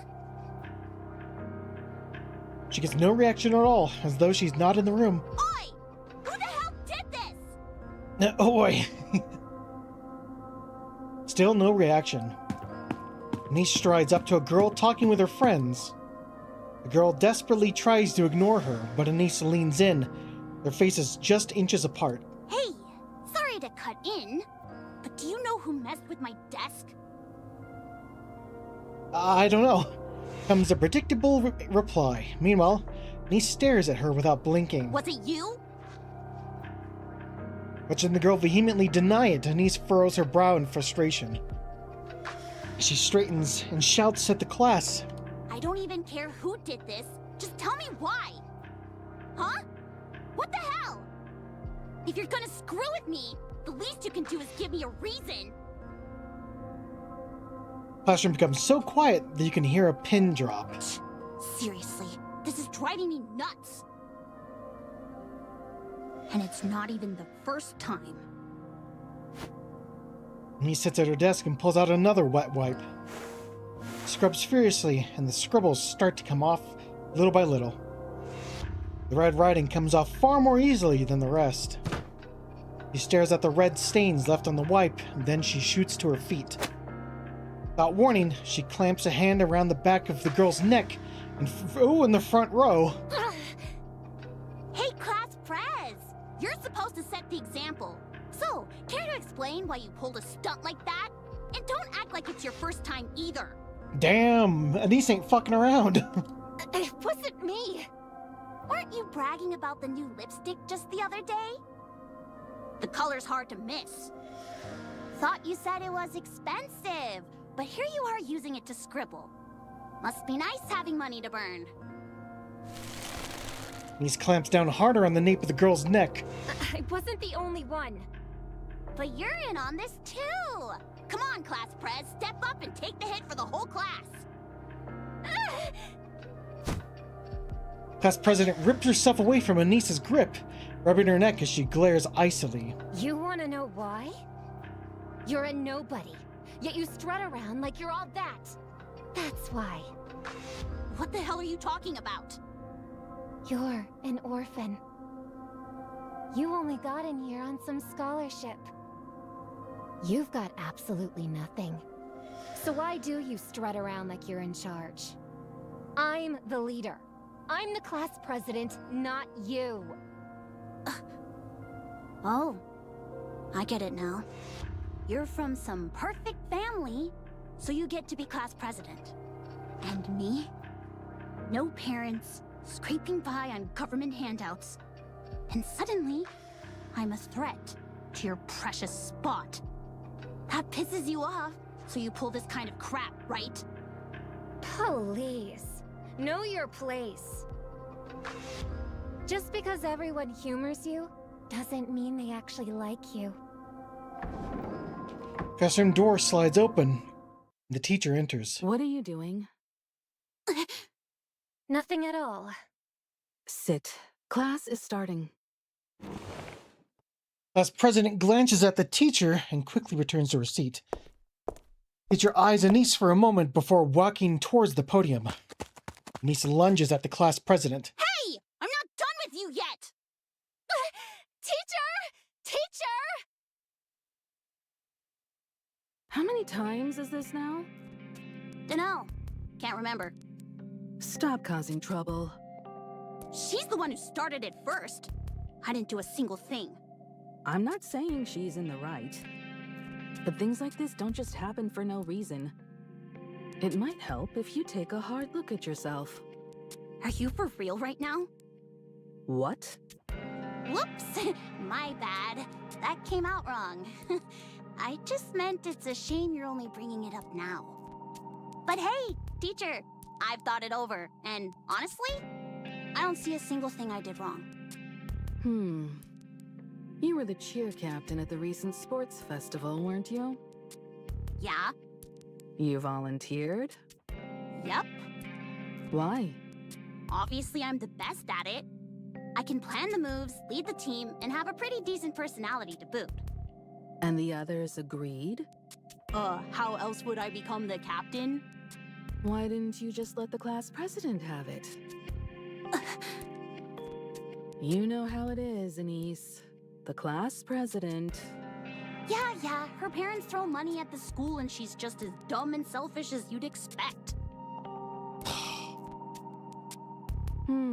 So you know, Guess that explains it then.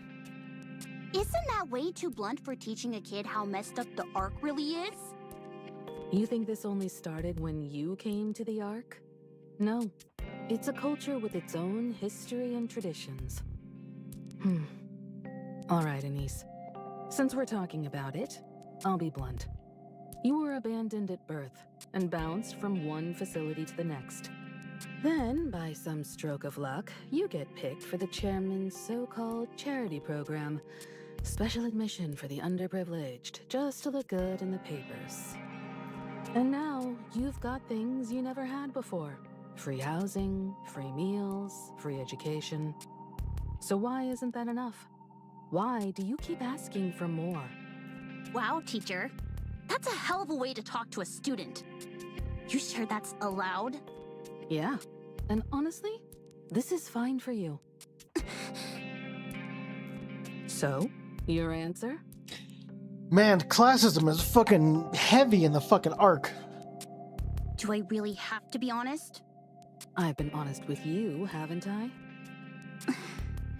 I just want people to like me. I've never really known that feeling. But here at school... Damn it! I'm tearing up! Here, some tissue. When I got to school, the kids actually talked to me and hung out with me.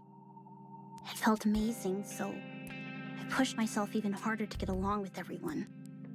I thought that if I worked hard and did well, maybe they'd like me for it. You're lonely, aren't you? Yeah, always. Why don't you just quit school? Wow, you really don't hold back, do you? You're not going to get what you want here. The class president will keep pushing you around. And all outside activities, even part-time jobs are off limits, so you're just stuck here. At this point, you might as well quit and do what you actually want. You're living your life well because you work hard and fight for what you want. Honestly, that's impressive. But not here. Here, you'll get completely crushed, and all your effort will count for nothing. The memories you make in school, they'll stick with you for the rest of your life. So quit. Transferring would be tough, with your special admission and all. Still, wherever you end up in the world, I'm sure you'll manage just fine. Come on, teacher. Give me a hand, will ya? No, you know how it works. I've got bills to pay, and the chairman's the one paying me. Think it over. Now go back to class. Teacher! There's nothing I can do. I'm sorry. Thanks for apologizing anyway. He steps out of the teacher's room. Pushes open the classroom door and steps inside. Lesson is in full swing. Teacher talks, students scribble and whisper, but no one so much as glances her way. Niece makes her way to the desk that's even more cluttered than before and drops into her seat.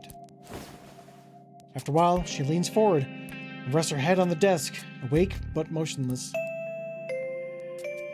Lesson continues, and the final bell rings, signaling the end of the day. Murmurs ripple across the room, but Anise sits there, unmoving. Gradually, the classroom grows quiet as time passes.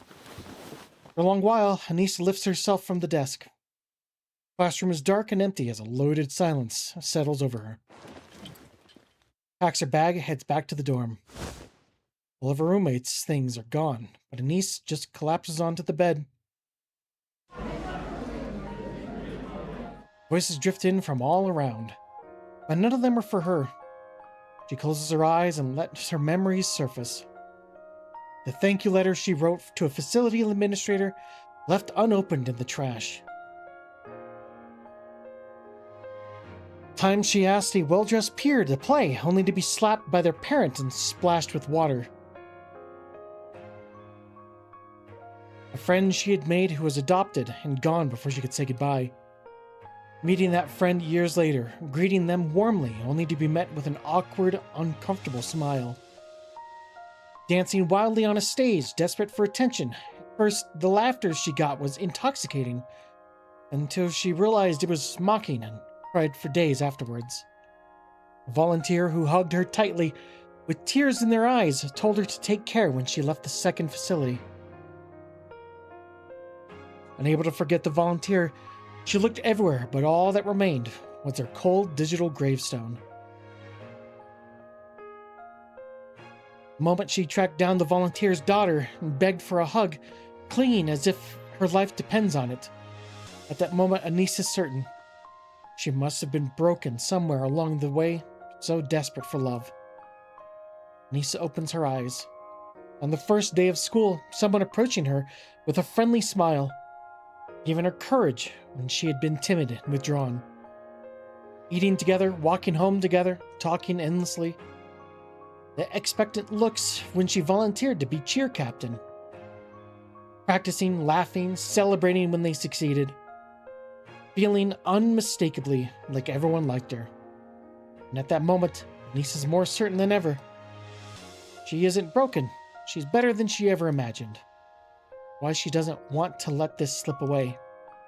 Even if it's fleeting, not even half a year, it's time when she can finally like herself. Anise closes her eyes again. It's okay. I can go back. Yeah. Next day, Anise opens the classroom door, walks in. Hey, good morning. No response, not even glances her way. They finally finished the construction by the school gate. Gotta admit, it looks really nice.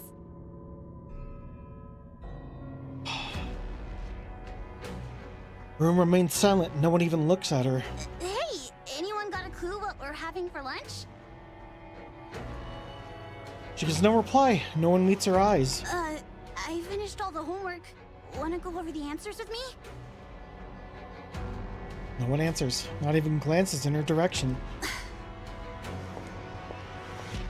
Anise makes her way to her desk. It's still a mess, with things scattered everywhere. Amid it all, a single...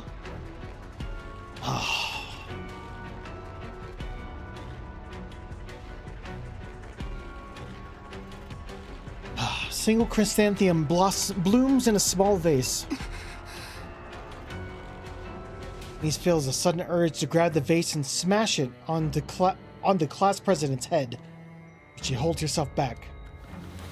Sets a vase in the corner of the desk, pulls a book from her bag, and begins studying. Her eyes sting, her vision blurs, but she fights back the tears. That day, she doesn't utter a single word until she returns to the dorm and crawls in the bed.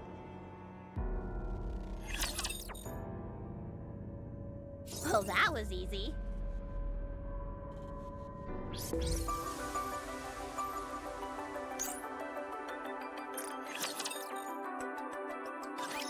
Me? A celebrity? Really? Yes, that's correct. Tetraline would like to formally invite you to debut with us. Frisia pokes Oswald in the side. See? I told you. May I ask why? I can't make sense of debuting a Nikke as a celebrity at this point. And there must be a reason you chose Frisia, given that she's never shown any interest in the entertainment industry. She's got talent. Once she debuts, she'll shoot straight to stardom. I'll stake my reputation on it. I wouldn't be so sure about that. You think I'd lie? Yes, there's nothing backing that claim. I hate to brag, but I'm a very successful producer. When it comes to spotting raw talent, no one even comes close. Where did you get information on Frisia? You shouldn't have had any contact with her. Every Nikke application goes through me. After all, we are a Nikke manufacturing company. Tetraline hasn't been doing well lately. So you intend to make Frisia a symbol for advancing Nikke rights to gain support? By my calculation, the Nikke phobes make up half the ARC's population. And you intend to win over the other half by turning her into a celebrity. You work in this industry, don't you? I suppose you could say that. You're right. Hanson. As you said, Tetraline's situation is indeed far from ideal. Following the failure of the Surface Reclamation War, hostility toward the Nikkes has spread throughout the Ark. As a result, Tetraline, which had been preparing a major entertainment project centered on the Nikkes, is now taking a direct hit. That's precisely why we need your daughter. So, you're hoping to turn things around by putting a Nikke with a story in the spotlight? I won't deny that. But that's not the whole story. The current situation is wrong. Nikkes should be celebrated as the goddesses of victory, not treated with scorn. I was only a child when the Rapture invasion occurred. I was powerless then. But I remember watching them fight for us on television. When I didn't know any better, I thought they were simply impressive. Once I learned the truth, I realized how noble their choices truly were. And now, those very Nikkes are being made scapegoats, persecuted for circumstances beyond their control. The central government's neglect has left even their supporters unable to speak openly. This is wrong. It should never have been allowed to happen. Your daughter's story is a compelling one. Someone who died fighting for Nikke rights was reborn as a Nikke and now chooses to fight again. With Tetra Line's unparalleled character branding and promotional power, we can spread that story throughout the arc. I want those who fight for Nikke rights to be able to speak freely and with confidence. I may be overstepping, but you seem well versed in this field. I believe you understand exactly what I mean. Please forgive me for speaking of such a tragic death in this way. But this is a rare opportunity. Does she really need to be a celebrity? I trust you know there's nothing that can shape public opinion quite like celebrities. I'm asking you to give the Nikkes hope. The Ark needs it now more than ever.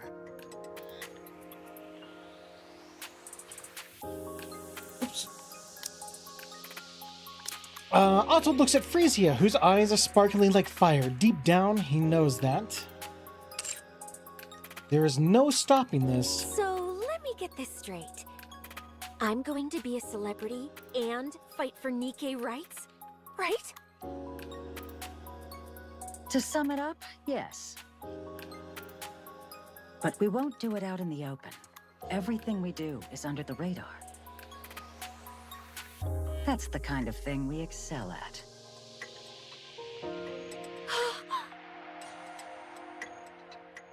Mister?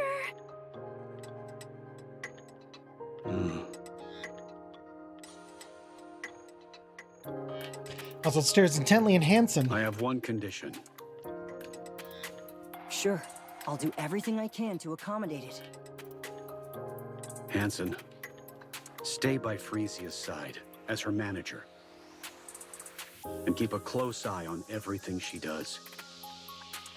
You do realize he's a board member at Tetra, right?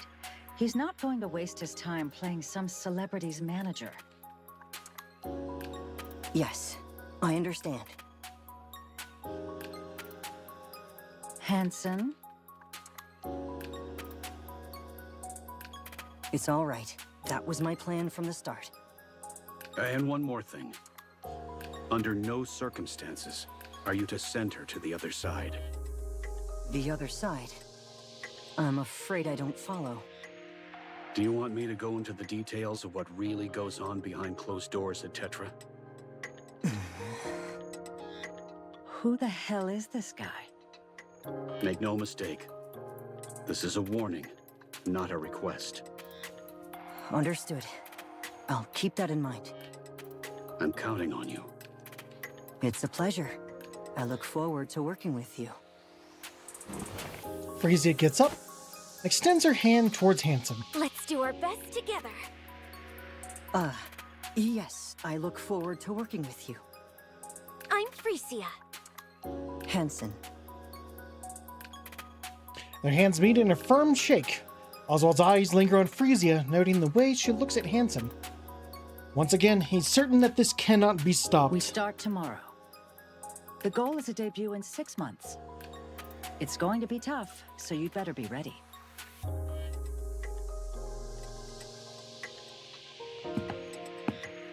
Oswald finishes work and makes his way home. He prepares dinner and watches the news. Front door swings open and Frisia stumbles in, utterly exhausted. They share a meal, talk about her training, and the house humming with the gentle rhythm of everyday life. Frisia drifts off to sleep, and Oswald turns his attention to the work waiting for him tomorrow. He's completely settled into this rhythm, this quiet this quiet repetition of days. If life could flow like this forever, he thinks that there would be nothing left to wish for. But a week later, Frisia steps into a new world. That night, Oswald lies awake, wondering what he can do for her.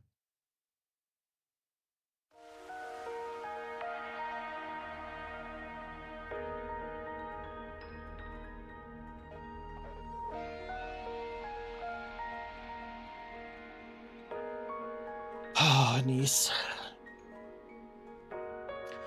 For nearly half a year, Anise has not uttered a single word. Scribbles on her desk have mostly worn away. The chrysanthemum that sat in the vase is gone. Everyone ignores her completely. She tries to get angry. She tries to plead, and nothing changes. Even the teachers stop responding. There's no one to reach out to. Anise has no one. On weekend, she lies alone in her dorm room all day. Still, she goes to school, clinging to the tiniest hope that maybe, just maybe, someone will speak to her tomorrow. Every time that hope crumbles, eventually, she gives up. He says nothing. He expects nothing. One day, after everyone leaves and the classroom grows dim and silent, Anise stares blankly into space. For the first time in months, she speaks. Why am I even still alive? Well, that was easy. Now's not the time, Anise. These are not comments that you say. Anise sits on the rooftop railing, staring blankly at the sky above. She pulls out her phone, scrolls through her recent messages. Hey, I have a question about something from class today, haha. She tried to sound casual, but the message remains unread. Her outgoing calls go unanswered. One after another. Not a single incoming call has come through. For a moment, she wonders if she's forgotten how to speak at all. Her voice comes out just fine. The absurdity of it all makes her lower her head, let a small, shaky laugh. Soon the laugh turns into sobs. Tears stream down, soaking her pants. She wants to be loved. Really loved, in a way she's never known. I wish I hadn't known. I shouldn't have let them get to me. Anise makes one last call to her teacher. Goes unanswered.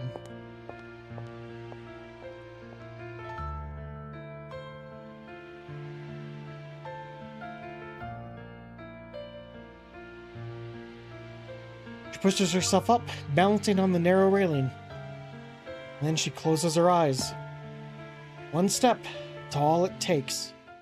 Just then, music blares throughout the arc, loud enough to shake the air. It's bright and upbeat, and over it, a woman's voice rises. A song? It's a pop song. A light, pleasant melody with lyrics carried by a pretty voice. Without even realizing it, Anise finds herself drawn to the music. She knows it. The song was not written for her, and yet it fills the air, calling out to her to keep going. It tells her that she's worthy of love, that she can get through anything life throws at her.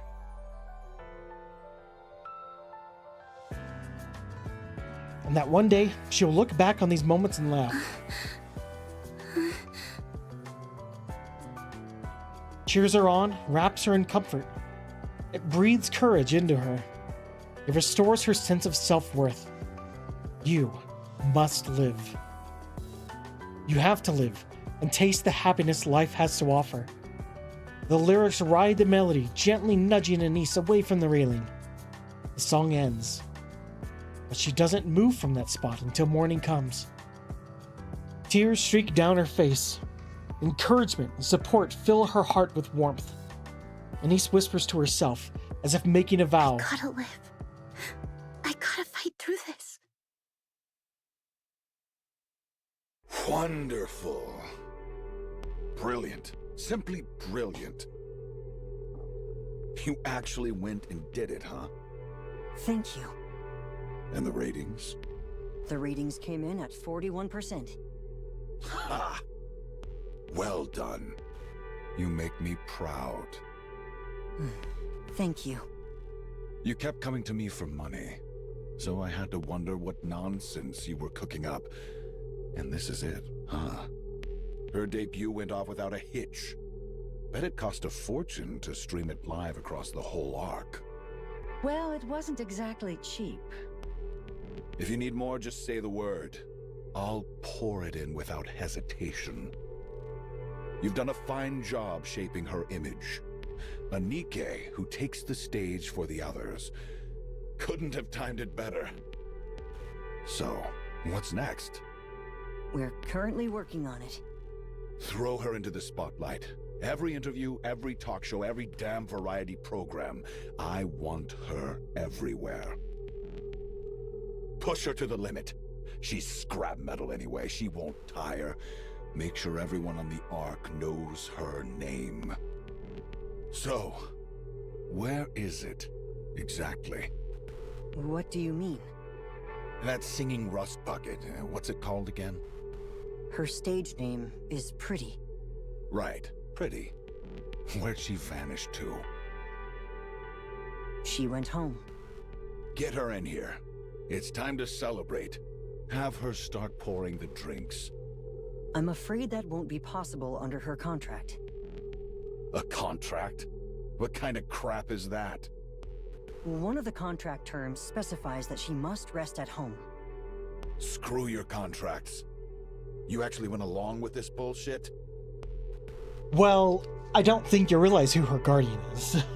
Her guardian was stubborn and flat out refused to give his consent. What were we supposed to do?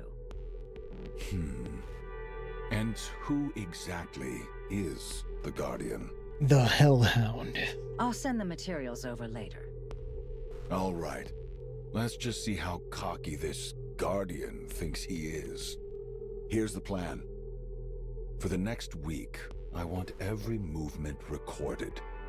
The rust buckets, the Nikke-phobes, the opposition. Don't miss a single thing.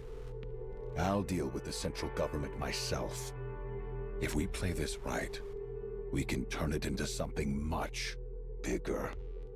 What exactly are you planning to do? Just corporate whitewashing. Pardon? That's enough. Bring the drinks. And those scrap metals prepping for their debut, call them all over here. Tonight, we're gonna have some real fun.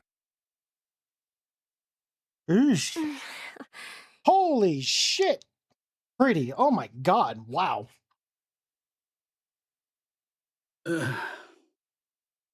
Did you see that, mister? Yes, I did. So, what'd you think? You did great. You looked lovely, and you handled yourself really well. Oh yeah, super beautiful. Do these clothes suit me? They do. It is kind of funny that someone, I remember someone mentioning online, this little part right here is very reminiscent of Red Hood. And considering Pretty met Red Hood, I wouldn't be surprised if a lot of that inspiration was kind of put into her design. Still, you might want to change into something more appropriate for a meal. I know, but I really wanted you to see it. But, mister, if I dance and sing, will it really make things better for the Nikkes? Can I really give them hope? If that's what you believe, then that's how it will be. Okay. I'll go along with that. Well, that was easy.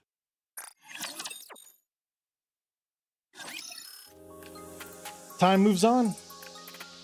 Pretty, the first celebrity Nikke, takes the arc by storm with her debut song, Pretty Star.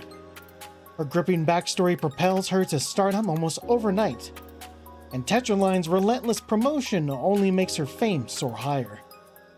Curious about how Pretty came to be, fans begin questioning whether Nikke rights are really being respected.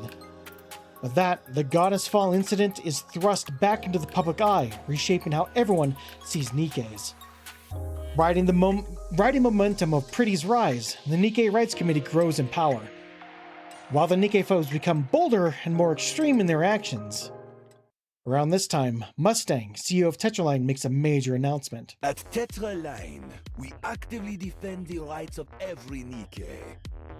While also horribly violating them? They are not mere heartless weapons. No, they are comrades, liés to march forward with us. En avant, with Nikke.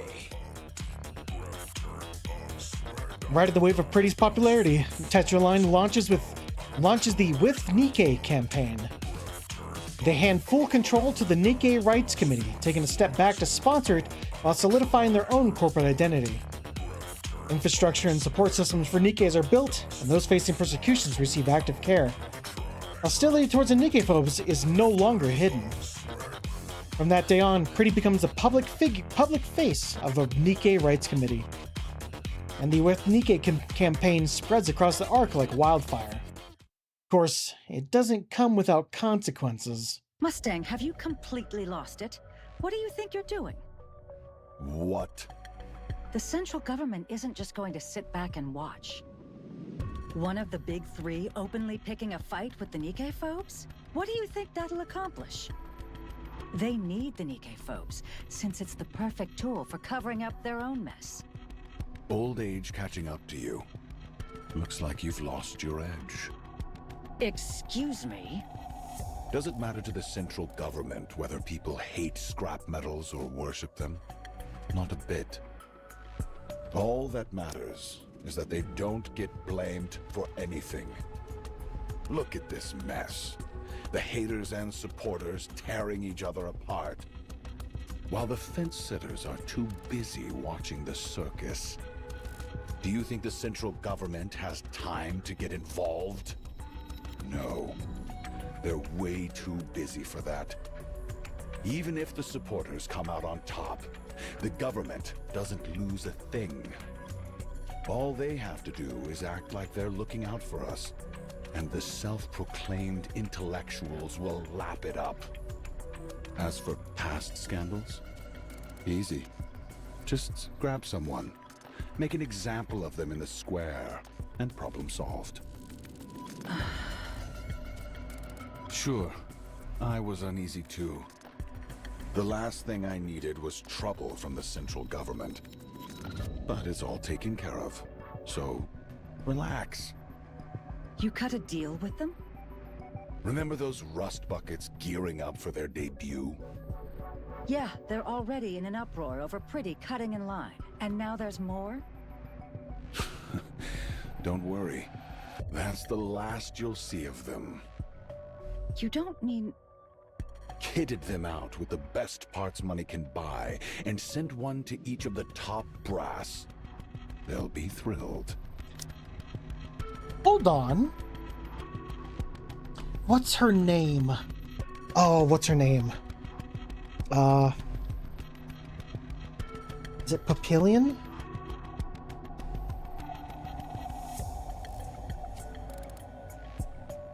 Is she Tetraline?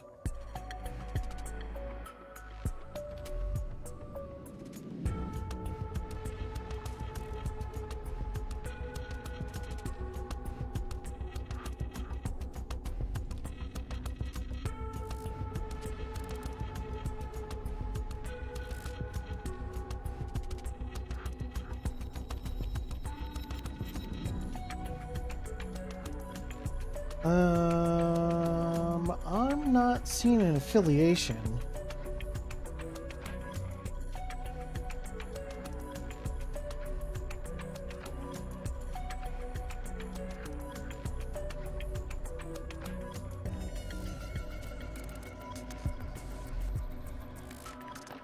Is she Tetraline or what? I can't tell.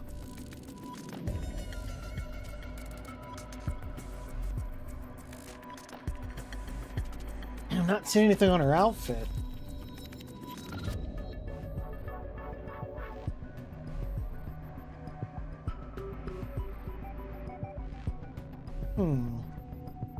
Back in, had to do something. Oh, good, Strife. I'm just trying to think of who's the ones he's talking about. And it's, I can't tell what Papillion manufacturer is. She might be Macillus, but the way she's dressed reminds me of Tetraline. And if anyone thinks of messing with us, we've got leverage ready to keep them in check. And if that doesn't work, we can always send Shade to slit their throats. Is that the bunny girl? It's not exactly rocket science. Do you even realize who these girls are? I raised them myself, with meticulous care. Velvet? Yep. Okay. I was wondering about that, because Velvet knows Mustang from before he changed. But God, I can't believe this is how Mustang used to be. Yeah, and I raised them on my dime, so they owe it all to me. Velvet was a shade of Mustang. Okay. Even when they pay me back, they get something out of it. Beautiful, isn't it? You disgust me. You've got some nerve talking to me like that. Forget about the deadweights and focus on Pretty. Forget her dancing and singing, just make sure she's presentable. Image is everything. Make her a symbol everyone will remember. That's exactly what I'm doing. And give her a taste of power and wealth. Praise her. Indulge her. Get her addicted to the high life. Make sure she never even thinks of going back.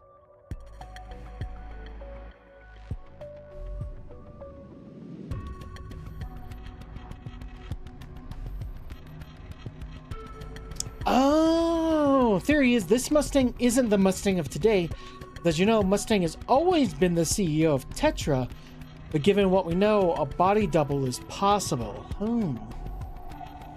What exactly are you trying to do?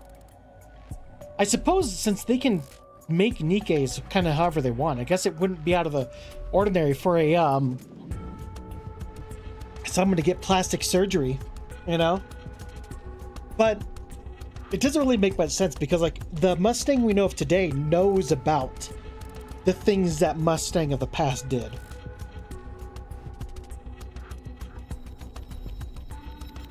Biggest tip is the voice.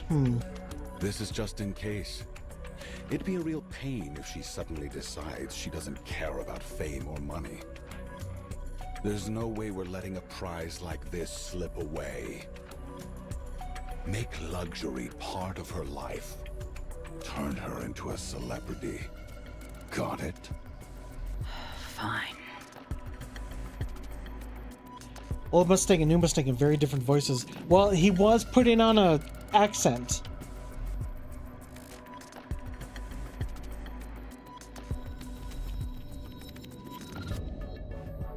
Because this Mustang doesn't constantly speak like a mon ami, you know?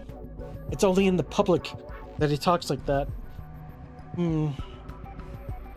But Mustang, you're going to hell.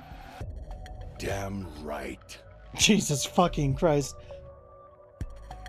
As a company sponsoring Pretty and the With Nikke campaign, Tetraline's stock keeps surging as it gains a pro-Nikke image.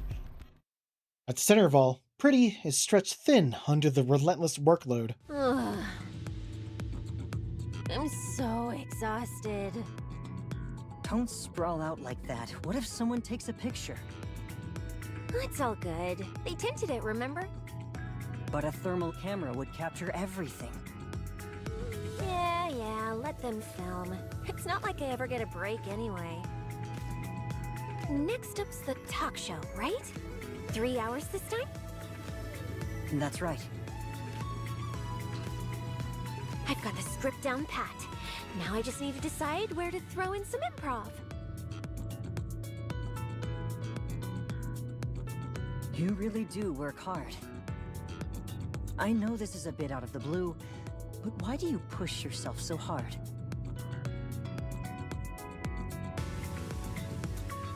I was gonna say his voice is very high-pitched. I've heard his voice before, but it's very high-pitched for what it is. Here's the thing, Hansen's VA is in all regions is the same as New Mustang. So in theory is, well, you can figure it out. Well, I mean, it makes sense. Hey, Hansen, have you ever seen the Goddess Squad in person? No. I have. What? When? I remember seeing them as a kid during the Ark evacuation. I even have Red Hood's autograph at home. That's amazing. I can hardly believe it. I'm not making this up. Anyway, that's exactly why I work so hard. I want to give people hope, just like the Goddess Squad did. Sometimes just being there, just being seen, is enough to lift people's spirits. That's the kind of person I want to be. And the more I give my all, the more I see that life is getting better for the Nikkes. So how could I ever slack off?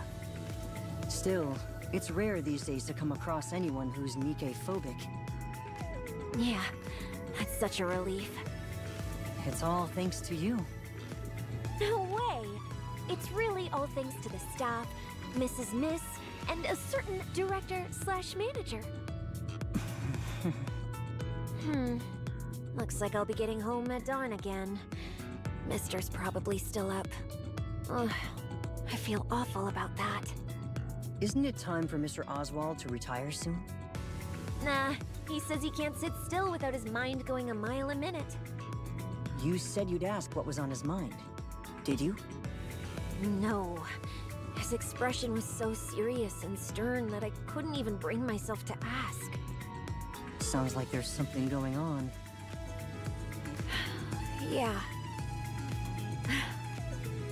Ugh, I'm beat. Hey, mind your legs while I'm driving. Can we just stay like this for a while? I'm so exhausted. They're heavy. She's laying her legs across him. Come on, how heavy could they be? This is a custom-built, lightweight body after all. Move them now. Seriously, why are you being so petty? Shouldn't you be grateful when a pop star rests her legs on you? Or is it that you just can't handle seeing the Ark's top idol showing off those flawless legs? Hey, whoa, chill, Frisia. Hey, why'd you suddenly go all quiet? You're right. So get those legs moving. Huh? We're here. Let's get out. What? Oh, okay. Let's go. Meanwhile, the students saved by Pretty. Hey. Anise? Anise. Huh? You mean me? Yeah. Wait, what? Why? Do you like Pretty? Yeah, I like her. Yeah?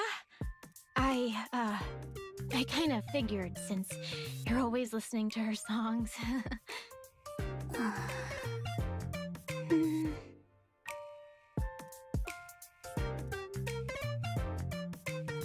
Besides with that talking mouth, don't match at all. I managed to get a concert ticket by chance. Do you want it? Heck yeah! Nah, it's cool. I don't need it. Anise? The class president isn't here today. I heard her cold's pretty bad, so she should be back tomorrow. Anise lifts her head, eyes sweeping across the classroom. Class president's seat is empty, and all eyes in the class are on her. So, what? I just wanted to say, I'm sorry. I've been meaning to apologize for a while, but a class president is really scary. I know it sounds like an excuse, and I'll probably end up ignoring you again tomorrow, but still, we don't dislike you. That part's really true. I hope you know that. And we all prepared this ticket together. Give it to me! Oh, yeah. Here. Anise takes the ticket. I'm gonna have a blast! The girl hesitates before Anise, then returns to her seat. Anise turns towards the window, letting sunlight brush her face. She slides into her earphones, and Pretty's music flows through her. Flows through her. A small smile spreads across her face. The first time in what feels like ages, she's glad to be here. Well, that was easy.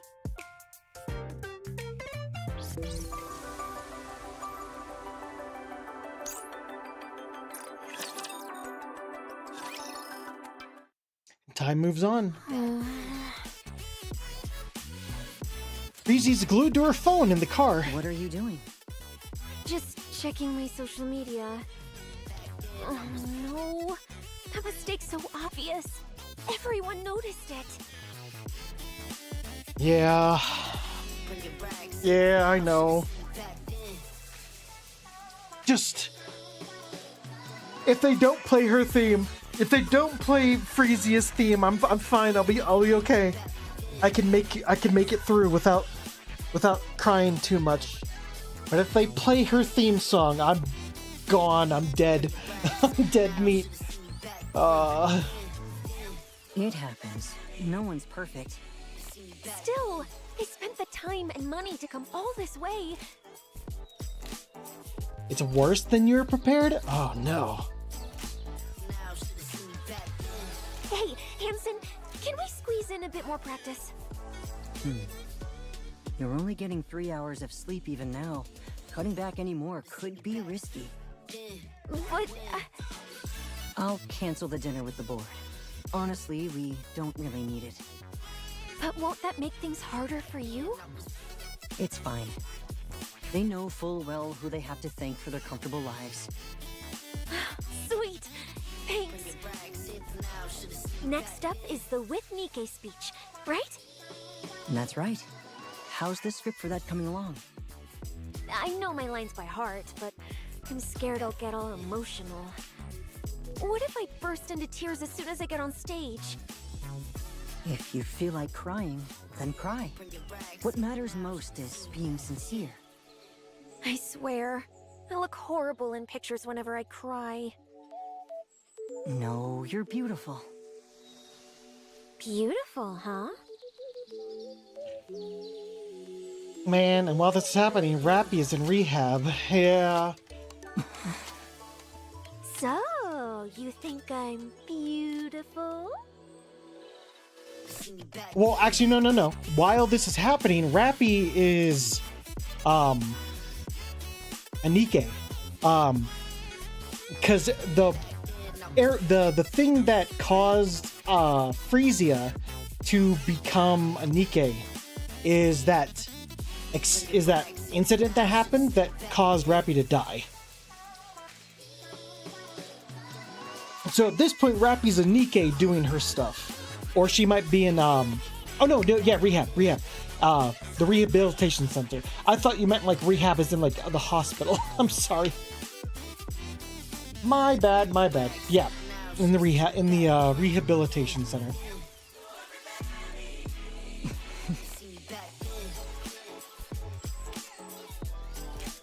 And he steps into the classroom. I should have clarified the Nikke. No, it's all good. For some reason, I was thinking of hospital because they're both technically, yeah. Their eyes meets a few of her classmates. For a moment, they share a silent greeting. She slides into her seat. By now, the scribbles on her desk are almost completely erased. Someone passes by and quietly leaves a piece of candy on the corner of her desk. She unwraps it without a sound, pops it into her mouth. Her gaze drifts to the window as she chews slowly. They're both right, given we are talking about rapping. True. She slips on her earphones and lets Pretty's music fill her ears. Niece still doesn't speak at school, but she isn't lonely anymore. Oh, what? No one needs to greet me here? Well, that was easy. And time continues its quiet march. I also just realized this was the time Nikke didn't have the rights of any education at all. Breeze is glued to her phone in the car. What are you doing? Just checking my social media. Wow. Everyone's still talking about the mistake I made on the last live stream. These people really blow these things out of proportion. The remark you made at the With Nikke event was a serious mistake, and we're still dealing with the backlash. Gotta hand it to them. People really love poking their noses in everyone else's business. The fuck you think you're doing? Spending 1,000 points to interrupt? Damn you, Penguin. Gotta hand it to them. People really love poking their noses in everyone else's business. The speech is coming along nicely, I trust? Yeah, it's going great. What about the script? At this point, a quick skim is enough. Who could memorize all that anyway? So what's the plan for your performance? I'm going to cry. Smart move. Like really bawl my eyes out. That should calm things down, right? But don't overdo it. People get tired of seeing the same thing too often. Of course. Oh, and I told the makeup team to make me look a little worn out. Well. Looks like you can manage on your own now. I couldn't have done it without my amazing producer. You know there's a party after this, right? Make sure to show up and flash that smile of yours. So this is all to just butter people up, huh? Count me out. I'm not singing. I'm not making you perform. That performance is worth too much to waste on them for free. See you later, then. Okay. Whew. I'm beat.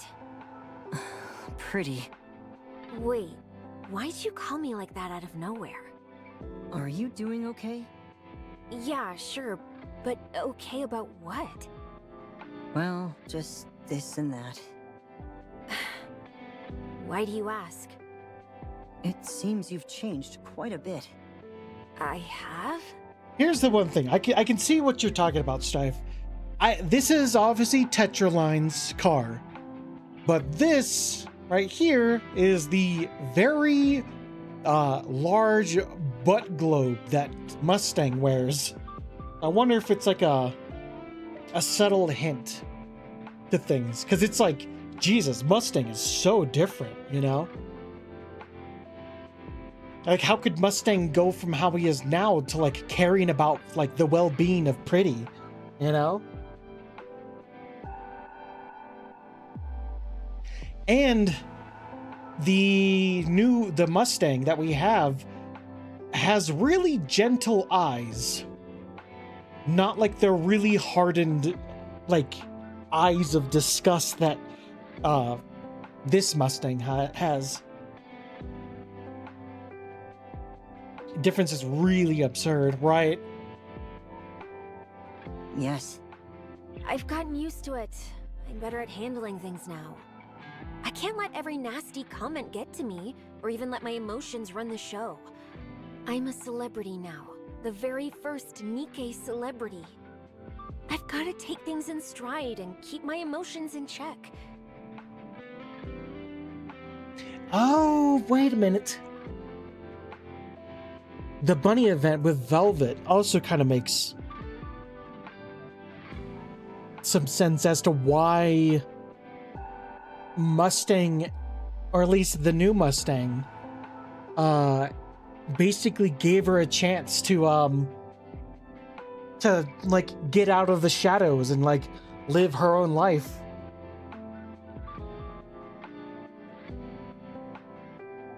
Honestly, I think I'm pretty good at that. Yeah. Are you happy now? Absolutely. I'm so happy, I can't believe I didn't do this sooner. I see. As long as you're happy, that's all that matters. Hansen, I know I've changed a lot. You're just exhausted. You'll feel better soon. Yeah, it's hard. Really hard. But I can't stop. No matter how hard it gets, I have to keep going. Otherwise, I'll fall apart. Why are you pushing yourself so hard? Maybe things would turn out better if you took it a little easier.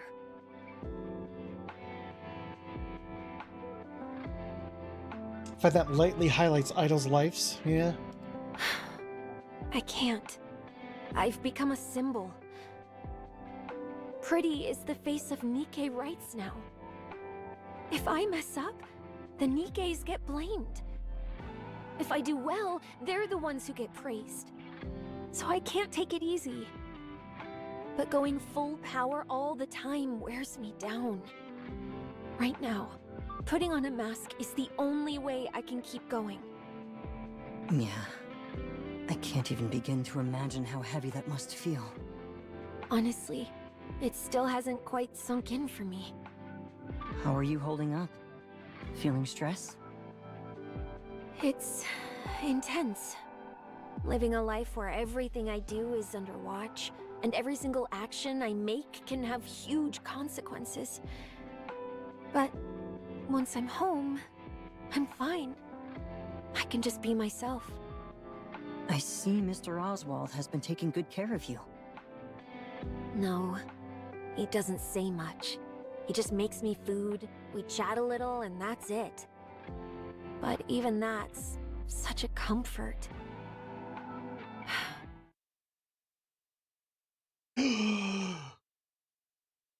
I just realized something, but I'll keep it to myself, just in case. Mister. Oh no, you fucking assholes! God damn it, they're fucking playing her theme. Fuck! He doesn't show it openly, but he really cares about what I'm doing. He loves the Nikkes as much as I do.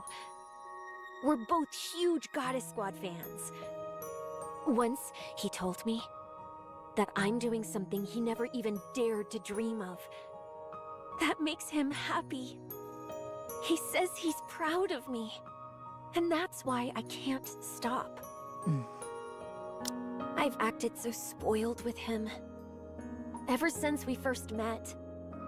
And he's never complained once. He saved me. He really did.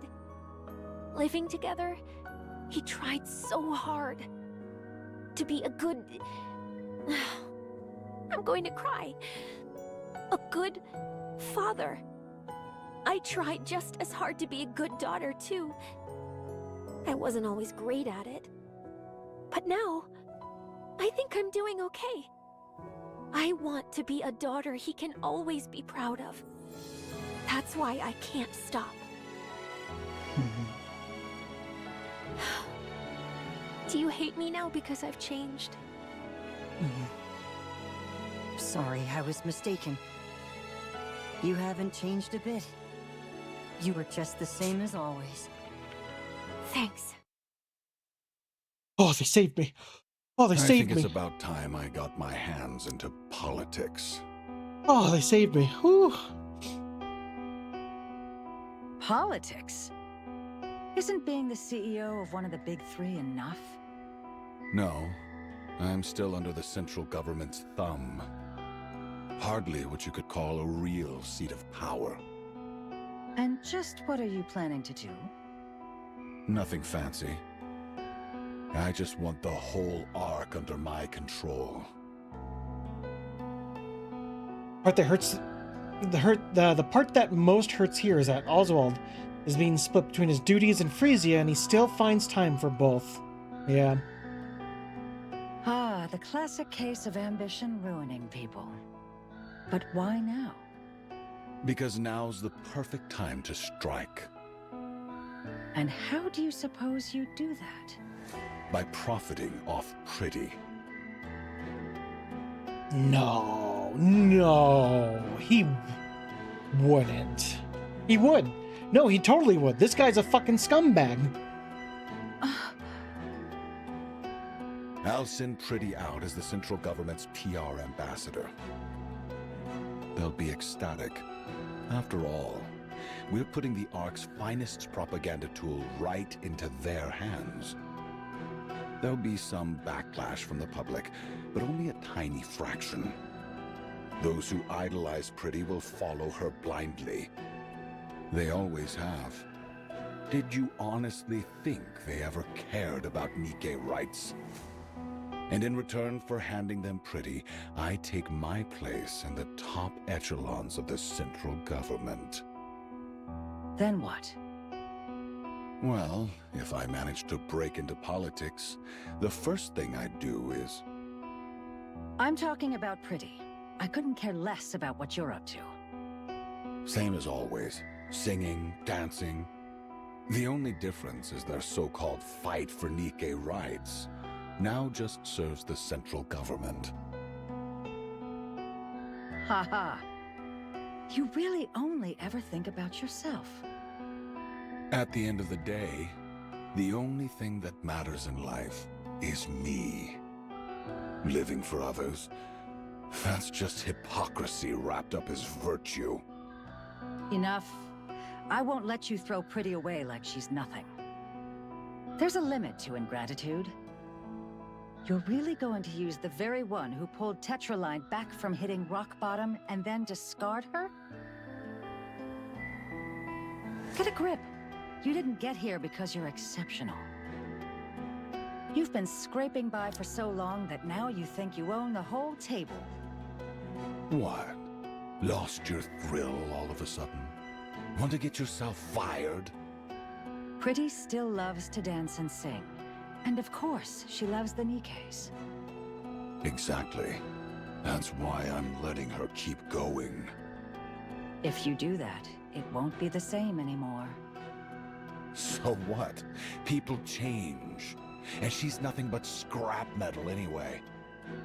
I'm warning you. Stay away from Pretty. Don't push your luck. If you've got a problem, the door's that way. He asked to find out who the Guardian was. They ever find out? Well, we'll find. I guess we'll see. I wonder if they've ever found out who Oswald actually is. Look at you, acting like some big shot CEO. You're just a lowly producer. Now, get out. Mrs. Mist glares at Mustang for a long moment before walking out.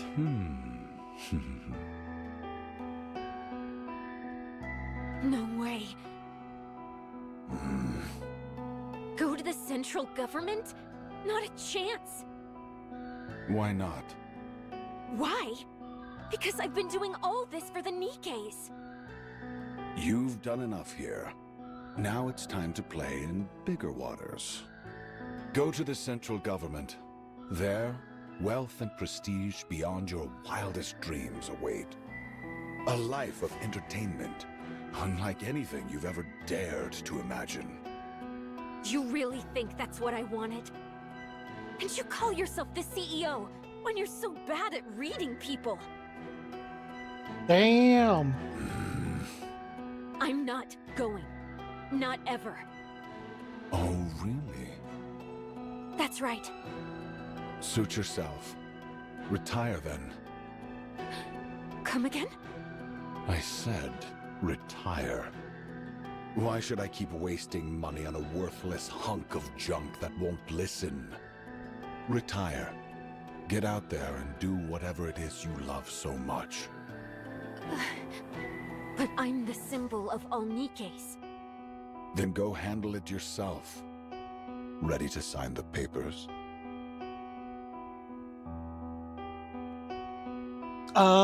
You want to know a fun trivia? If you've done Chapter 40, the side quest of that chapter, you've met Mrs. Miss. Oh, really? That's cool. She reminded me of the old lady from the train, but I was like, clearly that's not the same person. Their occupations are different, but she might be voiced by the same lady.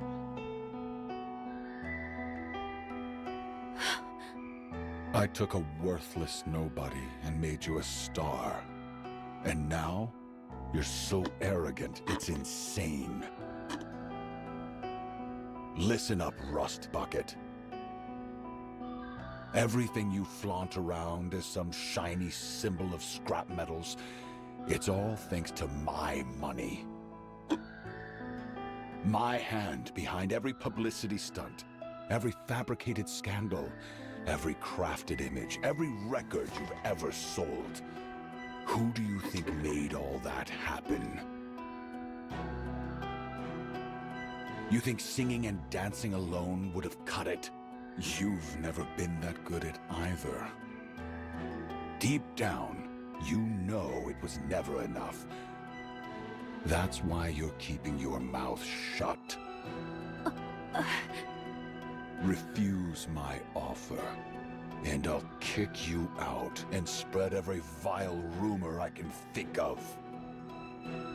Pretty used to despise Nikkes, and the moment she became one, she put on a fake act of repentance just to fool everyone in the Ark. No one in the Ark would fall for a lie like that. You really think that? Unfortunately, they totally would.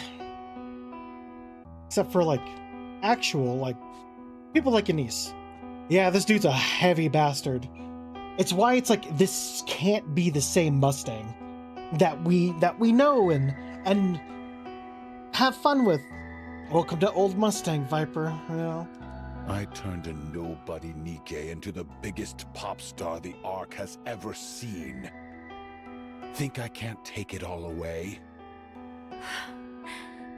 You have no idea how many people are just waiting for you to screw up.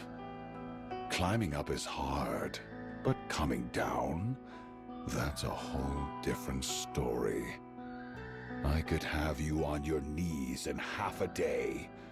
Care for a taste? Relax, I'm just joking. Why so serious? Fine, 2 years. Just 2 years with the central government. After that, I'll have you back here. No questions, no excuses. Fucking vile smile. Go ahead, think it over. But how long do you need? I'll talk to him. That bastard. Him again. Fine, have it your way. 3 days. I'll cover you with the sick leave, so use the time wisely. Now get out of my sight. That was unusually lenient. Freesia leaves the room. She still won't break. Unbelievable. Drowned in glamour and indulgence, and she's still standing?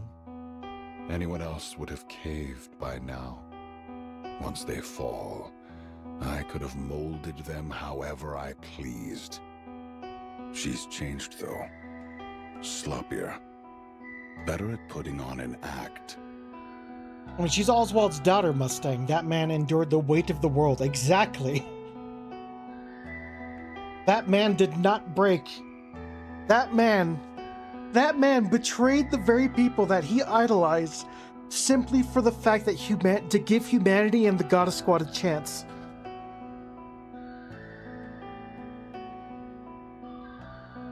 core? Still intact. Should I tamper with her nymph? No, too dangerous.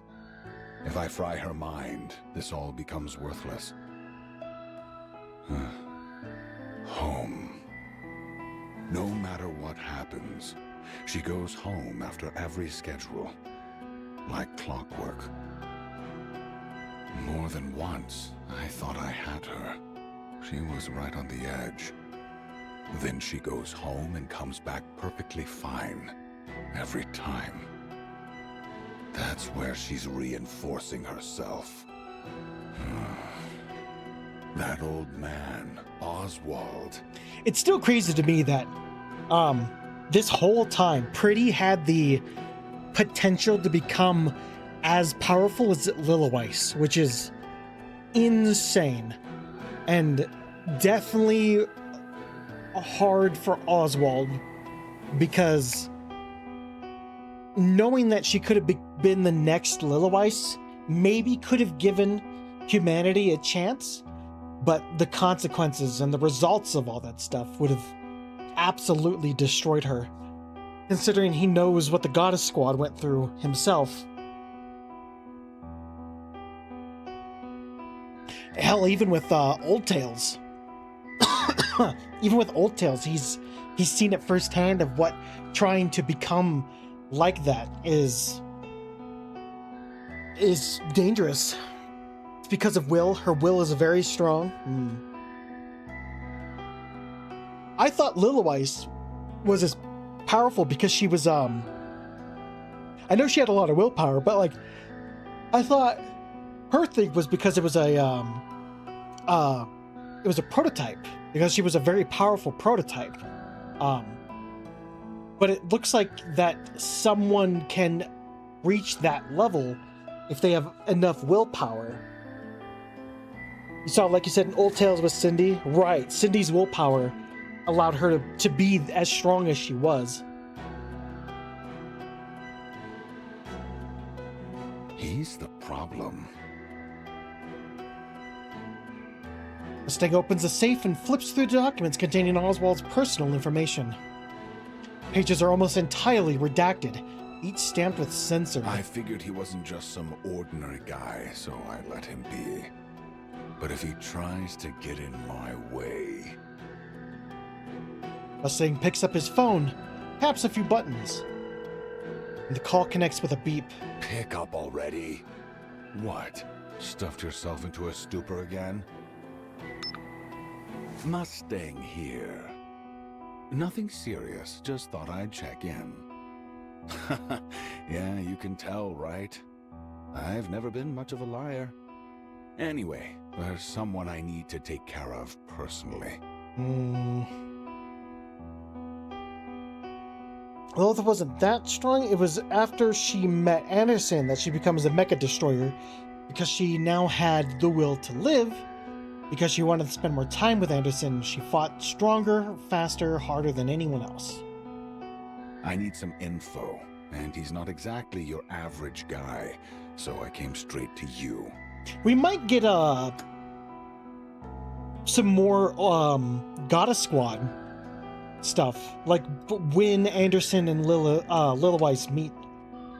We might get that in like later stuff, maybe once there's like some more stuff involving the Queen and whatnot, you know? Same feeling reflected in Anderson. He pushed even harder because he wanted to live with Lilith. Yeah, seems like a real big shot. As expected, very efficient of you. Appreciate it. I'll be waiting for your call. Isn't life just wonderful? Fucking vile piece of shit. Resign. Huh? Go independent. Jeez, mister, I already told you everything Mustang said. Yeah, I heard. What you're really worried about isn't losing access to Tetra's resources. Yeah, that doesn't scare me. I know I can start from scratch again. But honestly, The rumors scare me more than anything. Don't worry, they're just empty threats. He wouldn't destroy something he had painstakingly built. Mustang's not just some ordinary guy. Neither are you. True. You're in a league of your own. I probably shouldn't say this, but right now, no one in the Ark can even think of touching you. You're a symbol everyone looks up to. So go ahead and forge your own path without worry. Wow. Hearing you say that really makes me feel so confident. Oh, no. Okay then. I'll trust you and go my own way. Yeah, I don't need anything else. With you by my side, I can push through anything. Good. Okay, I'm gonna go chat with Hansen real quick. At this hour? Yeah, I've gotta tell him right away.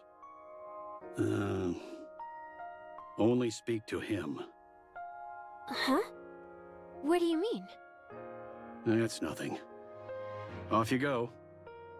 Okay, I'm off. See you later. Frisia sprints away. Oswald's eyes follow her, and only when she's gone does he reach for his phone. It's me. It's been a while, Chief. I have a favor to ask. Sorry, Chief, but I'm turning in my resignation tomorrow. I'm sorry. Guess I'll have to put off retirement again.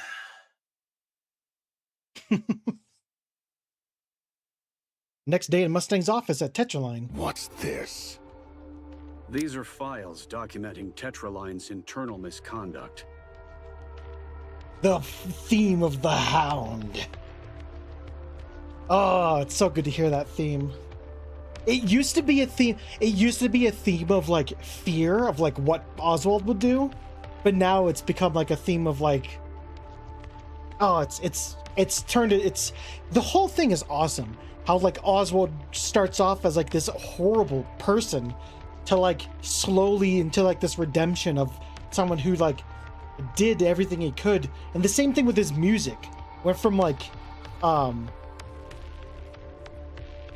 it's a different version, just called Oswald. Right, yeah. Like his theme has evolved with him throughout all the stuff as well. They show records of Nikke's being regularly sent to the central government. And the purpose of each dispatch is clearly recorded. So that's supposed to scare me? I just wanted to let you know about this. You just want me to leave Pretty alone, is that it? Yes. Huh. That should be all. I'll take my leave. Hellhound Oswald. Still playing soldier at your age? I could bury you in an instant. But here you are, acting far too recklessly. Go ahead. I've got nothing to lose. What about your daughter? You won't touch Frisia. I trust you're smarter than that. Fine. I'll ask you one thing. How'd it feel, abandoning the Goddess Squad on the surface? You did that, didn't you? The Goddess Squad deserted after the Ark sealing operation. No. I know exactly what you did. You abandoned them. Oh, fuck. When you're the CEO of one of the big three, you get to know things. All kinds of things. Old voice logs uploaded into machines. Transcripts from the Ark sealing operation. Now, what was it again? Thank you and the Goddess Squad for everything you have done for humanity. How moving. You really believed you scrubbed that clean, didn't you? No. Anyone with half a brain already knew. They just looked the other way, since the Hellhound was too valuable to lose. Sadly, the robot Dorothy used to communicate was Tetra's. Ooh. And letting the goddess squad into the Ark? That would have been inconvenient. So it was quietly brushed aside. Now tell me, how did it feel? Abandoning your precious heroes up on the surface.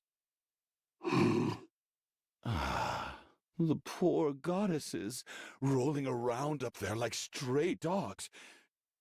Just when it looked like they might finally set foot inside the Ark, they were played for fools and abandoned. A tragedy, truly. Pretty adored the goddesses, too. What a pity. Not a word. Oswald walks past Mustang and heads for the door. What's the matter? Cat got your tongue? Stay away from Frisia. Consider this a warning. A warning? How cute. Oswald grips the doorknob. Oh, right. I wouldn't open that door if I were you. Hmm? Oh, no. Oswald yanks the door open. Beyond it, Freezy's eyes widen in shock as they lock with his. Oh no. Oh no, the light in her eyes. No! Whoops. I called our superstar pretty and completely forgot about her. Left her standing at the door. How utterly dreadful of me. Frisia. No way. Mister, that can't be true, right? It's true. I did it, even though I can't explain why. How? Frisia. Oswald reaches out, but Frisia swats his hand away. Don't touch me! Damn, she's fucking pissed. This is the worst. Frisia dashes off. Oswald stands frozen, eyes following her every move. Meanwhile, Mustang laughs.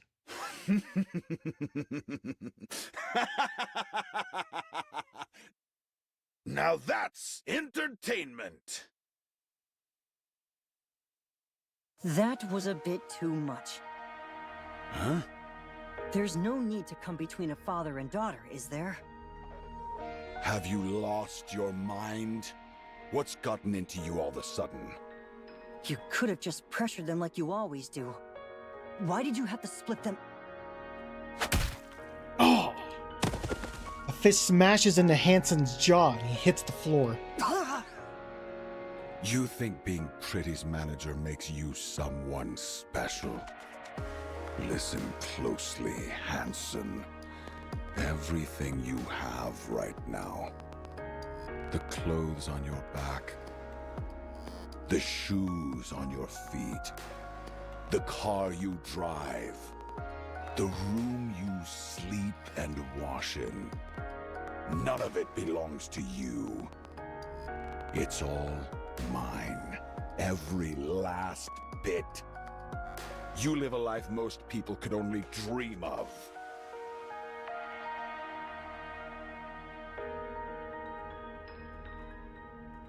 What branch does K and D come from again? Are they Tetra? Let me check. D.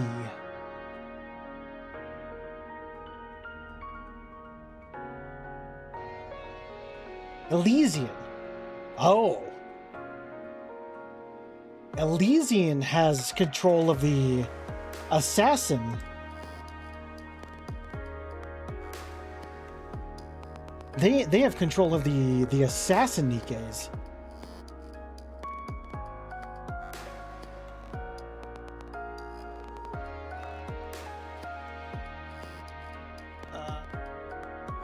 It's not telling me what thing she's from.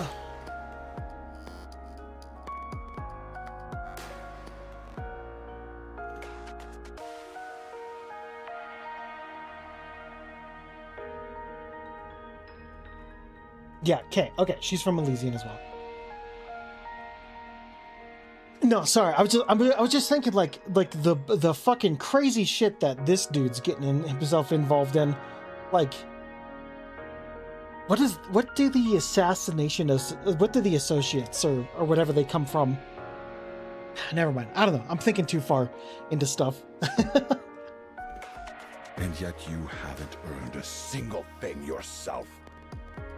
You play at being Pretty's manager for a while, and suddenly you think you raised her. What if I took it all back?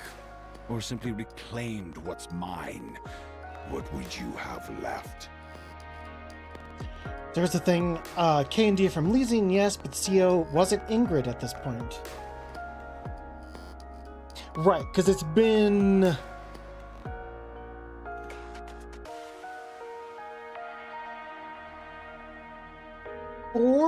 Four years?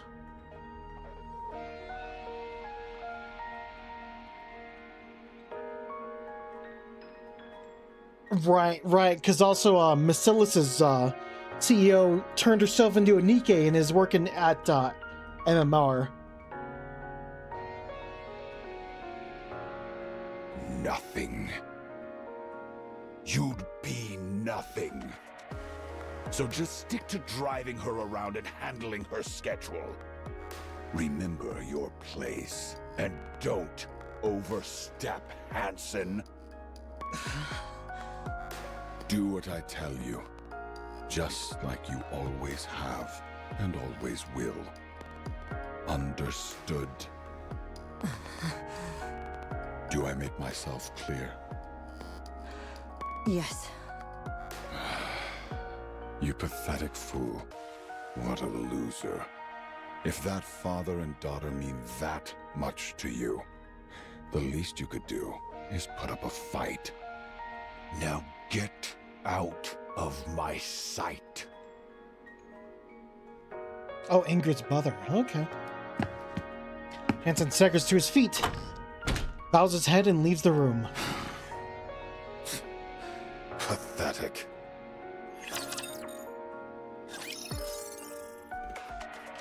Oh yeah, I believe that. Every new CEO, with the exception of,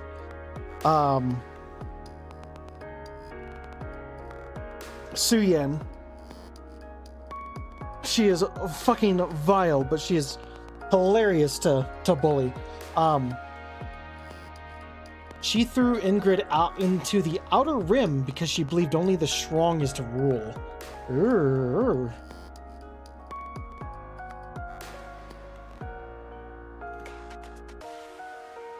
Man, shit's crazy. Well, we're getting there, almost to the end.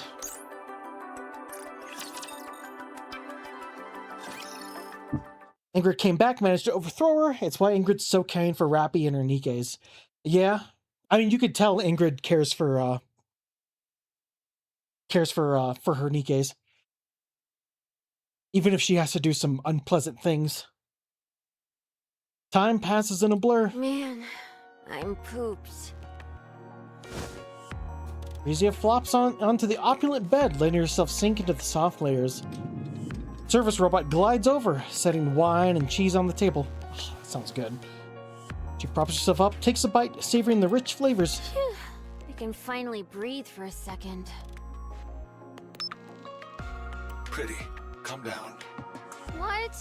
Why? I've done everything on the schedule for today. A central government bigwig is here. Come say hello. But the transfer's still a long way off, isn't it? Better to let them know you early. It'll make things easier later. Forgot to say, Franka set up a few assassination attempts of Ingrid's life. One of those was carried out by Dee's ancestor. Ancestor? The one who used to be Dee? Before Dee took the place of Dee? Fine. You've got the 20-year vintage, right? I'm not going if it's not there. Of course. Everything's taken care of. Now get your ass over here. Okay.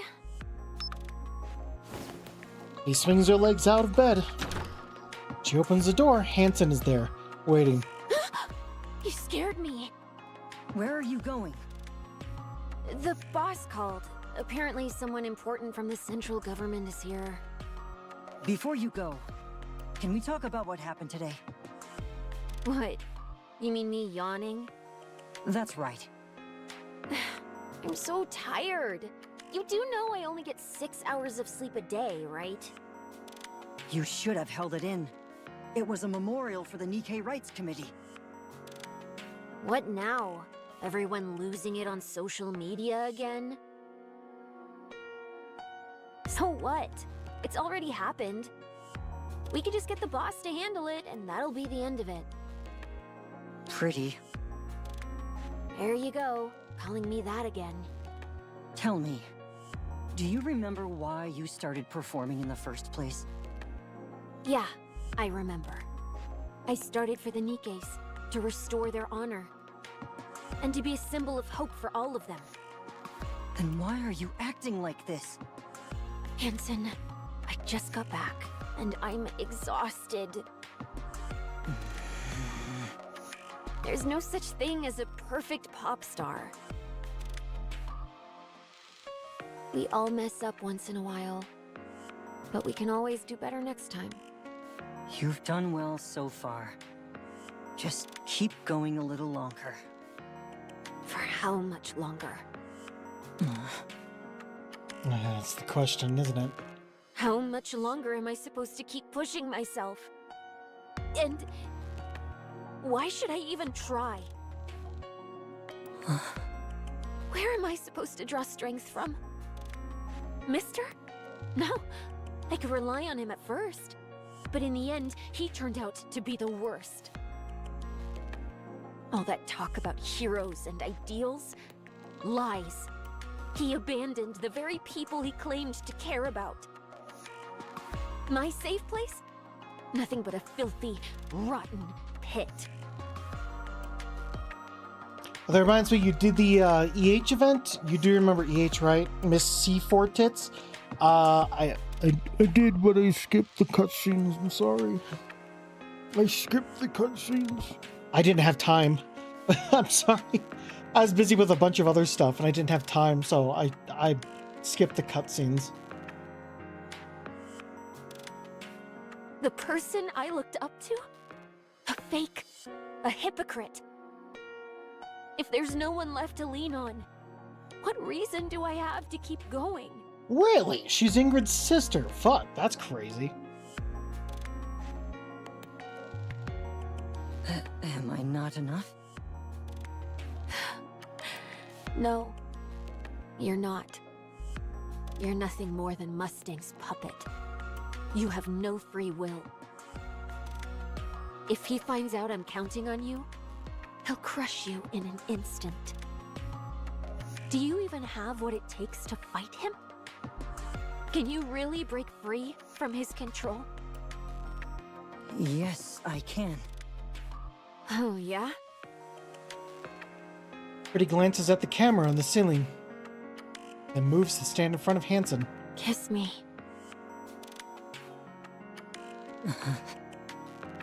Come on, kiss me, Hansen. See? You really can't do anything, can you? Oh, that makes sense! Oh my god, that makes so much sense. H stands for Elysian Harper. I always wondered why she was named after the company. Ingrid is called Elysian Ingrid, and she chose to forgo the Elysian from her name. And yes, Franca is Elysian Franca. Okay, interesting. That's cool. That's cool. That's some cool info. Huh. Kazia brushes past Hansen, bumping his shoulder as she goes. Hansen stays rooted to the spot for a long moment. Kazia lives in a lavish mansion provided by Tetraline. Doesn't return home once, nor exchange a single word with Oswald. After losing her umbrella, she slowly falls under Mustang's influence. Under Mrs. Mrs. Mrs. Guidance, she gradually transforms into a pop star. And one day, during a press conference about a downtown alcohol-fueled incident, more than 20 armed Nikke phobes swarm Frisia.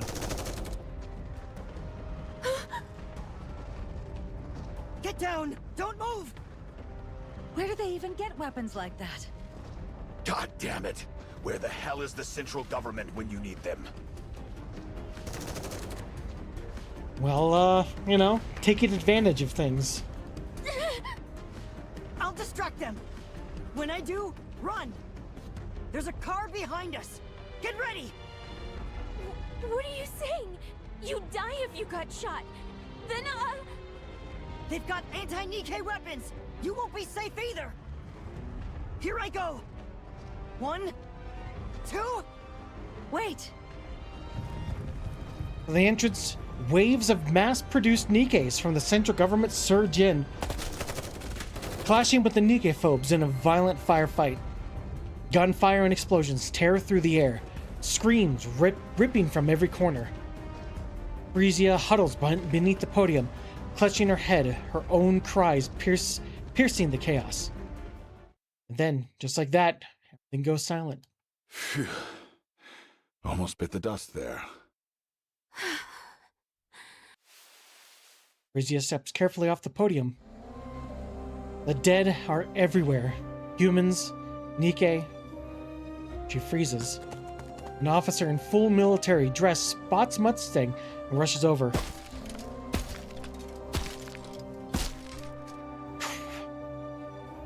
Nikke fragments crunch under his boots.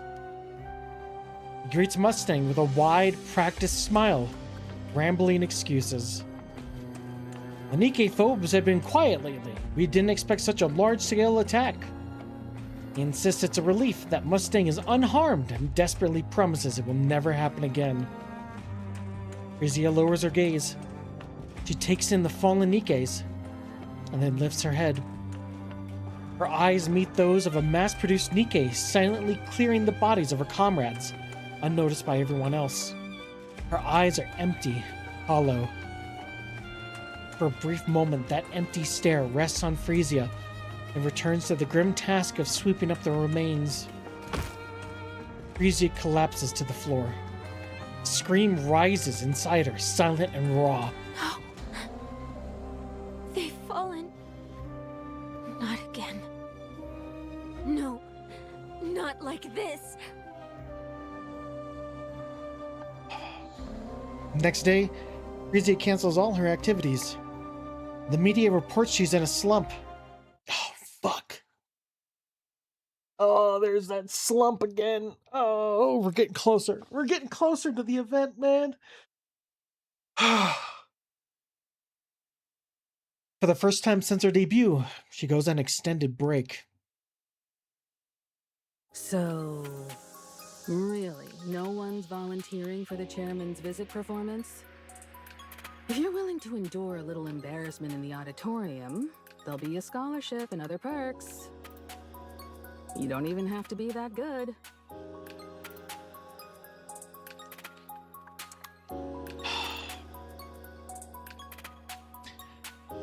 I'm not ready. We'll see. We'll see. Silence falls over the classroom. Okay. No one's volunteering. Each class has to have at least one, so now you're putting me in a bind. Should I just pick someone myself? You wouldn't like that, right? Come on, just grit your teeth and do it. It'll be over before you know it. Help me out here. Class president raises her hand. I recommend Anise.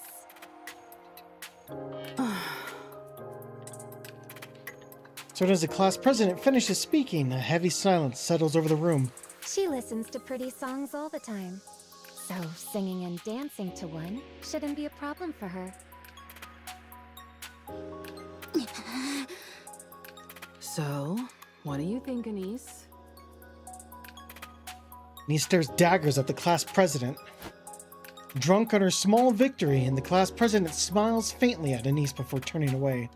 For the first time in what feels like forever, Anise finally speaks up at school. Yeah, I'll take care of the performance. All right.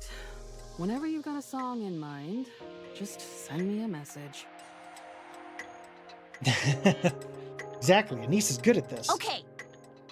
All right. That's it for today. Get home safe. With that, class ends for the day. Anise narrows her eyes, her gaze fixed on the back of the class president's head. Without so much as a glance, she hurriedly packs her bag and slips out of the classroom. That piece of shit! Anise? Yeah? What song are you gonna do?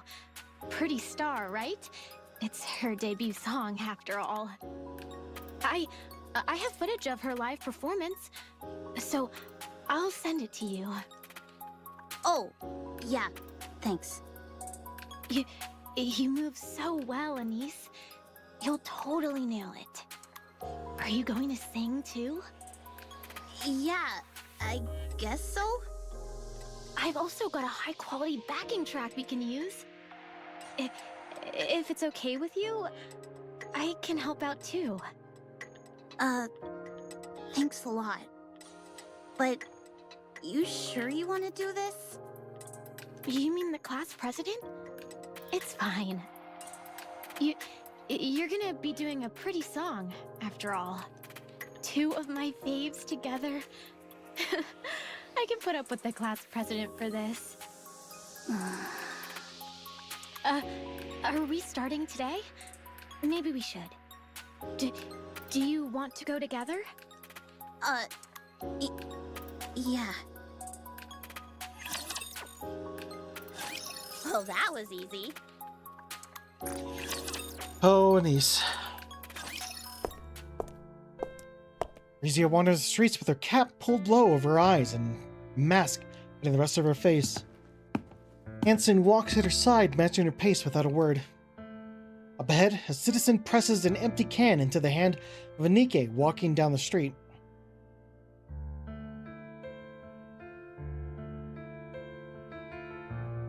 The last of its contents already drained. Nikke lets out a sigh, takes it from him, and tosses it into a nearby trash bin. Breezy and Hansen keep moving. Nikke, stationed at the public facility, stand guard, their uniforms disheveled and their bodies worn and battered. A group of students linger nearby, snickering as they hurl scraps of food at them for sport. Nikkes don't react. They don't even flinch. God, it's almost times like this where it's like I'd rather be outside fighting the raptures than this, but it's all horrible no matter where they go. I suppose it's the case, like, if you work here with security, with all this stuff here, like, at least you get to live, but, like, God, it destroys the soul.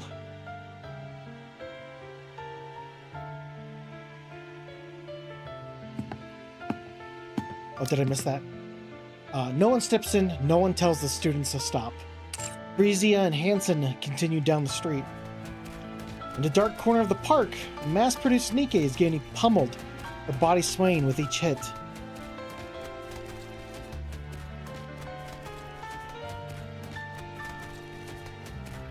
People can see this and don't do shit.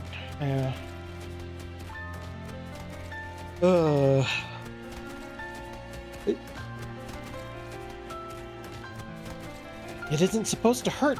The attackers wield nothing but cheap plastic rods in their own hands, hardly enough to cause real damage.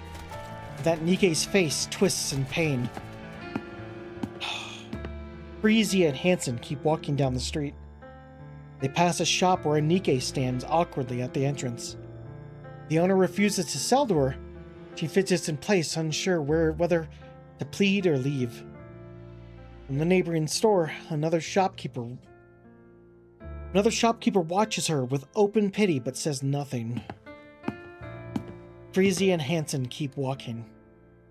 A little farther on, a drunken man uses a Nikke as a target for his slurred abuse. Another is subjected to crude jeers and harassment.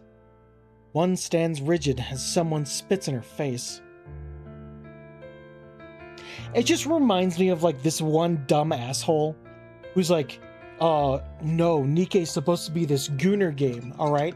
We don't want any girls coming in here and ruining this game for us. And it's like, bro, like, the fucking treatment of people is such garbage. You treat actual real life humans the same way that fucking people treat Nikkes in this game. Like, fuck that person. And fuck all the people that followed him and joined his Discord and shit. Fuck that guy. That's why the CG and a lot of the top brass people hate the commander and why Johan left the Ark. Yeah. Oh yeah, the dude's a hyper scumbag. Super scumbag. He's getting sued by Wuthering Waves developers, by the way. His harassment has gone so far to the point of Wuthering Waves developers are pressing legal charges for what is it? Impersonation. Because he would go around and impersonate as Wuthering Waves devs to take down fan art and fan works of stuff.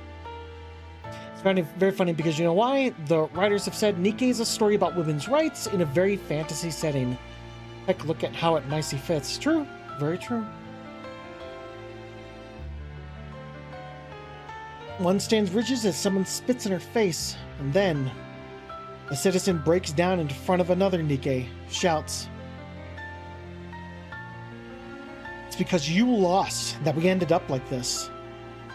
The Nikke lowers her head like a criminal awaiting judgment, simply enduring it without protest.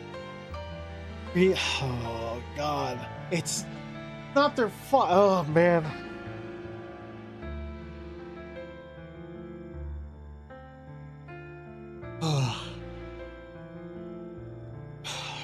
Freezy and Hansen turn their eyes away from the scene and continue on.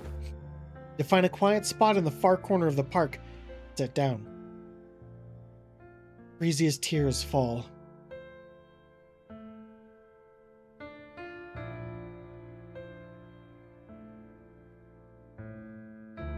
She weeps over and over, lost in her sorrow. This is all my fault. I caused this. Things were different in your heyday.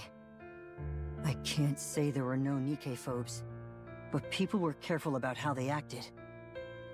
At least, society treated Nikkes kindly back then. Everyone believed you would be a symbol forever. There's no such thing as forever, is there? Everyone expects me to be perfect. I can do it, but it never ends. How long do I have to keep being flawless? I'm tired too. It's hard. And the moment I slip up even a little, everyone judges me even more harshly.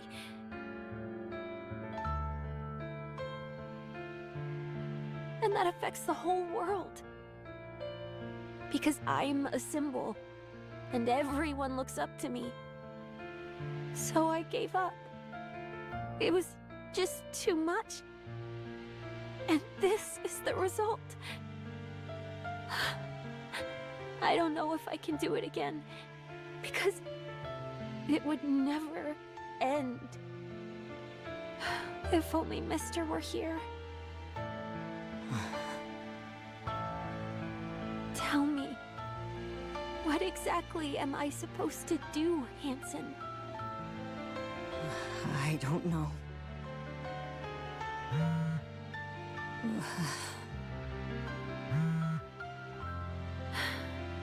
Take it. I'm sure it's Mustang. Sorry. Hansen answers the phone. A torrent of shouting blasts from the other end, harsh and unrelenting. He hangs up, turns to Frezia with an unreadable expression. Go ahead. I'm just going to sit here for a bit. Sorry.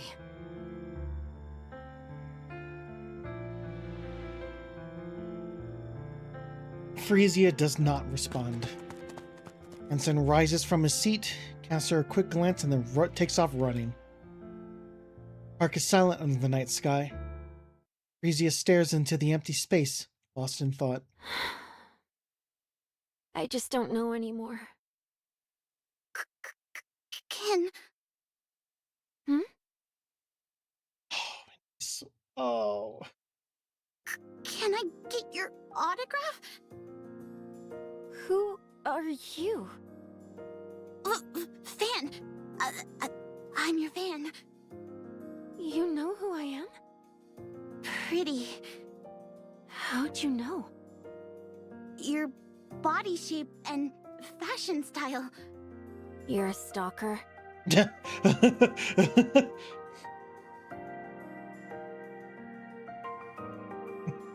Where's the sass? Exactly. That's only half my anise. No way! Oh, she's got the face though. Let's go. The face is still here. Yes. The look of horrible disappointment that she's going to give the commander every fucking year. How on earth did you figure out it's me? Because I'm a fan. That's the anise I know. Hell yeah. How old are you? 17. You're still so young. Frisia stares at Anise intently. The eyes glitter with excitement, betraying the thrills she's trying to contain. It's the unmistakable expression of a fan. Sit! I've been feeling a bit down, so let's chat for a while. Wow, really? Shh! Keep it down. Someone might hear us.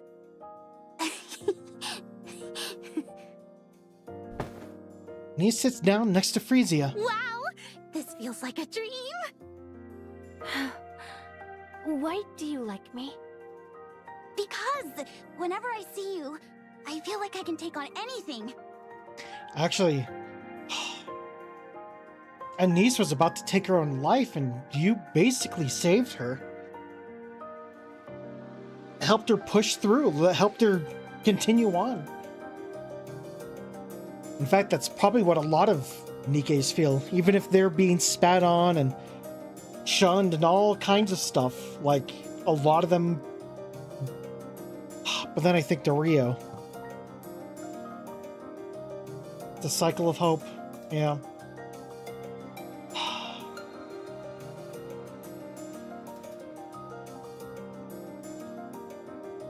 Oh, I'm not gonna be ready for this, am I?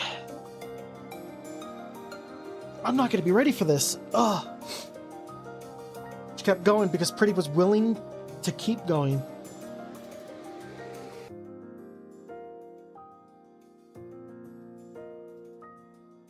Oh, really? I don't know. You just give me strength. You know, I used to get picked on for standing up to the popular kid in class. But listening to your songs helped me get through it. And now, I feel like I can handle whatever comes next. It's like this little spark of hope that tells me things are gonna be okay. Hope. Yeah! At first, your songs totally saved me. Wait, scratch that. They gave me strength. Then just seeing you on TV was enough to keep me going. And now, even a photo of you does the trick. I've been stirring up all kinds of trouble lately. Can't say for sure. I've mostly just been listening to your songs lately. So, for me, you're still at your absolute coolest. Is that so? Thank you. You really know how to comfort people. And you're so mature for your age. Oh, right! I've been practicing Pretty Star lately. Wanna see? I'm going to perform in the school talent show. You know that super popular kid I told you about? Yeah, she set me up for this on purpose to screw me over. Kids these days really don't mince their words. I'm gonna go out there and blow everyone's socks off. Plus, I've got a friend helping me too. And after that? I haven't really thought about it. Just want to get a little payback. You've got a dream, hope, and the drive to make it happen. It's all thanks to you.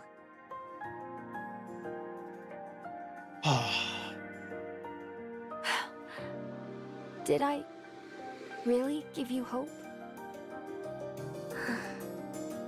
Yes. Can I really keep doing this? Of course! You've done it all along, and I'm sure you'll keep going. Huh. Okay. Let's see you dance. Show me what you've got. Huh? Really? Yeah. The quiet park comes alive under the night sky. Niece dances with pure joy as Frisia watches, a soft smile lighting her face.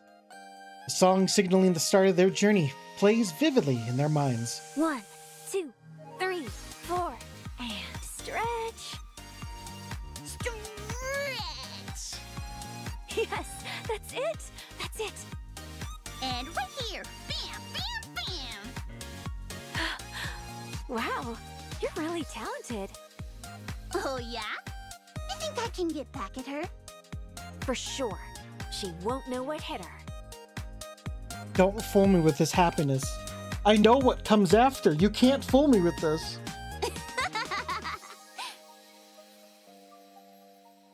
That was so much fun. I know, right?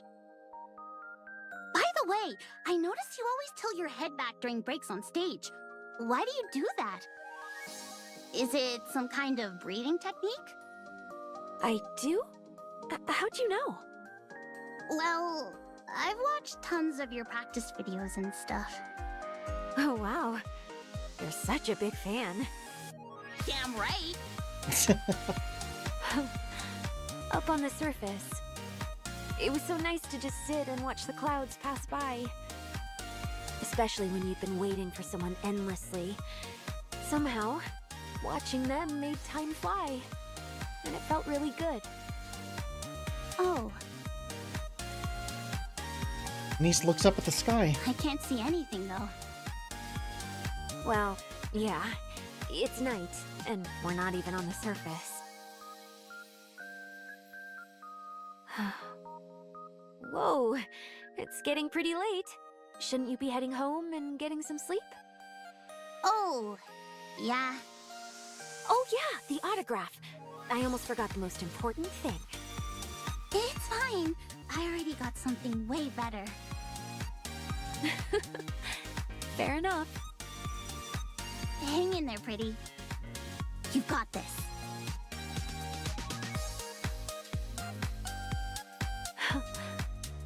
I don't know all the details, but hang in there. To me, you'll always be my idol. Me? Your idol forever? Really? You know, it doesn't make sense if Hanson becomes the new Mustang. You know why? Because of New Anise? True! True, true, true. Alright. I'll hang in there. Thank you. Alright. I'm off. Take care now. See ya. Stay safe. Niece runs ahead, brimming with energy. Frisia watches her for a while, and then turns and starts walking away. An idol forever. Oh, that was easy. Not gonna get easier. There's no such thing as a pop star that lasts forever. Never has been. Time passes, tastes change, and eventually, even the brightest stars fade. It's just the way things are. In a way, it is only natural. There's a reason people say you should leave on a high note. You mean retirement? Yes, retirement. After that, people don't nitpick every little detail anymore. And you get more freedom in a way. Even if your fame fades, it doesn't matter. You've retired, after all. Unless their legacy is cemented in history by a horrible event that happens. Your fans will get it since you can't keep running at full speed forever. Why? Do you want to retire? I'd be lying if I said I didn't. That won't be easy. Mustang won't just let it happen. He'll use any means necessary to keep you from leaving. I figured. You know by now, he stops at nothing to get what he wants. I guess there's no getting out of this, huh? I doubt it. If I can't be a pop star forever, and I can't retire, what does that leave me with? At this point, all I can do is delay the inevitable. And in the end, I'll vanish completely, leaving no trace. I'm sorry. I didn't expect you to say something like that, Mrs. Miss. I'm the one who made you a pop star. So I always knew this day would come. Still, there was nothing I could do. Was it for the money? Money? I already have more than I could ever need. The Ark was drowning in darkness. It needed a star. And you were born to be that star. A star. Bright stars cast their light over everyone. Those who gaze up at them are captivated and forget their troubles, even if only for a moment. For that brief instant, pain fades, and all that remains is joy. That's the power of entertainment.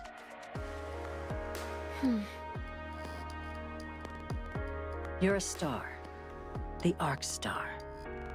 My job is to buy as much time as I can until that star dims.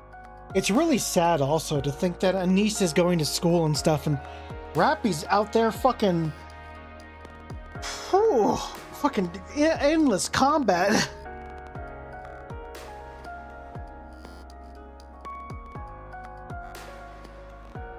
Until the next one rises. So I'll help you with anything, except retirement. I don't know whether I should thank you or resent you. That'd be both. Then resent me. It'll make things easier. Okay. You seem troubled. Have you talked to your father? Rappy's out there getting fucked over by life, getting her will to live absolutely destroyed.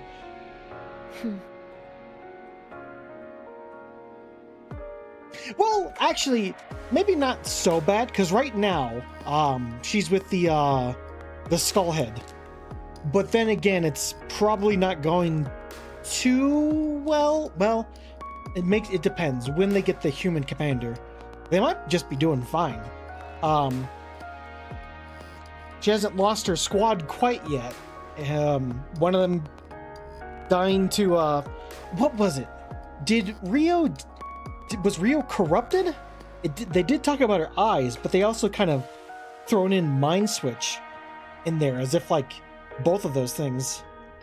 Well, we know what happens after, but it hasn't happened yet. Because remember, that all happens after Pretty dies. Don't tell me you haven't gone to see him even once all this time? Yeah. I don't want to meet that person who would abandon his heroes. Probably. Rio gets corrupted after she sees Pretty dying.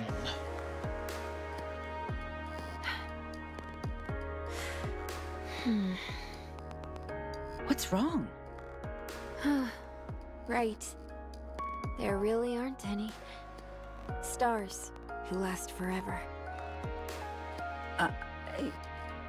Sorry, I should get going. Thanks for talking with me. All right. Take care on your way.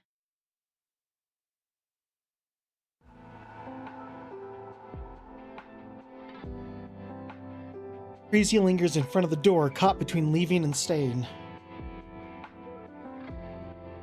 You know, Pretty Side Story is Crisis Core all over again. You know Zack will die, you're just waiting. Exactly. You know Zack is gonna die, but you know what? The fucking ending of Crisis Core still makes me cry.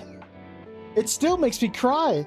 It's the combination of the music and what Zack does. Like, Zack cements himself. Like, He's not just a side character. He's a very important building block to Cloud, you know? And you get to love him. I know! God, I wish fucking Genesis wasn't in Crisis Core. Genesis is the sole fucking reason that Crisis Core has issues, but like, other than that, fucking Crisis Core is great. Makes me cry. Oh, that song. That song always makes me cry.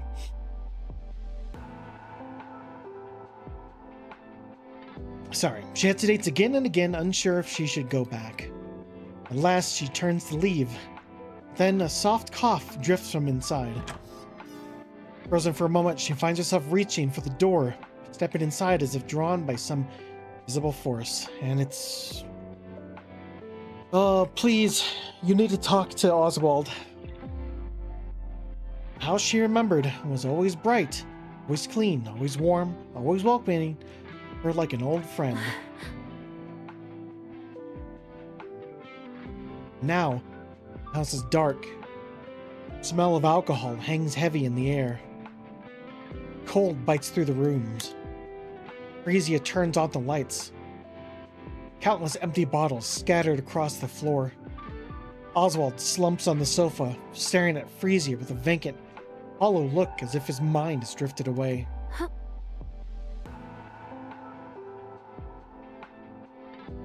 Mister. Frisia, you're back. You've been through a lot. Oswald wobbles to his feet, swaying slightly as he passes Frisia and stops in front of the kitchen. Hold on. I'll make you something. Oswald rummages through the fridge but finds nothing. This is quite the predicament. Mister. It's fine. I'll figure something out. Oswald searches the cupboard, but it's completely empty. Mister. Yeah, agreed. Go ahead and watch some TV. I'll have something ready in a minute. Dad. Look at me. Please. Oswald turns around.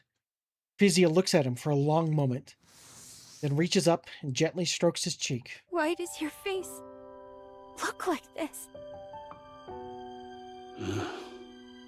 Have you been eating properly? Yes. All good health-wise? Yes. Why is the house such a mess? It used to be spotless. And you never drank before. Why are you drinking so much now? It's just for today. Oh, that's a lie. I know you better than anyone. Why are you living like this? Huh? Because you're not here. Since when? Since you left.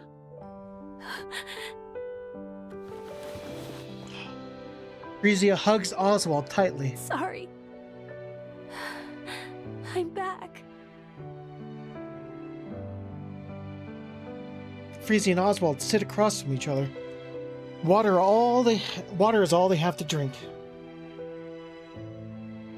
With cups set between them, they finally talk about the things they've avoided for so long.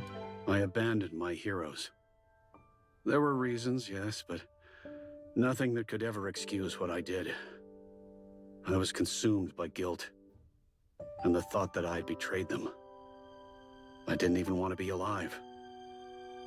But you were there. Just knowing you were there made it impossible to give in. It was enough to comfort me.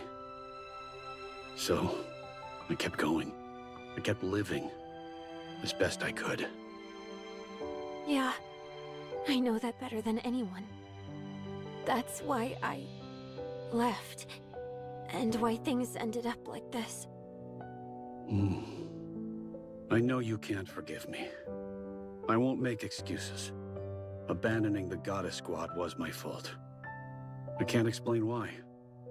but I won't deny it. I mean, you know the reason why. Like, come on, man. Like, actually, maybe he can't even. I don't know. It's hard to say if he even can talk about it, because it was the central government wanted to eliminate them. They wanted to get rid of their heroes. I just couldn't bear to see my heroes, everyone's heroes, fall apart. I don't know all the details. You're doing the current event? Oh. But I'm sure you had your reasons. Even if I can't say for sure, I know something terrible would have happened if the Goddess Squad had come to the Ark. How is that possible? I mean, he's not his clone? He's not his clone? I mean, I knew that they were working on test subjects. Oh, they combined the DNA. Okay. Also explains a lot of well, no, they did a lot of other stuff, which is why the commander has such like inhuman ability to recover from injuries. Even if yeah. They could have been broken, fallen from grace, or even died. That's why you abandoned them. Details, but I'm sure you had your reasons. Even if I can't say for sure, I know something terrible would have happened if the Goddess Squad had come to the Ark. They could have been broken, fallen from grace, or even died. That's why you abandoned them. You didn't want to see any of that happen to them. You wanted them to remain as heroes forever. Yeah, I think I get it. Heroes aren't allowed to break. They're supposed to stay untouchable. God, and you even think about it when Pina seeing the Goddess Squad break down. She's like, "You're supposed to be the Goddess Squad? This is not how you guys act."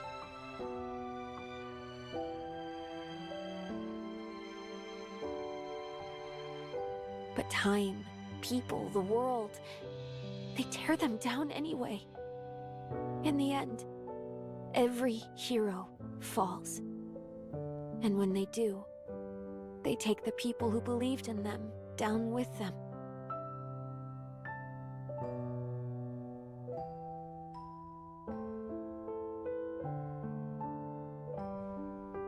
Something happened, didn't it?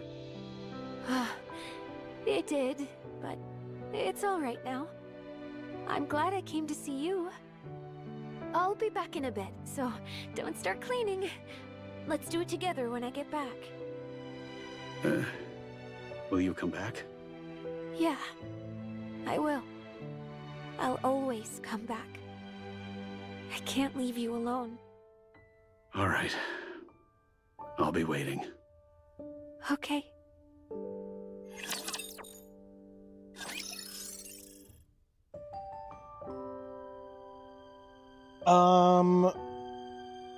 Commander's related to the Commander-in-Chief, which is way above everyone in the Ark. If the D and K stories are to be believed, the Commander-in-Chief might be X, which... Doesn't Commander, take over the role of X? During K's event, he takes over the role of X? He becomes, like, the new one? Or 10, I should say.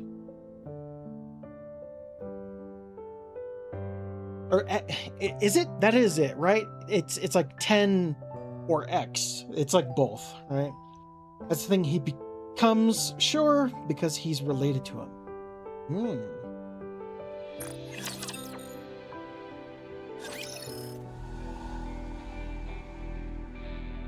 Oh, Pretty announces a return. She offers a heartfelt apology for her past recklessness and promises to return to her true self. She steps away from the spotlight as a pop star, dedicating her days and nights to defending Nikke rights. Nikke Rights Committee, once weakened by erratic actions, quickly regain its influence. And public support rises once more to the heights of her heyday. Pretty shines as the Ark star and stands as its symbol. No, all good, all good. She knows better than anyone the ripple effect of her actions across the arc. Driven by that awareness, she strives to show only her best self, and her efforts begin to bear fruit almost immediately. Ugh, so busy. I'm not even singing and it's this crazy? How on earth did I even manage all this back then? Still, things have been going well lately, and I can't help but think back to when you first debuted. Feels like I've gone back to square one. Then we'll start again. Think you can keep going? Absolutely. Come on, let's nail the next one perfectly. All right, let's go. Not bad.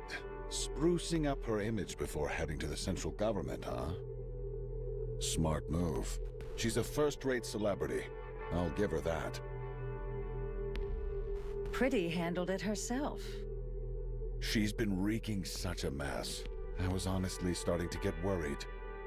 My finest product for the central government is rotting right before my eyes. So, she's still going home? Yeah, every single day.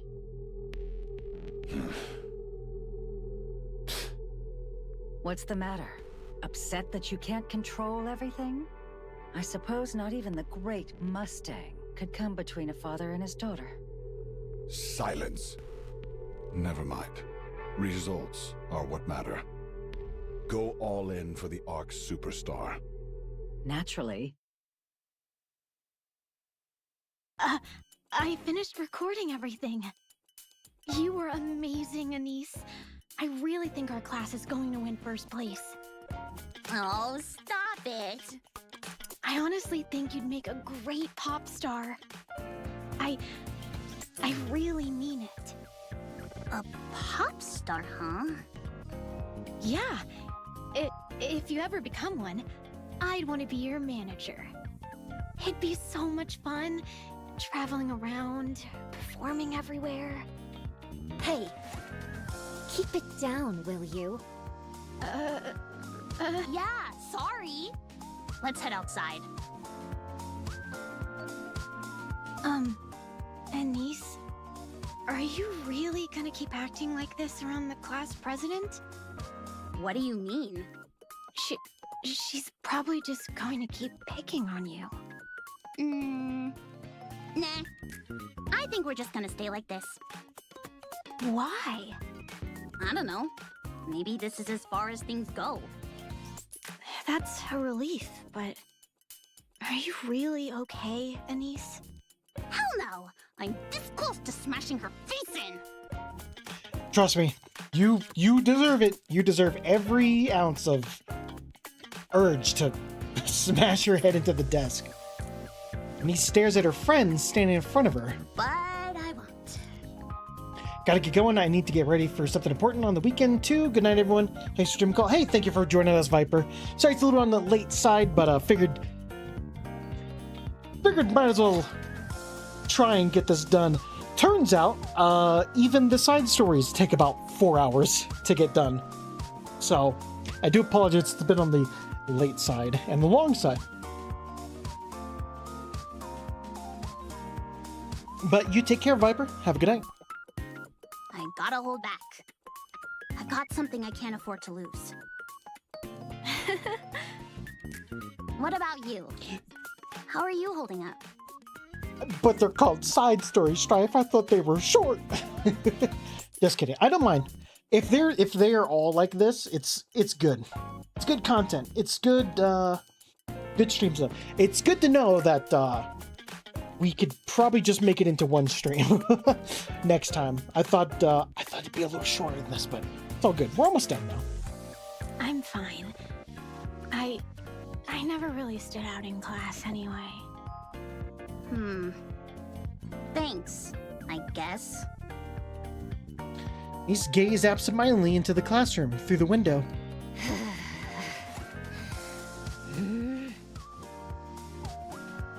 Class president nervously chews her fingernails. What's the worst that could happen? Pretty continues her activities without pause. steadily building recognition beyond even the heights of her heyday. And just when her fame within the arc hits an all-time high. The venue is Arcrayon Hall. We've got a 5-hour extravaganza lined up.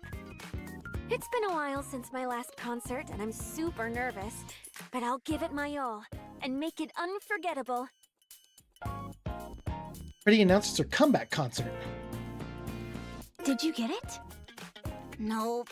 The competition was insane. I couldn't even load the site.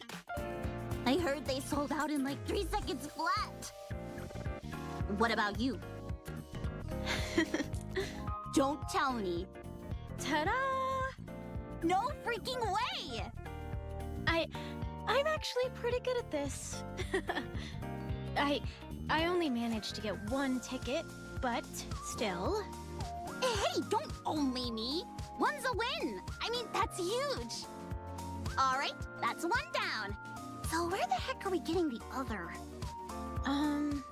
Apparently, you can't get 1 now unless you buy from a scalper. Ugh, scalpers. Fucking horrible, horrible. I heard the prices have shot up 50 times. 50 times? Wait, so how much is that exactly? A lot. Like, a whole lot. Whoa, that's insane! Sounds like Taylor Swift concert tickets. Anise, you can have this. Huh? What about you? It's okay. I think it'd be better if you watch it instead of me. Are you sure? Are you sure?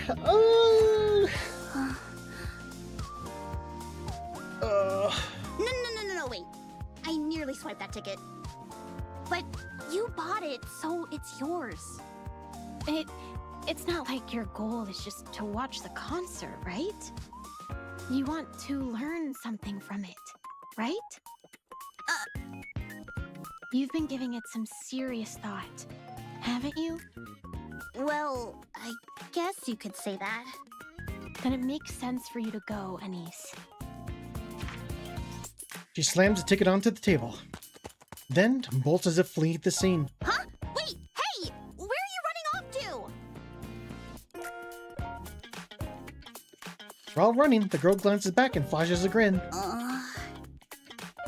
Jeez. I'll definitely watch it. Seriously, thanks! A concert? What on earth is she thinking? She's already at the top in everything else, so now it's time to do the same as a pop star. She's working like she's possessed. And she just won't give in. That's what makes Pretty shine. Fine. Let her do as she pleases. I'm curious to see just how far she'll go. Are you feeling confident? Of course. I'm in tip-top shape. This is going to be my best concert yet. All right. I'll be looking forward to it. Since tomorrow's a big day, get some sleep tonight and don't push yourself too hard. You worry about the silliest things. We're here. I'll come pick you up tomorrow morning. Okay, drive safe. Will do. See you tomorrow. Hansen? Yes? No, it's nothing. I'm heading in. See you tomorrow. So, it's tomorrow. Yeah. I've got a ticket. And do we waving? Oh, no. God, he's got a ticket too. Fuck.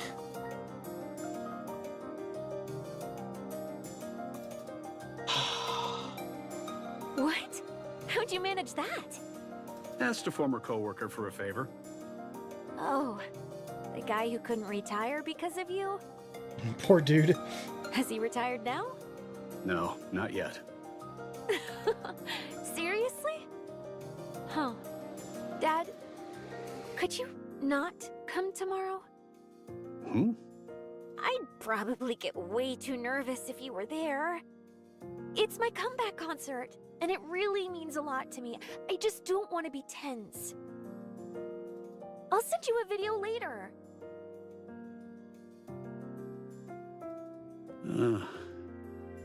All right, I won't. Phew. How have things been lately? Honestly, it couldn't be better. Good. I'm glad to hear that. Yeah, me too. Well, that was easy. God, every click is a click towards dread. Anise feels like she's dreaming. Arcarian Hall is packed to the brim with humans and Nikkes alike. A massive stage stretches out before her. And on it, Pretty commands the room with an almost overwhelming presence. Wow. Anise is certain of it. The first concert she's ever seen will be the best of her life. Oswald stares at the worn leather gloves in the display case. Red Hood's messy signature is barely legible now. Could this be another connection forged by Red Hood? I owe her, in more ways than one. TV hums in the background, broadcasting non-stop coverage of Pretty's comeback concert. No matter which channel he flips to, it's all the same. Oswald gazes at the ticket in his hand, lost in thought. I suppose it wouldn't hurt to be a bad father. Just this once. Oswald straightens his outfit.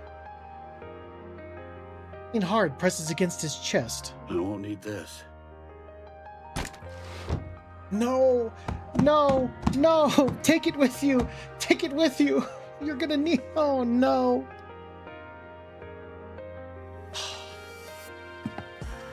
Ticket in hand, he steps out the front door. Everyone! Are you having fun? Audience erupts in cheers.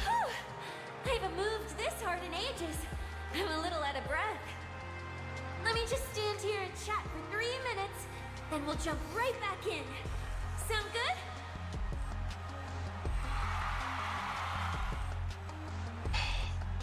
This is like the perfect song for this. It's tense. There's a tension in this music, and because you know what's coming. You know what's coming, but when? Another raucous wave of cheers sweeps over the venue. On stage, Frisia launches into some light banter. Honed by countless variety shows, her words flow effortlessly, leaving the audience hanging on every line. She's incredible. Spellbound, Anise watches Pretty on stage, hanging on every word. Then she notices something off about the 3 figures ahead of her. Their movements are strange. The crowd in the stands is shrouded in darkness, making it hard to see clearly. Even so, Anise doesn't take her eyes off of them. They fumble searching for something. One pulls a metal rod from their coat. Another retrieves a heavy-looking chunk of metal. The last moves with practiced precision, assembling the pieces together. A flash of light. The completed object catches a faint glow for a moment, its outline glimmering in the dark dimness. What? She's the one who saw it. Fuck. All at once, Anise realizes that what they've assembled is a gun. Anise charges forward, but the crowd is packed too tightly she can barely move. Still, she forces her way through. Slowly, a path begins to open. She pushes harder, closing in on the 3 figures. Just a little more and she can stop them. In that instant, the person in the center jumps up and raises the gun, aiming straight at the stage.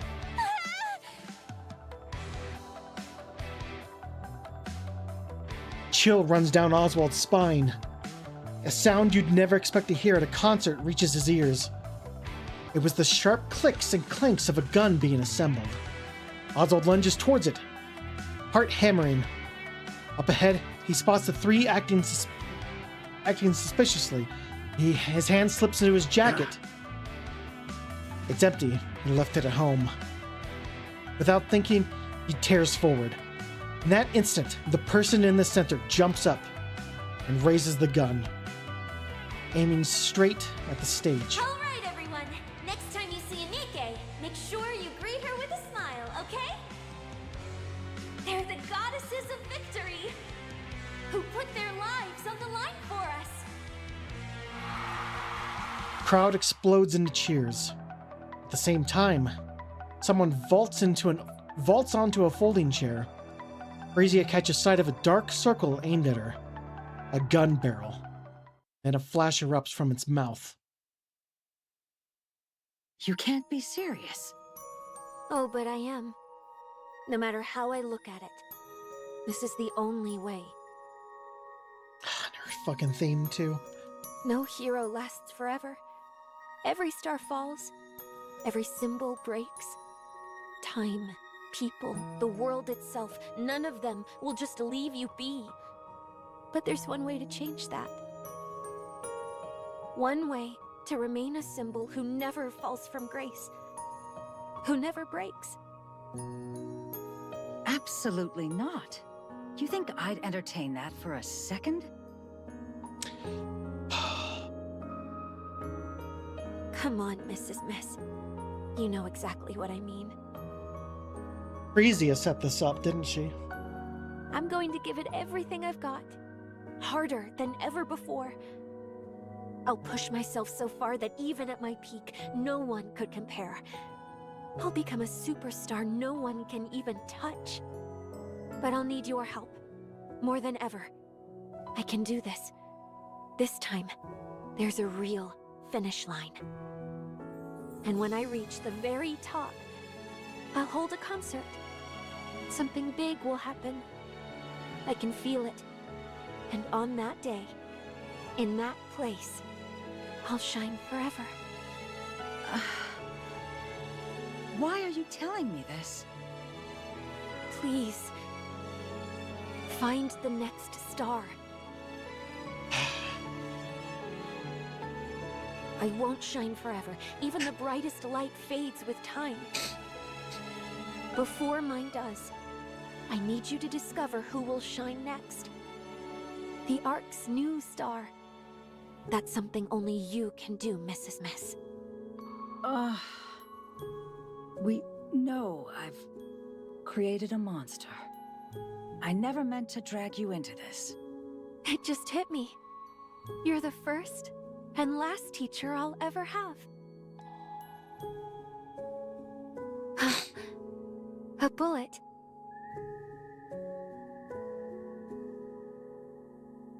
That's the thing flying at me, huh? Back when I was a human, I only ever saw a flash. Never the bullet itself. So that's what a bullet really looks like. Crazy that something so small can kill someone.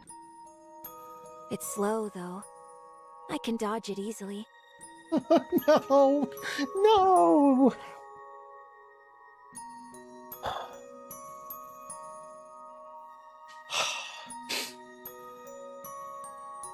Maybe I can even catch it. But a normal Nikke probably can't pull that off.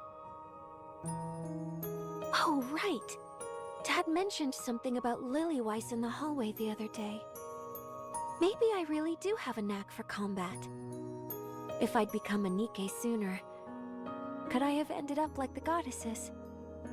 But what if it hits me and I'm fine? No, it's okay. I swapped to a lighter frame and made sure the area around my forehead is fragile. No. Oh.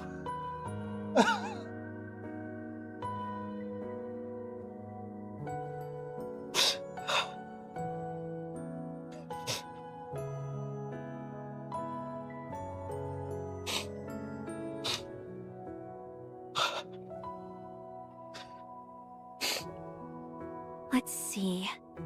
A this angle, it'll hit my neck. Better shift a little. Yeah, this position's good.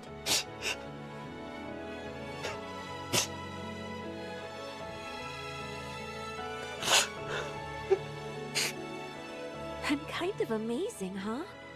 Dodging bullets and everything. Okay, that's enough. This is it. No matter how I think about it, this is the only way. I'd be lying if I said I don't have any lingering feelings. But I don't regret this.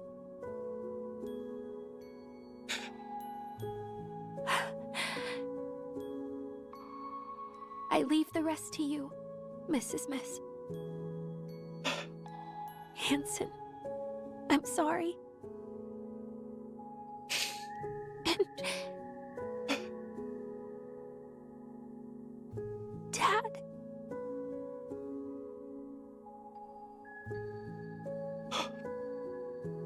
I love you. Thank you for being my dad. I was really, truly happy. Goodbye.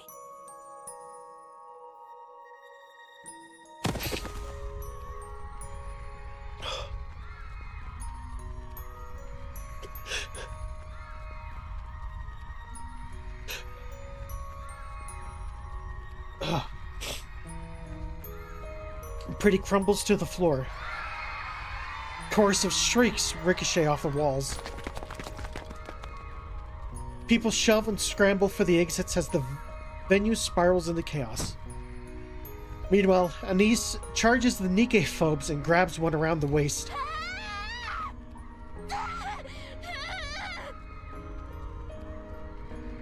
She lets out a raw, desperate scream and refuses to release her grip. The butt of a gun slams into the back of Anise's neck. Her body goes limp and she drops hard to the floor. Fleeing crowd does not look down and tramples past her in their panic. Oswald barrels into the Nikke phobes and grapples with them. But his alcohol-wrecked body won't respond fast enough. They shove him aside and slip into the chaos of the escaping crowd. He struggles back to his feet and heads for the stage, compelled to see the truth for himself. Frisia. She lies motionless on the stage. No. Mr. Oswald. No. Frisia. Oswald pulls Frisia into his arms. In that instant, he understands everything she was trying to do. A storm of grief and pride surges through him. Even so, he... No. All he can do is let his grief spill out.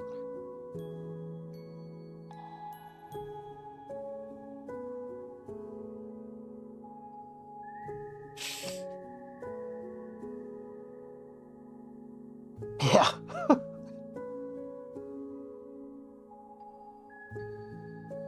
Maybe she didn't set it up, but maybe she knew it was going to happen. Something, anything. I don't know. It's just...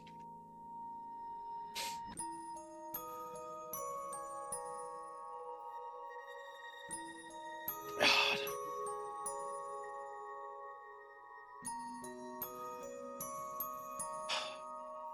Pretty was shot and killed during her comeback concert.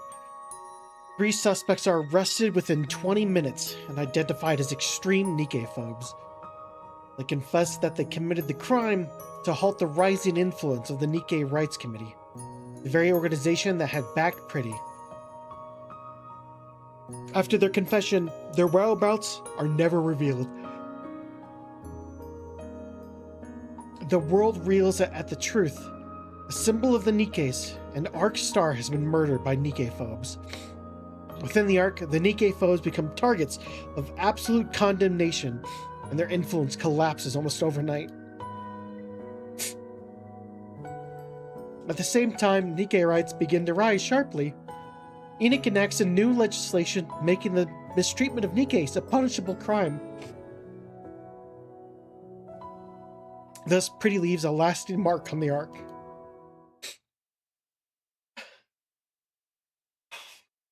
Remaining an idol and a revered figure forever. Hansen walks through the streets. Up ahead, a citizen presses an empty can into the hand of a Nikke walking down the street. The last of its contents already drained. All of a sudden, someone steps in and knocks the can away. Hansen keeps moving. The Nikke stationed at the public facilities stand guard, their uniforms disheveled, and their bodies worn and battered. A group of students lingers nearby, snickering as they hurl scraps of food at them for sport. Nikkes don't react. They don't even flinch. Moments later, the students are detained by the ACPU.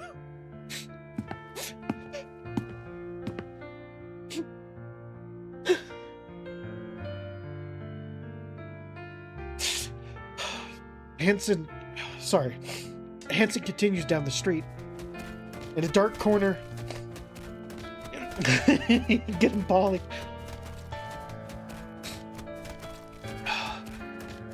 In the dark corner of the park, a mass-produced Nikke is getting pummeled, her body swaying with each hit. This is not the time, Strife! This is not the time! Stop! I have to turn that off. I'm sorry. I can refund that. It's fine. It's okay. I'm good.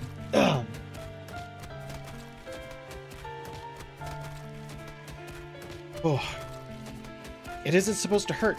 The attackers wield nothing but cheap plastic rods in their own hands, hardly enough to cause real damage.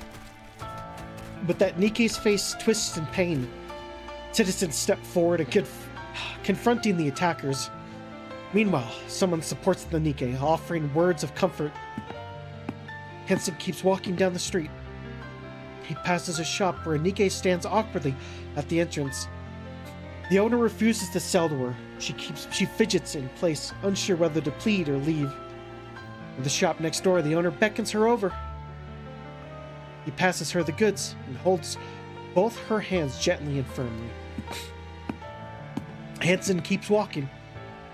A little farther on, a drunken man uses a Nikke as a target for his slurred abuse.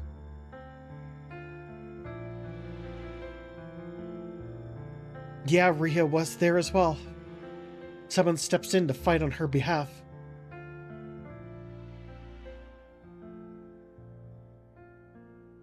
Another is subjected to crude jeers and harassment. Someone steps forward to help report it. One stands rigid as someone spits in her face. Someone throws a punch in response. Then, a citizen breaks down in front of another Nikke and shouts, "Because you lost that we ended up like this." Nikke lowers her head like a criminal awaiting judgment, simply enduring it without protest. Hansen steps forward and yells at the screaming citizen. It's thanks to these Nikke putting their lives on the line that we're alive today. Hansen finds a quiet spot in the far corner of the park and sits down. His tears fall. He weeps over and over, lost in his sorrow. Frisia. God damn it. The plan's fallen apart. You're telling me you had no clue until it blew up? Explain yourself, producer. How would I know? You damn well should have. Do you have any idea how much money I poured into this? And my position, my damn position. What are you going to do about it? You really don't care about anyone but yourself. Spare me the lecture and tell me what you're going to do about this. I'm done. I can't do this anymore. What? You heard me. I quit. Do you even know what you're saying?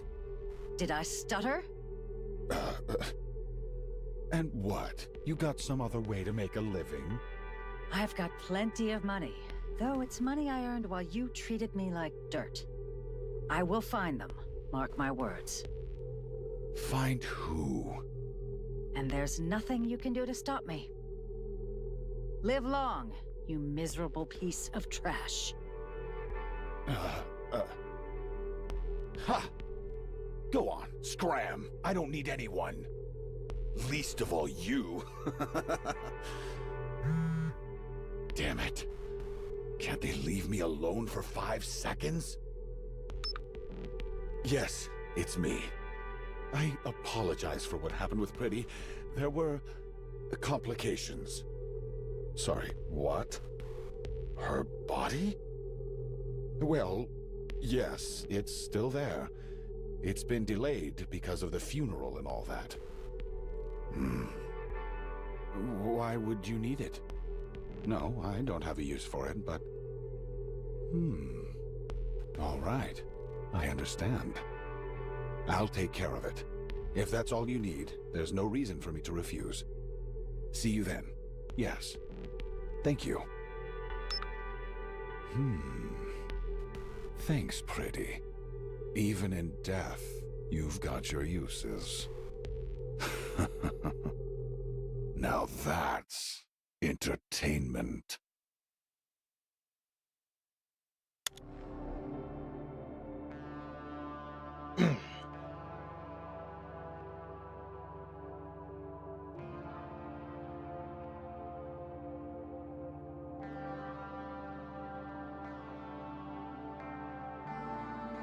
Okay, sorry. I turned it back on. I'm good. I appreciate it. That was a good chance to chill. And here you go. Can't let you do that. Have a free Pigma balls.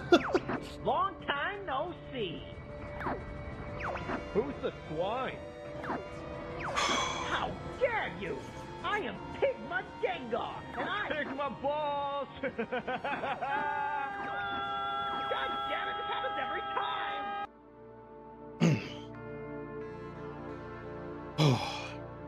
With a soft click, Oswald returns home, switches on the lights. He starts preparing the meal. 2 plates are set neatly on the table. After eating, Oswald settles onto the couch, plays Freezia's performance, keeps watching till he drifts off to sleep. Wakes up to find it's his day off. The performance plays again. Remains absorbed, watching until sleep claims him once more. For Oswald, time has stopped.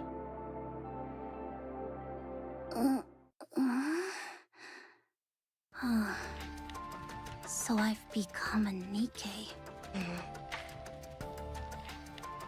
You're awake. Wait, you're Pretty's manager? I see you know who I am. Yeah, I've seen you on TV a few times. I see. How's Pretty doing? All good.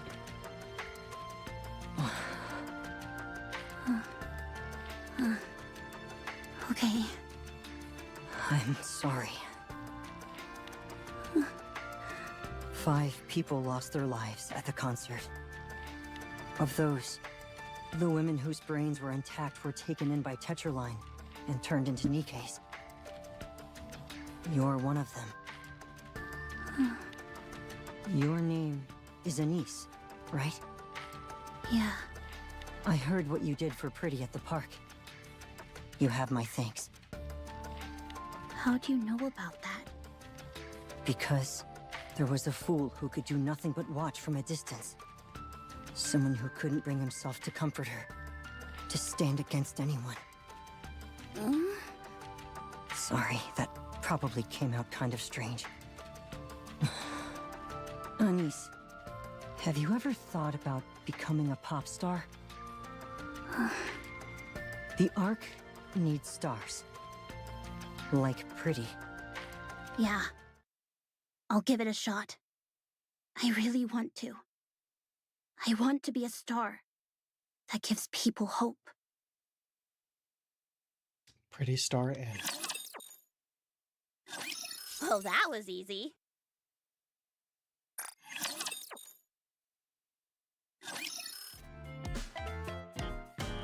Oh, long span of time passes unnoticed but steady. After her performance, Anise is busy tidying up backstage. No, I've got this. Should have looked so cute. Chill. Mint and Prika's got this. It's automated now, remember? Again? I can't with those two. Hansen walks over to Mint and Prika. Hey, pop stars aren't supposed to be doing this. I've got it covered, so go on inside and get some rest, alright? Anise lets out a chuckle at their interaction. As she packs up the equipment, her gaze drifts and lands on something in the distance. A middle-aged man is still in his seat, his eyes fixed intently on the stage. Slowly, Anise begins to make her way towards him. Hello there. Good evening. You've been showing up a lot lately. Feels like I keep seeing you everywhere. Yes, I come whenever I can. I like it here. Anise bows her head politely. Thank you. I'm so glad you liked it. If I remember correctly, you said you liked Pretty. Oh, yeah. I talk about her whenever I get the chance. Do you want to be like Pretty? Yeah. She's my idol and star. Oh, really? Why's that? That's because she gave me hope when I had nothing. I know I can't ever be like her, but I want to give hope to others too. That way, Pretty's memory will live on forever. I see. Thank you. That means a lot to me. Oswald gets to his feet, gives Anise a quick nod, and walks away. From that moment on, their paths never crossed again.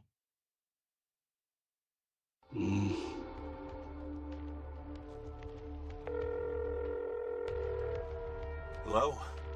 I have a favor to ask. I figured you'd be calling. What can I help you with? I'd like to leave a record. Of your daughter? No. Frisia will live on as a symbol. The world won't let her be forgotten. Then what kind of... Welcome back, Strife. Chief, the Goddess Squad's records have all been completely erased. Even leaving a single record now would be a serious crime. I have come to a firm belief. Those who have illuminated the world must not fade nor be forgotten. If the world rejects their existence, I will ensure they are preserved, even if it means leaving them in the farthest corners. When the world is finally filled with light again, I want that light to reach them as well. Please, help me. Got it. Looks like retirement's off the table. Again. The Forbidden Library project was finally put in fruition. I'm sorry. More time slips by. Unable to escape the march of time, Oswald's hair has turned completely white. He dots the final period on the last page. Closing the book, he sets a pair of worn leather gloves on top and shuts his eyes. I'm trying to remember something, but I could be wrong. Leaving a record while evading the watchful eyes of the central governments. Government is no easy task. In the end, though, he succeeded. Oswald feels the weight of exhaustion pressing down on him. Just then, someone taps him on the shoulder. I'm here. You've arrived. Arthur. How have you been? Same as always. Arthur? I'm sorry, Arthur. I didn't take care of you the way I should have. What are you saying? I've always respected your dad. Oh. After my biological father fell in the line of duty, You took me in and raised me without ever asking for anything in return. You gave me the strength to stand tall in a world like this, and for that, I'm truly grateful. If there's one thing I resent, it's that my old man never got to retire because of you. Oh.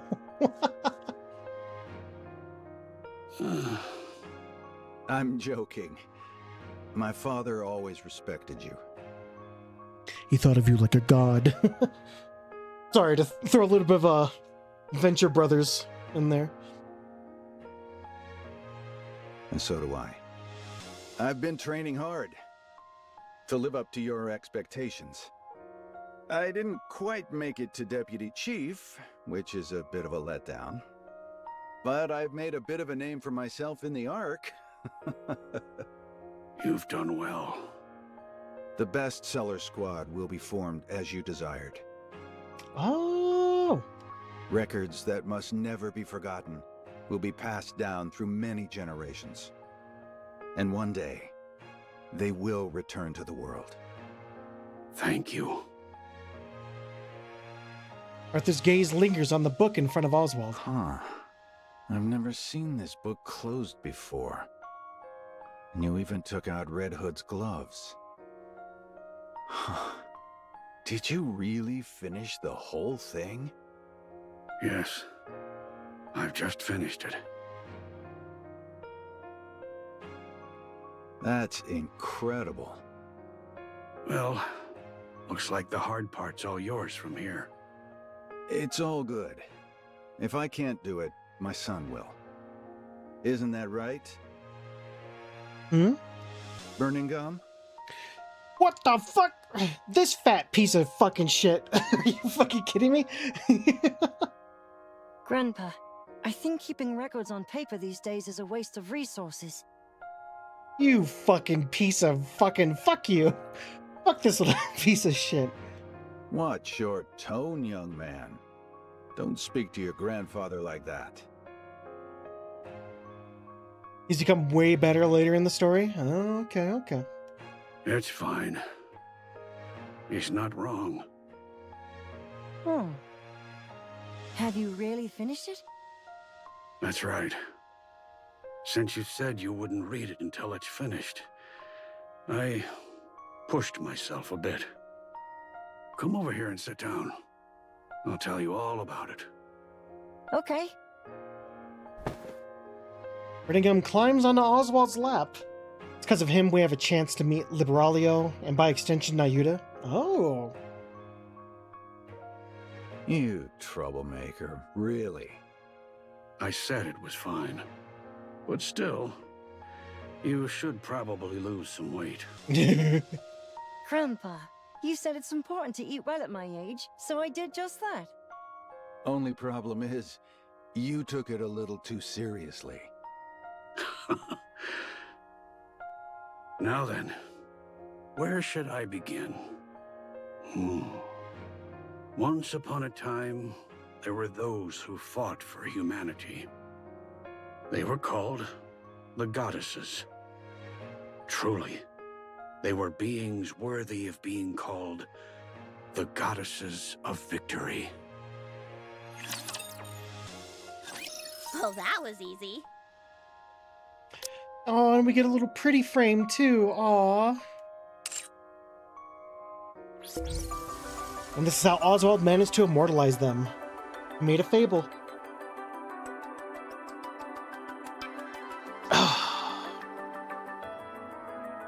In a way, Pretty herself was also a goddess of victory in her own unique way. God, man.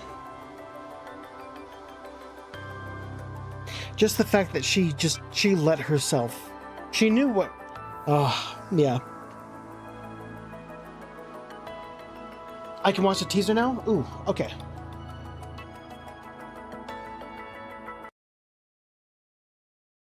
Let me pull it up real quick.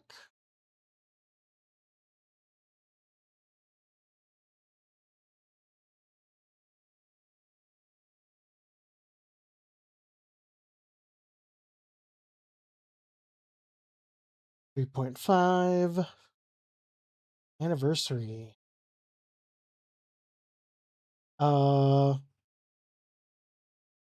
Is it the 26-second one? Is it the 26-second teaser?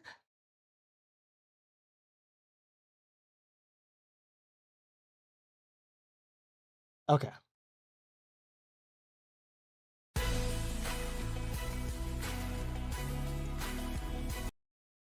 Jesus Christ, everything's loading so slow. We don't have the full PV yet. Okay.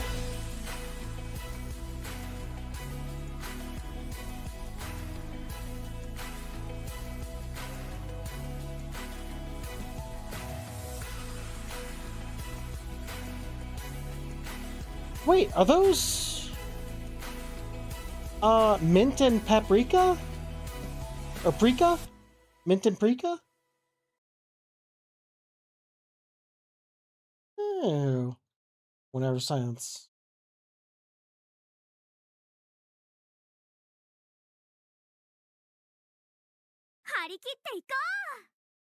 That's exactly it. Okay. I saw those before and I didn't know who they were. I wasn't sure if it was more. I did see the full thing then. I saw the full 26 minutes, but it was like passively. I didn't actively watch it. It was just it auto played when I was scrolling through Twitter and stuff. But yeah. Oh my god. Holy fuck, Strife. That destroyed me. That ruined me. Freezia's theme is so... Ugh.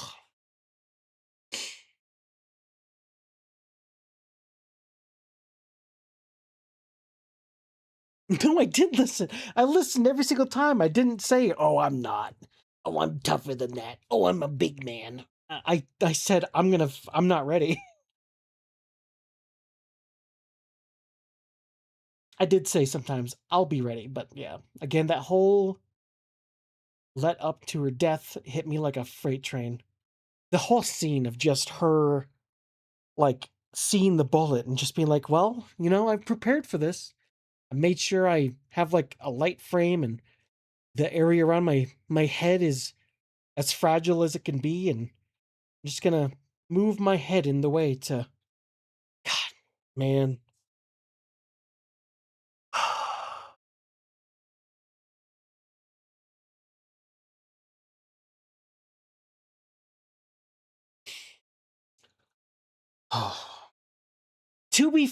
It is very strange. The one thing that still I feel needs to be talked about is Mustang. Because how can you do that event and then go back to Mr. Entertainmentor, you know, and be like, look at him the same, even though we're pretty sure he's not the same. But you know what? Here's the thing I'll say. They're saving stuff. Of course, they're saving things. They're not going to spoil everything. I do like that Frisia became pretty. And then Anise became the next idol next to Pretty. On a more lighter note, we now know how powerful Lilyweiss was. Pretty saw the bullet moving so damn slow. Yeah, that's true. It's damn true. That... Man. It's just... She let herself get shot. Because she knew what it would mean.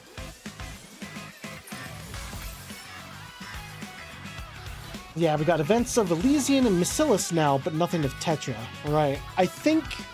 I do like they surprise stuff with this. When Footsteps came out, people, including myself, thought Pretty was... Damn it. I forgot I have that on.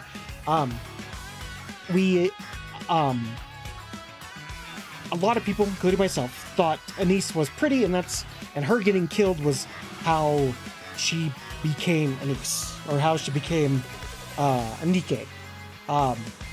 But I'm glad we have what we have now. Frisia was always a character that was like, she seemed important, but she didn't get much, but she still instilled a kind of like a hope of change. Even if she wasn't there for very much, she helped change Oswald, you know? And I'm glad we got that part of the story of Anise with her school, and Anise learning the horrible side of, I mean, Anise knew the horribleness of the arc, but like how horrible people are to Nikkes as well.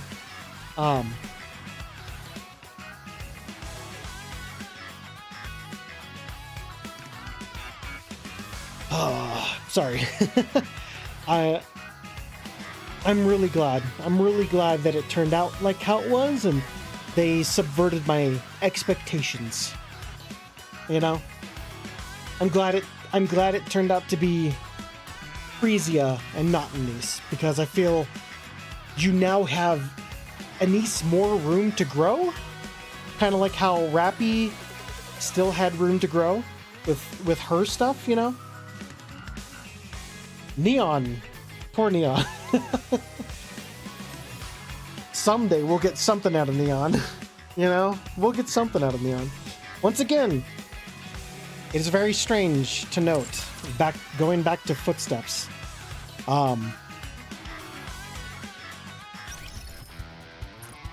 Neon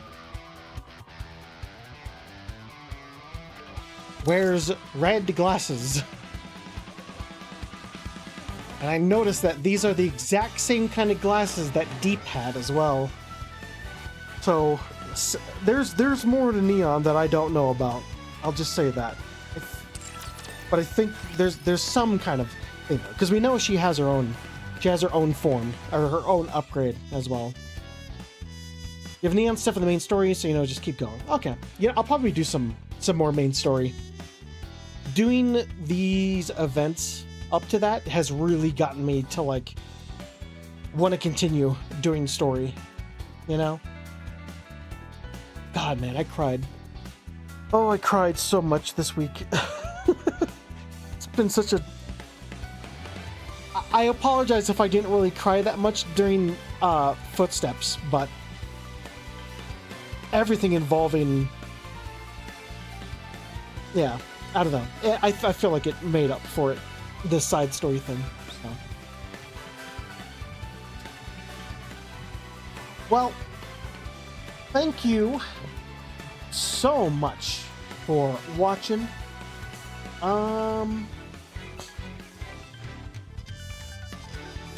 We're gonna end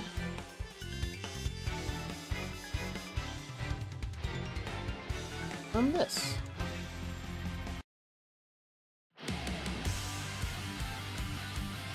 So thank you very much for watching. Super appreciate you, Strife, sticking with me for 8 hours. I appreciate you. Sorry it's a long stream. I'll know now that side quests are a stream's worth. So we went a little long. So apologies for that. We'll see what we do tomorrow. I have a doctor's appointment to get to, and then I'll be back on my normal working schedule. So we'll see. Shaw for Nikke, I'll be there. I almost want to do more Nikke, I'll be honest. Besides, I'm your mod and friend. Well, you're my friend first, and my mod second. So there you go. We'll figure out what to do tomorrow. We have some games we need to keep going, but I, being in the Nikke mood, really kind of want to do some more. You know? We'll figure stuff out. So. Have a good night. Take care, everyone, and bye-bye. Bye-bye. Bye-bye. Bye-bye. Bye-bye.